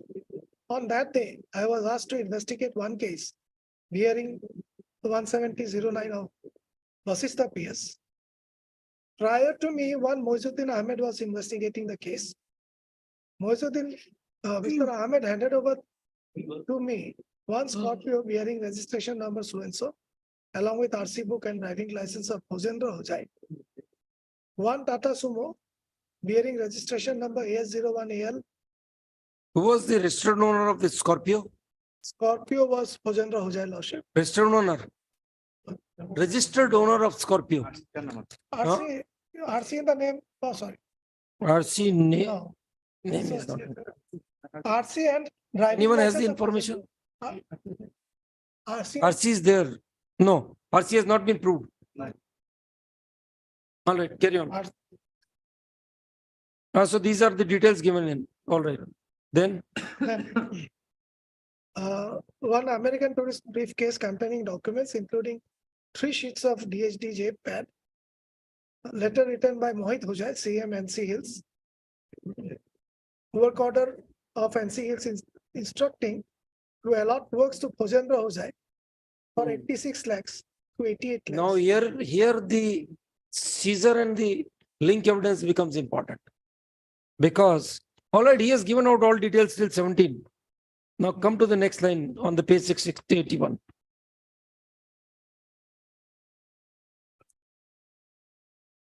The above articles were handed over to me by Mr. M. Ahmed, and I have reseized the same. Where is the reseizure memo?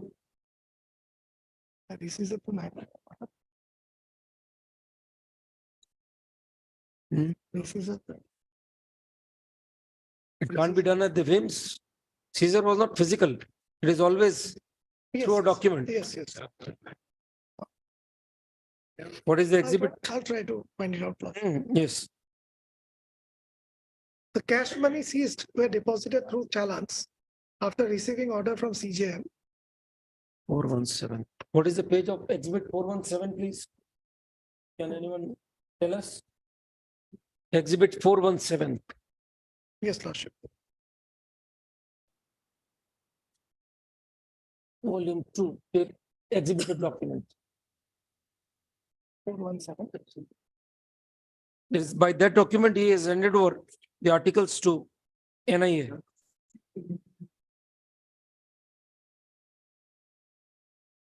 Carry on, you keep on reading, please. Yes, yes. I do, yeah. The cash money seized were deposited through challans after receiving the order from CJM. Accused Babul Kempra and Pojendra Hojai were taken into police custody as per order of CJM during investigation. On the basis of facts disclosed by the aforesaid accused, I arrested R.H. Khan and Mohit Hojai.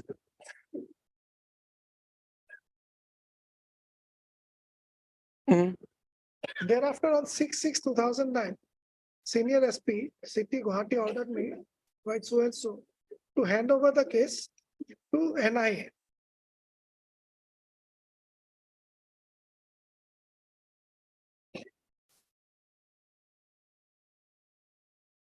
And as per the above order, I handed over the same. By exhibit 417, I handed over articles mentioned in 417 to Santosh Kumar, Inspector NIA, on 8/6/2009.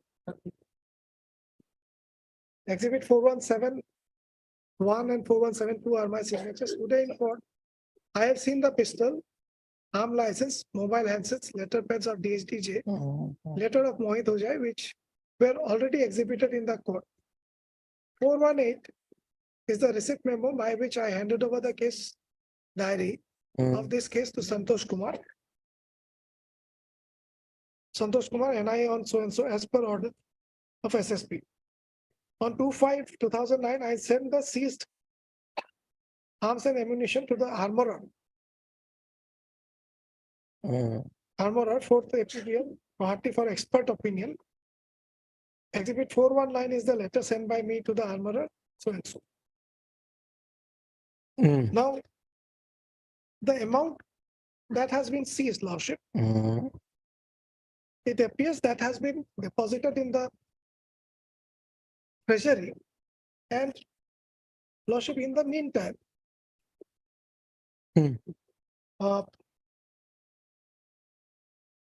this demonetization that had come. Therefore, Lordship, this again had to be redone, and this is a part of the case diary, Lordship. All right. What do you want to say? They were deposited in the bank. They were deposited in the bank. We did the counting, Lordship, before the treasury. That is Counting. and But counting, and if this witness is to be believed, he says deposited through challans. Lordship, Challan is always a deposit in the account. yes. It's not a physical currency, doesn't remain there. It's there, Lordship. It is, and what I'm talking So about where- is, this is after the deposit. Then the So once the money has been deposited, Lordship. where do you get the opportunity to count it? Now, Lordship, as per the order of the landed court.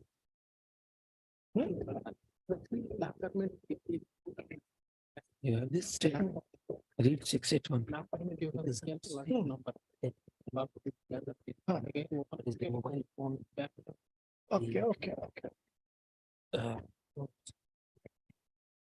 this is the treasury. It doesn't say.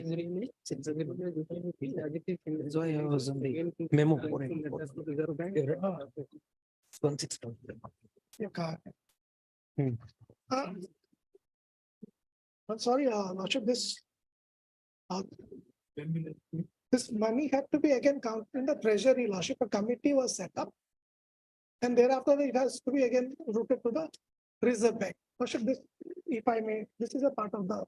Let us see. What is it?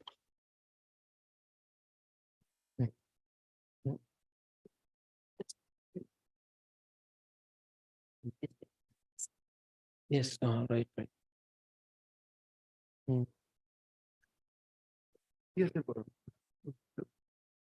recall করলে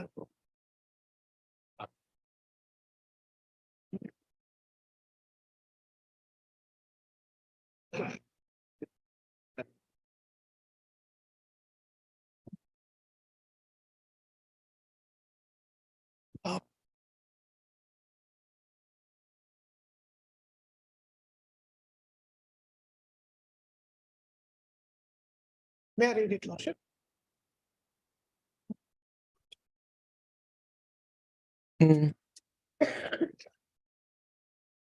On receipt of compliance report submitted by Deputy SP NIA, Gauhati, this case record is put up today to deal with the rest of the players made by. So, Ms. Chaudhary, before you read this, you tell us which of your witnesses says that in physical form the currency notes were kept.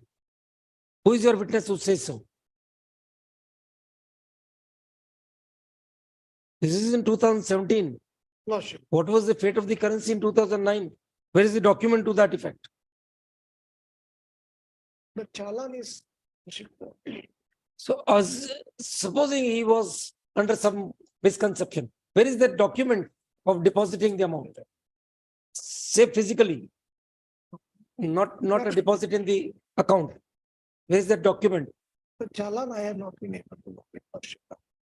But Okay. here, Lordship, if your Lordship will come to the second page. Of Second page of this document. Lordship. yes. The description is there, RC1, 1, 2, 3, 4, 5. These pertain to the money seized in these cases, Lordship. So items numbers 1, 2, 3, 4. They all pertain to RC1. Lordship. Why different dates? TR number.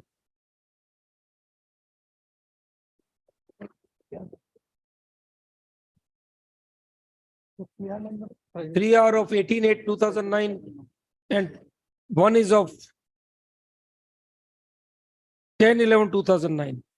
Why this 99 lakhs as a different date? Nah. Yes. Yes, it was Why a different date? 10/11. 10/11, Lordship, yes. These are all RC1. These are all RC1, Lordship. So, and the amount, if you count, that comes to almost 4 lakhs plus 5 lakhs, 9 plus 11, 20. So that is a 1 crore 20 lakhs. Yes, Lordship. How it increased? So there were. Gathered interest. No, Lordship. Then There were other seizures also made. RC1. Yes, yes. 20 lakhs seized total. 1 crore 20 lakhs. There was one seizure of 4 lakhs more. So far as we can recollect. No other seizure, if we can recollect. There are other seizures also. All right, we'll see. But why this different date for 99 lakhs 95,000? Try ask your associates, work on this. Yes, yes. In the meantime, continue on this. Vipul Saikia is a very interesting question we'll put to you.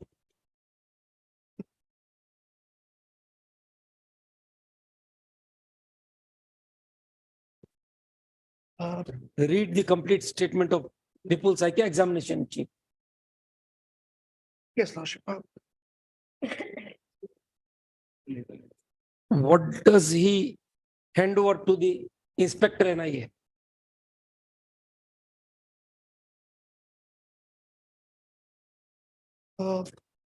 Thereafter, on 6/6/2009, Senior SP Gauhati ordered me by so and so dated to hand over the case to NIA. And as per the above order, I handed over the same. Exhibit 417. I handed over articles mentioned in Exhibit 417 to Santosh Kumar, Inspector NIA. Exhibit 4171 and 4172 are my signatures. Today in court, I have seen the pistol, arm license, mobile handset, letter pads of DHDJ, letter of Mohit Hojai, which were already exhibited in court. Exhibit 418 is my receipt memo by which I handed over the case to the case diary of this case to Santosh Kumar. Gosh.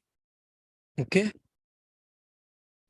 So what did he hand over to the IEO of NIA? 417. 417, read 1652. We'll facilitate you.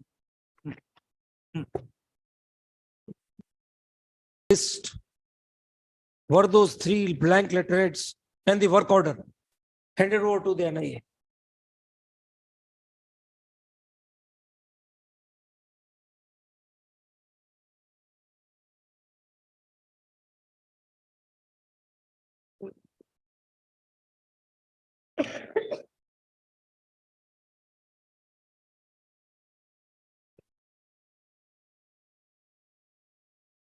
He doesn't say orally, Mr. Chaudhary.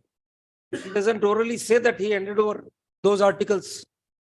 Now read from the list also.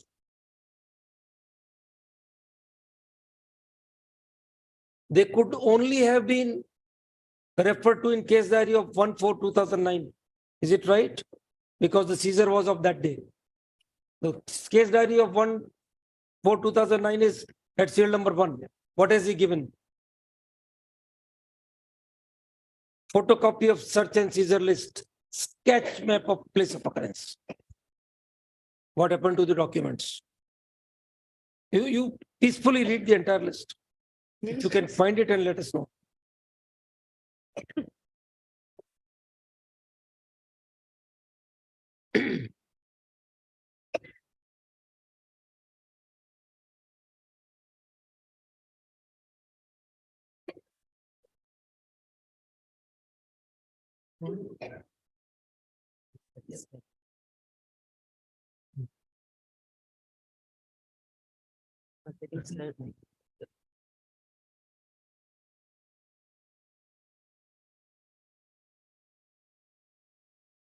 Because he had reseized the documents on the same day on production.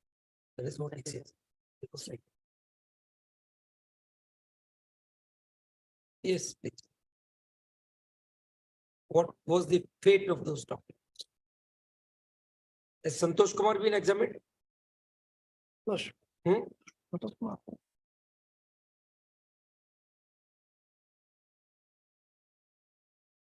Has he been? Yes, CW.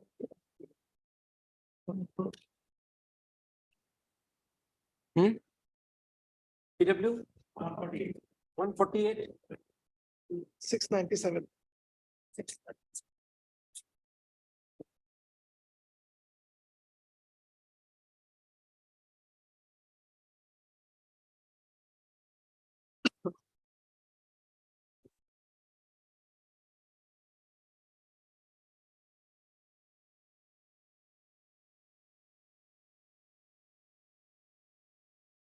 Okay. 697. Yes. May I read it, Lordship? I joined CBI. Read his statement pertaining to 417. Other parts you can refer later. Yes, yes. 417.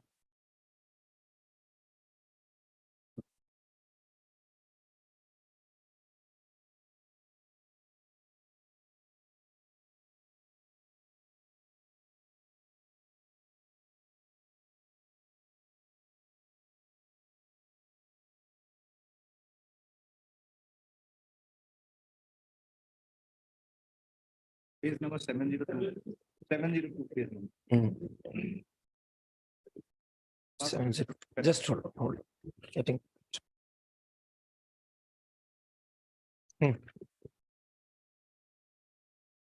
What were the articles? Your receipt doesn't say that those documents were there. Because Saika doesn't say, and Santosh Kumar doesn't say. Doesn't. Where were the documents proved from?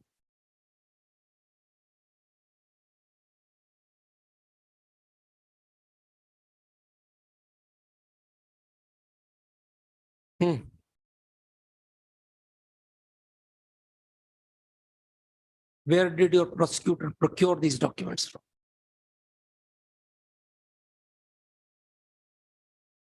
These were the very only two witnesses who could have said about it. Yes, Lordship. Yes, let him say. Let him say. Yes, you want to give an explanation? Come. You say. What do you want to say? No. You hand over. All right. What is he No. giving? It's not this one. What is he saying? Read out. He's trying to give some explanation. No, he's giving me the page number. Page number. Which page number? 702. Lordship. Yes. We've read it. 697. Yes, 697. It's 417 is at 702. Yes, that I have seen. Lordship. Some articles. Some What were those yes. articles, sir? And the proof of giving articles is 417. In that, there is no pertinent reference to the documents. Lordship.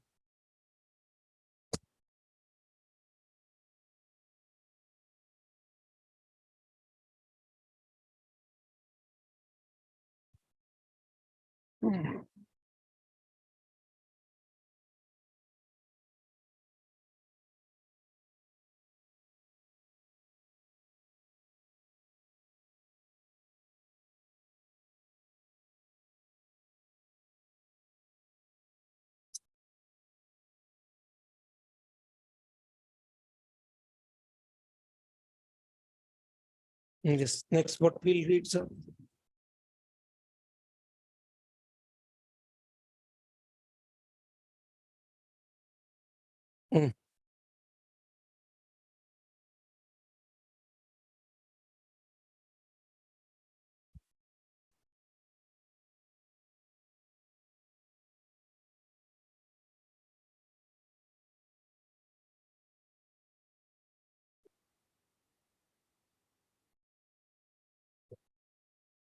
So far as Lordship, vehicle and this seizure of the money, Lordship, those are the only things that I find on record. Okay. Insofar as Lordship, Kojendra ho jaye,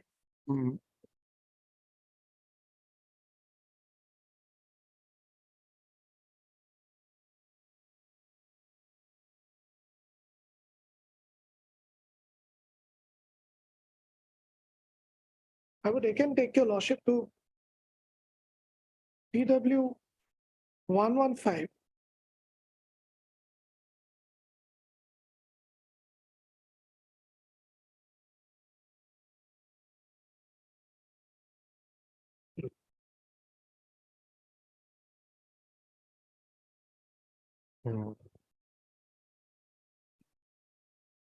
At page 605. Sonam Lama. Sonam, He is that person. that person.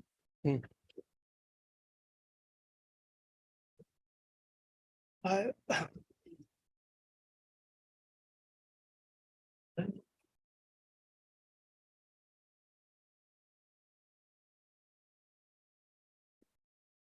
is declared hostile.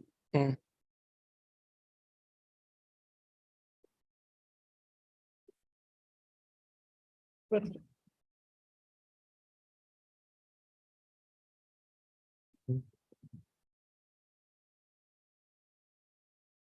I'll read it with paragraph 47 of the judgment.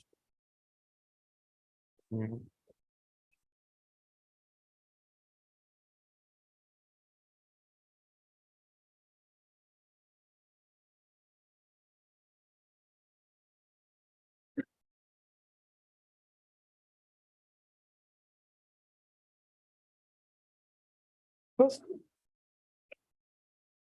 first the statement, then I'll go to the judgment.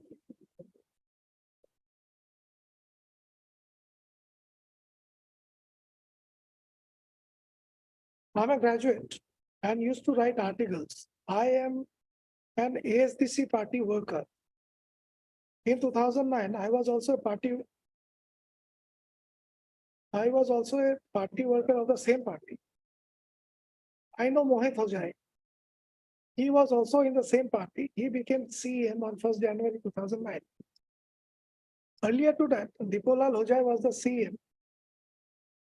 On 31st March 2009, I was staying at Gauhati in the flat of Mohit Hojai.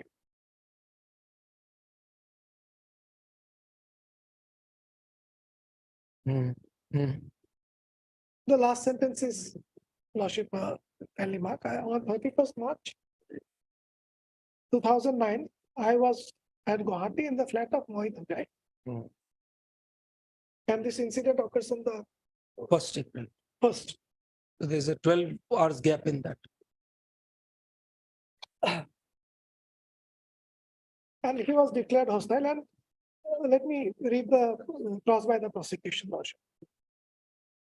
I was called by police once or twice, but I cannot say whether my statement was recorded or not. It is correct that Mohit Hojai had taken a rented flat at Megamalla, apartment Zuro Tiniali. I know Babul Kembrai. It is correct that I met him on 31st March 2009 in the aforesaid flat. On the evening, I was free. Hence, at the request of Babul Kembrai, we went to Ganesh Guri. Yes, Karim. It was about 3 or 4 p.m. Yes. There at Ganesh Guri, Babul Kembrai bought a ticket for a journey to Haflong by train. After that, I came back to my flat. And his tire went flat. He doesn't support you after that. So he had a flat tire thereafter. Lordship, let me finish this paragraph, then I will go. Every answer he says it is not a fact. Every answer. Except for the fact that he came to know from TV news that they had been arrested. Lordship will. And above all, again, whether your prosecutor puts him a question, this is the Babul Kembrai you were there with.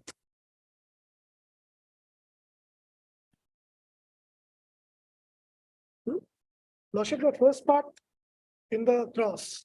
After that, I came back to my flat. Bas, that's You it. there?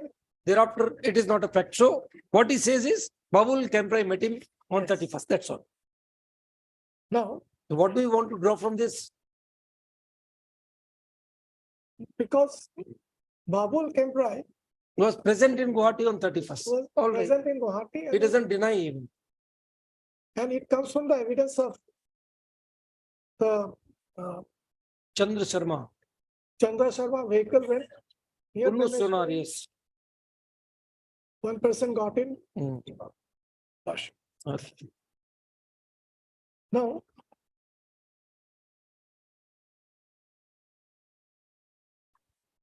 paragraph 47 of the judgment. Yes.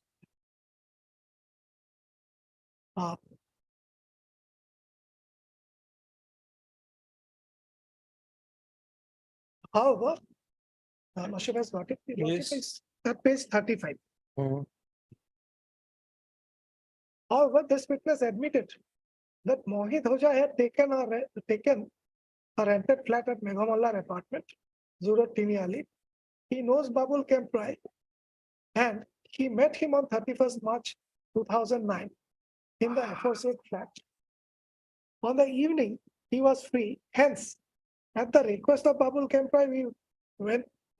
They went to Ganesh Guri. It was 3-4 p.m. that there at Ganesh Guri, Babul Kembrai bought ticket for his journey to Haflong by train. After that, he came back to the flat. Now, at paragraph 49. In the case at hand, BW 115 has admitted having met accused Babul Kebra in the flat of Mohit Hujai on 31/3/2009. He also admitted having aware of the evening TV news that Babul Kebra and Bhojendra Hujai were arrested.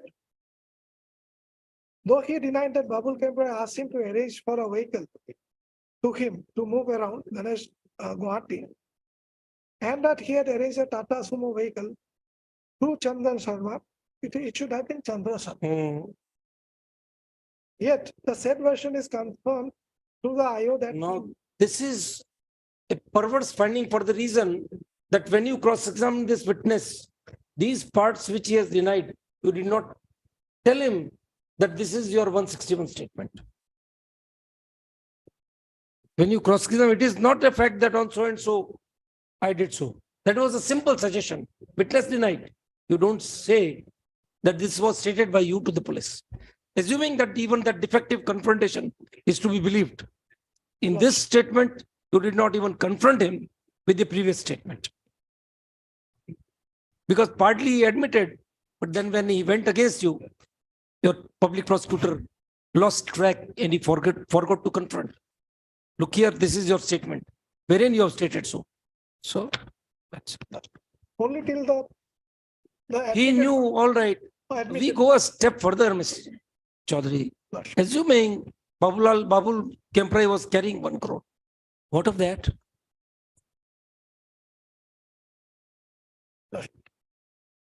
What thereafter? That 1 crore was what? For what? Buying a flat in Shillong? Maybe. You don't know. He was proceeding towards Borapani. Shillong is Supposed to 10 be kilometers delivered away.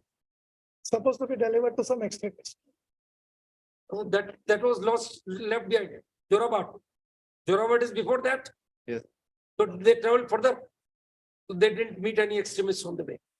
They proceeded to Borapani. Next stop is Shillong. Maybe he wanted to throw it away on good 5-star hotels. Kind of evidence you are leading. You don't put a single question to both these two witnesses that you are saying a lie that this thing happened at Borapani. So that's an important thing again. Jorabat is left behind.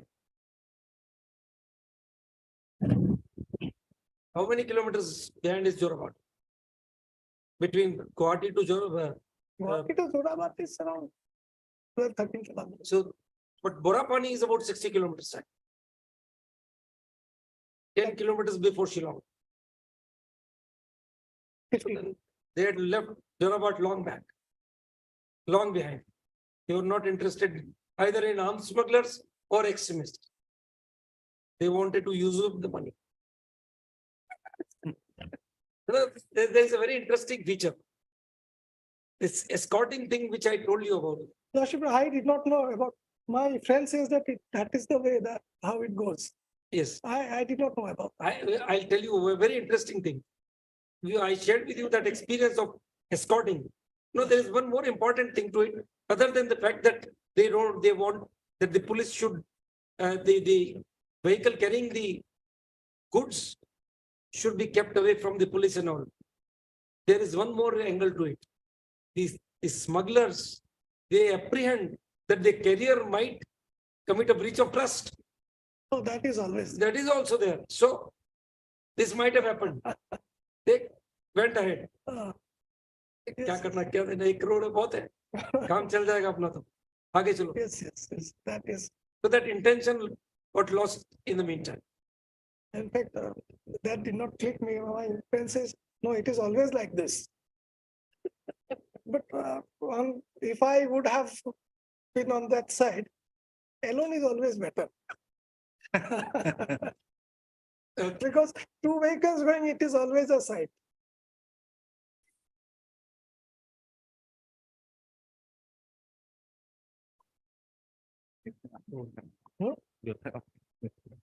Worship, he is saying next time, I will be engaged. See, it has come from his mouth. Oh, The no, next time I will look forward to you. Because, Lordship, I have told your Lordship regarding my experience, Yes, my personal experience. you know, And it was really very devastating for me. we have seen absolute blunders being committed in this case, which leave apart NIA. Your Maizuddin Ahmad was a seasoned police officer of the state. He doesn't know how to conduct investigation. So sorry, state. NIA, maybe the people had just started their business. But these people are seasoned people. If I may be permitted, Lordship, in that Anupam Das, in fact, first thing in the morning, I saw some wounds in his hand. And it struck me like early in the morning, he's just come up from the bed. How? And when I informed the same to the police, they were after me. Why do you suspect it? And he told the police that he had liquor on the previous night, fell down, bottle broke. And I said, that cannot be a glass cup. Yes. That much at least we know. The resistance marks, No, bite marks. bite marks, yes, Yes. resistance, yes. That's Was bite mark. tooth marks are very Subsequently came prominent. out, Teeth bite marks are very prominent. And, They can't be missed. and even later on, like when I had the information, because he walked out from here, another case was registered. When I had informed the police that he is in so and so place. And they sent a constable with his photograph and luckily for us, after near about 5 years. That you narrated, yes. Okay. So next, what is the next argument which is coming forward? Sonam Lama is done. Next.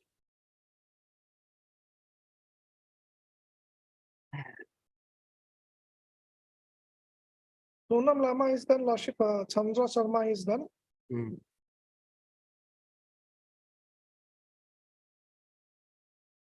Then George Lantham, Yes. PW 29. He is your star witness.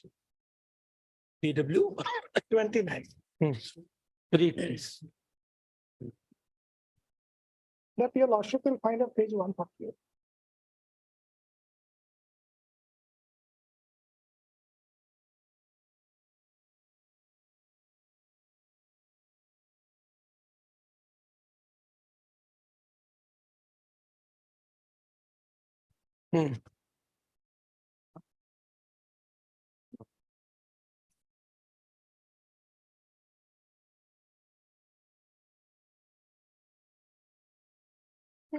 May I read? One moment. Lordship.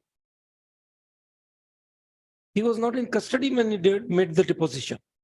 Pardon, man. He was not in custody when he made the deposition. George, George Lamthang. he was in custody, man. Today I have appeared before the court on receipt of summons from court. He was in custody. How then this line? The note would have been he has been produced from custody. No, when he came for giving deposition, my lord, Yes. at that time he was out. No, sir, it is likha hai. CRPC. No, he was in custody, my lord. He was in custody. That's why this question, note at top, would have appeared before the court on receipt of summons from court. So it could not have been. He must have been produced through a production warrant, not a summons. No. We presume that might be correct, but the recording is wrong. The recording on the statement is wrong.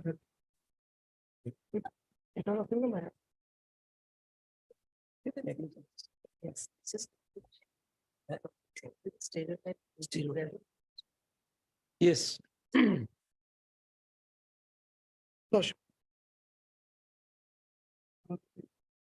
I belong to Manipur. And since 2006, I have been settling in Kolkata along with my family, consisting of my wife, 2 children. Initially, I was working as a travel agent as well as a commission agent. Later on, I was also doing the job of money exchange on commission basis through money exchanger money changer, Topon, in Kolkata. Since I was doing the job of procuring air ticket, I came to know who accused Valsakimi in January 2008. Since then, I used to facilitate travel tickets whenever she approached me for the same. One day, in April 2008, Valsakimi asked me whether I have any idea about conversion of Indian rupees to US dollars. At that time, I did not have any such contact and informed her that when I have contact, and something has been left out here now, and informed her that when I have contact. In June 2008, I came to know with Topon, who is a money changer, one day when I was sitting in a roadside tea shop near New Market area. I heard the two persons discussing about conversion of US dollars, and I got introduced myself to one of the persons whose name is Topon. We exchanged our telephone numbers, and since then, I used to contact him. In the month of August 2008, I informed Valsakimi that now I have got contact for conversion of rupees to US dollars. In the same month and year, Valsakimi brought rupees 15 lakhs from Aizawl for conversion to US dollar. Then I contacted Tapan and started conversion of rupee into US dollar with the help of Tapan. It took about 3 days to complete the conversion. After completion of conversion, I kept my commission at the rate 15 paisa per US dollar and returned the converted money to Valsakimi. In this way, she normally used to bring 15 to 20 lakhs for conversion to US dollars from Aizawl. In the month of October 2008, Valsakimi brought 20 lakhs for conversion to US dollars from Aizawl. When I visit her hotel room at Center Point Hotel, Kolkata, to collect Indian rupees, on that occasion, I saw who accused Vallanchana staying with Valsakimi at the hotel, but I did not know Vallanchana. And Valsakimi introduced him to me as Vantia of Aizawl. After collecting the money from Valsakimi, I left the hotel and went to my rented house with the money in Kolkata. Then I contacted Tapan, and as before, I exchanged the money through Tapan. It took 3-4 days to complete the conversion. In the same way, I kept my commission at the rate 15 paisa per US dollar and returned the converted money. In 2008, in November 2008, Valsakimi came to Kolkata and asked me to accompany her to Madhumilan Hotel to collect the money of Vantia, Vallanchana. And both of us went to Madhumilan Hotel at Kolkata, from where Valsakimi collected rupees 1 crore from Phojendra. But at that time, I did not know Phojendra Hotel. After Valsakimi collected the money, both of us headed to my rented house at Kolkata, and from where we counted the money in detail and found it to be 1 crore. After Valsakimi left for our hotel and I started converting the money to US dollar with the help of Tapan. It took about 10 days for converting the said money. After completion of conversion, I handed it over the US dollars to Valsakimi, and the same way I kept my commission. Again in 2009, Valsakimi came to Kolkata and asked me to accompany her to Madhumilan Hotel in Kolkata, where she collected rupees 2 crores from Phojendra Hojai. At that time, I did not know Phojendra Hojai. After receiving the money, we both of us headed to my rented house at Kolkata, and from where we counted the money in detail and found it to be 2 crores. After that, Valsakimi left for her hotel and I started converting the money to US dollar with the help of Tapan. It took about 20 days for converting the money. After completion of conversion, I handed it over. I handed over the US dollar to Valsakimi and in the same way kept my commission. Again in March 2009,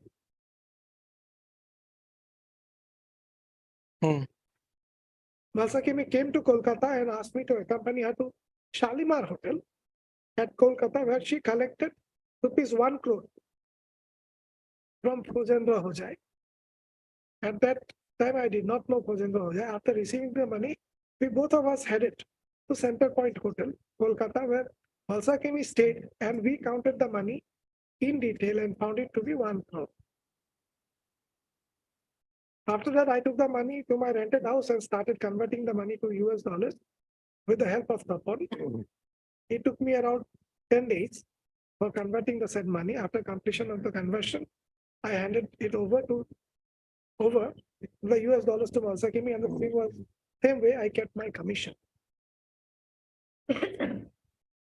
Although I was accompanying Valsakimi in the said 2 hotels, I did not have any knowledge about Phojendra Hojai, from whom Valsakimi collected the money on 3 occasions.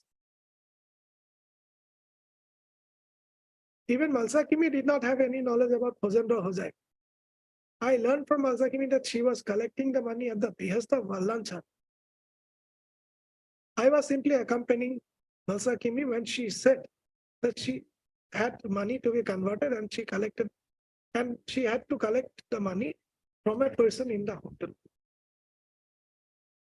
In April 2009, May 2009, June 2009, July 2009, Valsakimi brought 15 lakhs from Aizawl for conversion into US dollars. On each occasion, I converted the money into US dollars through Topan and in the same way kept my commission after conversion.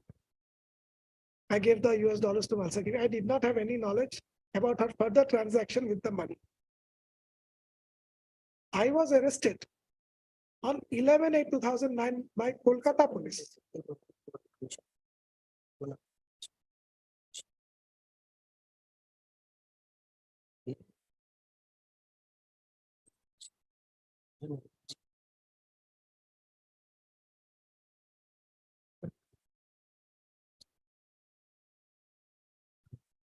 Yes.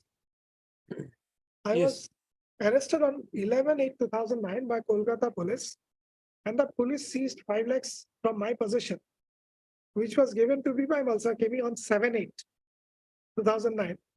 But she did not tell me what to do with the money, and she said that she will let me know what to do with the money. I admit that I had converted rupees to dollars, but I am not colleagues of any of the co-accused. I was only a commission agent, working only to get a little commission to be able to maintain my family. On 28/2009, I made a statement under 164 CRPC before Judicial Magistrate at Gauhati. Today, I have gone through the said statement, and I say that the same was recorded as per my statement. Exhibit 76 is my statement, is the said statement. Exhibit 76.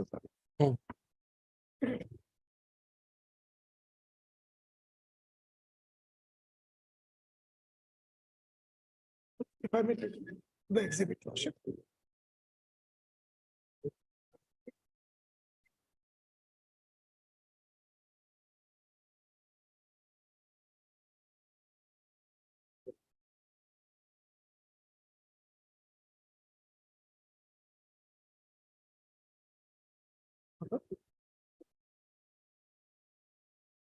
Lordship.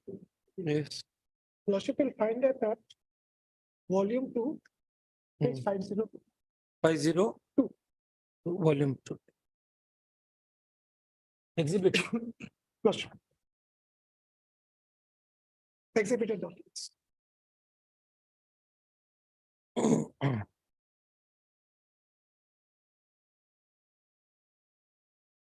Yes.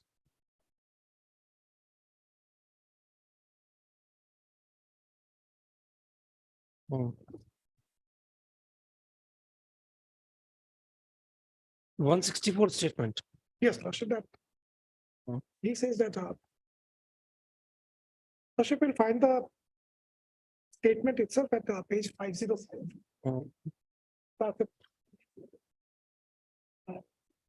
From 502 to 504, Lordship is the formal thing.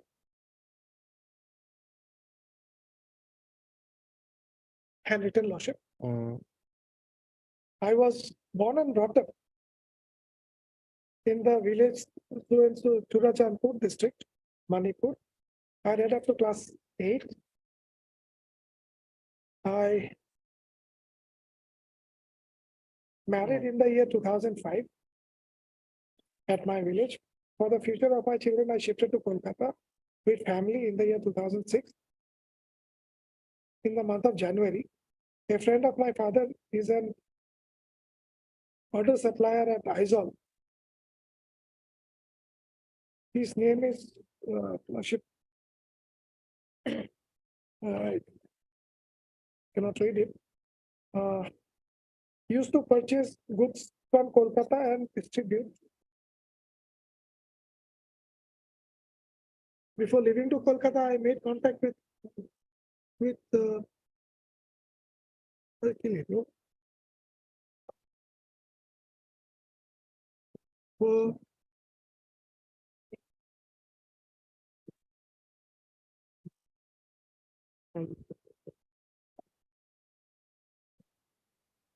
Lordship will come to the second paragraph of 506. So far as I remember, in the month of January 2008, a lady named Balsakimi called me over phone and asked me whether I do business in ticket. When I answered in the positive, she asked to help her in purchasing air tickets whenever she fly to Aizol. She called me from Kolkata. She asked me to meet her in the hotel. I met Balsakimi in the hotel. Thereafter, I, on few occasions, purchased air tickets for so and so. Balsakimi told me that she has got, I think it's shop in Aizol, and she used to purchase goods from Kolkata. After becoming familiar with each other, once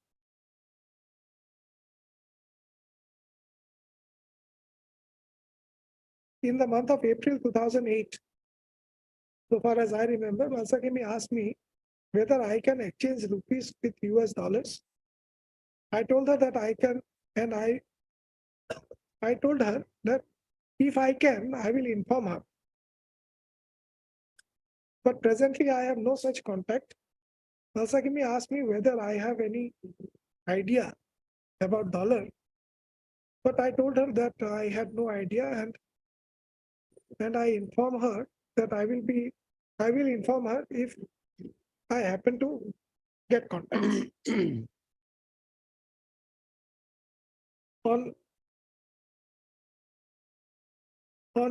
day. Yes, all right. We have read that statement. What do you want? So, Lordship. This is the previous statement. Yes, what is its use? He In this statement, he doesn't name Fosendra Ojai. Lordship. So, first time identification in court, Yes. and he admits in cross, photo shown to me. Yes. Lordship. Then Yes. what is the worth of the identification? So what is his link to the accused persons? Balsakimi, all right. Transactions in conversion.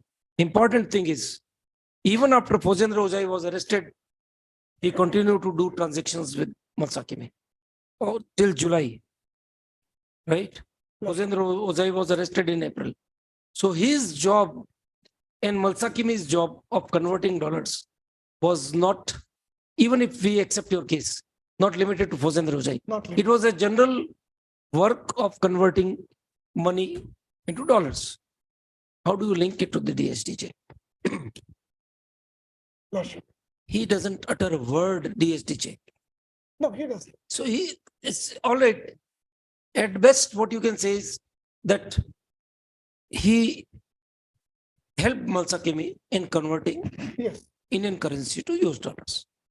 Then, and then there was one element called Tapan. What happened to him? He says he was arrested and that let go. Yes. Why should your agency not be asked a question of Malafites? Did the dollars work? Huh? Dollars were not only meant for procuring arms, they also were meant for buying freedom. Seems so. Why did you let Tapan go? Lordship, he has not been. Role of Malsakimi and Tapan in that manner. Same. Conversion. So, why didn't you apprehend Tapan in this transaction? He has not been brought. Your IU doesn't even say Yes. that I made any interrogation. Maybe, all right, his role may be only to a money changer. But what was the investigation done from him? Because this is few occasions Malsakimi has used this guy. She may directly have contacted with Tapan. Why didn't your IU interrogate? Okay. In any event, what do you want to draw from this statement?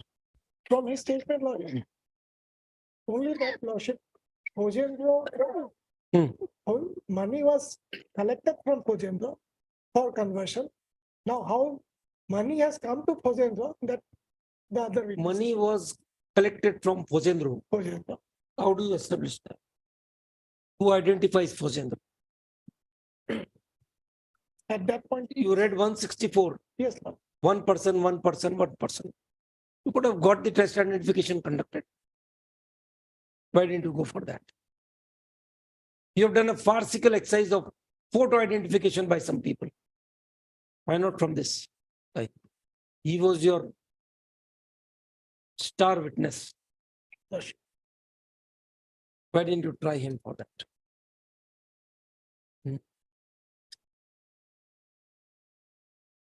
So if his identification of Hossein Rojai goes, what remains? Apart from the fact that the argument of exculpatory statement is there. So that is a little questionable. As a matter of fact, if you read the 164 statement, there was no need even to arraign him as an accused. Even in that statement, he simply says that he was doing this job. So he was in a way just like Tapan.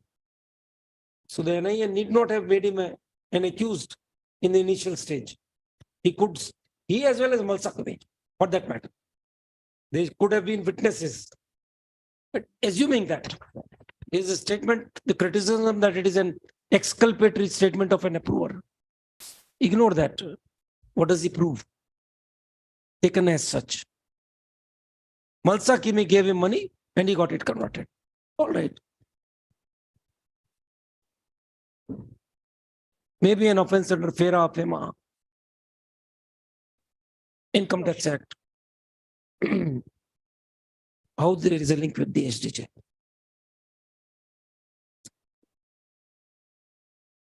Think on it. You've got 2 nights to work on it. I'll try my best. Rather 3. I'll try my best. Yes. Okay. Anyway. And we expect that you will complete on Monday. Yes, yes. Yes. And what about the written submissions? Will period let him complete it, my lord. Okay. He has got some aces up his sleeve. We apprehend. No. I will try to give by Monday. I will give for Joel and Arvind, I will give. Okay. What about you? You passed on the written submissions. He doesn't have any secrets up his sleeve. On Monday, we. Okay, very well. Lordship has given them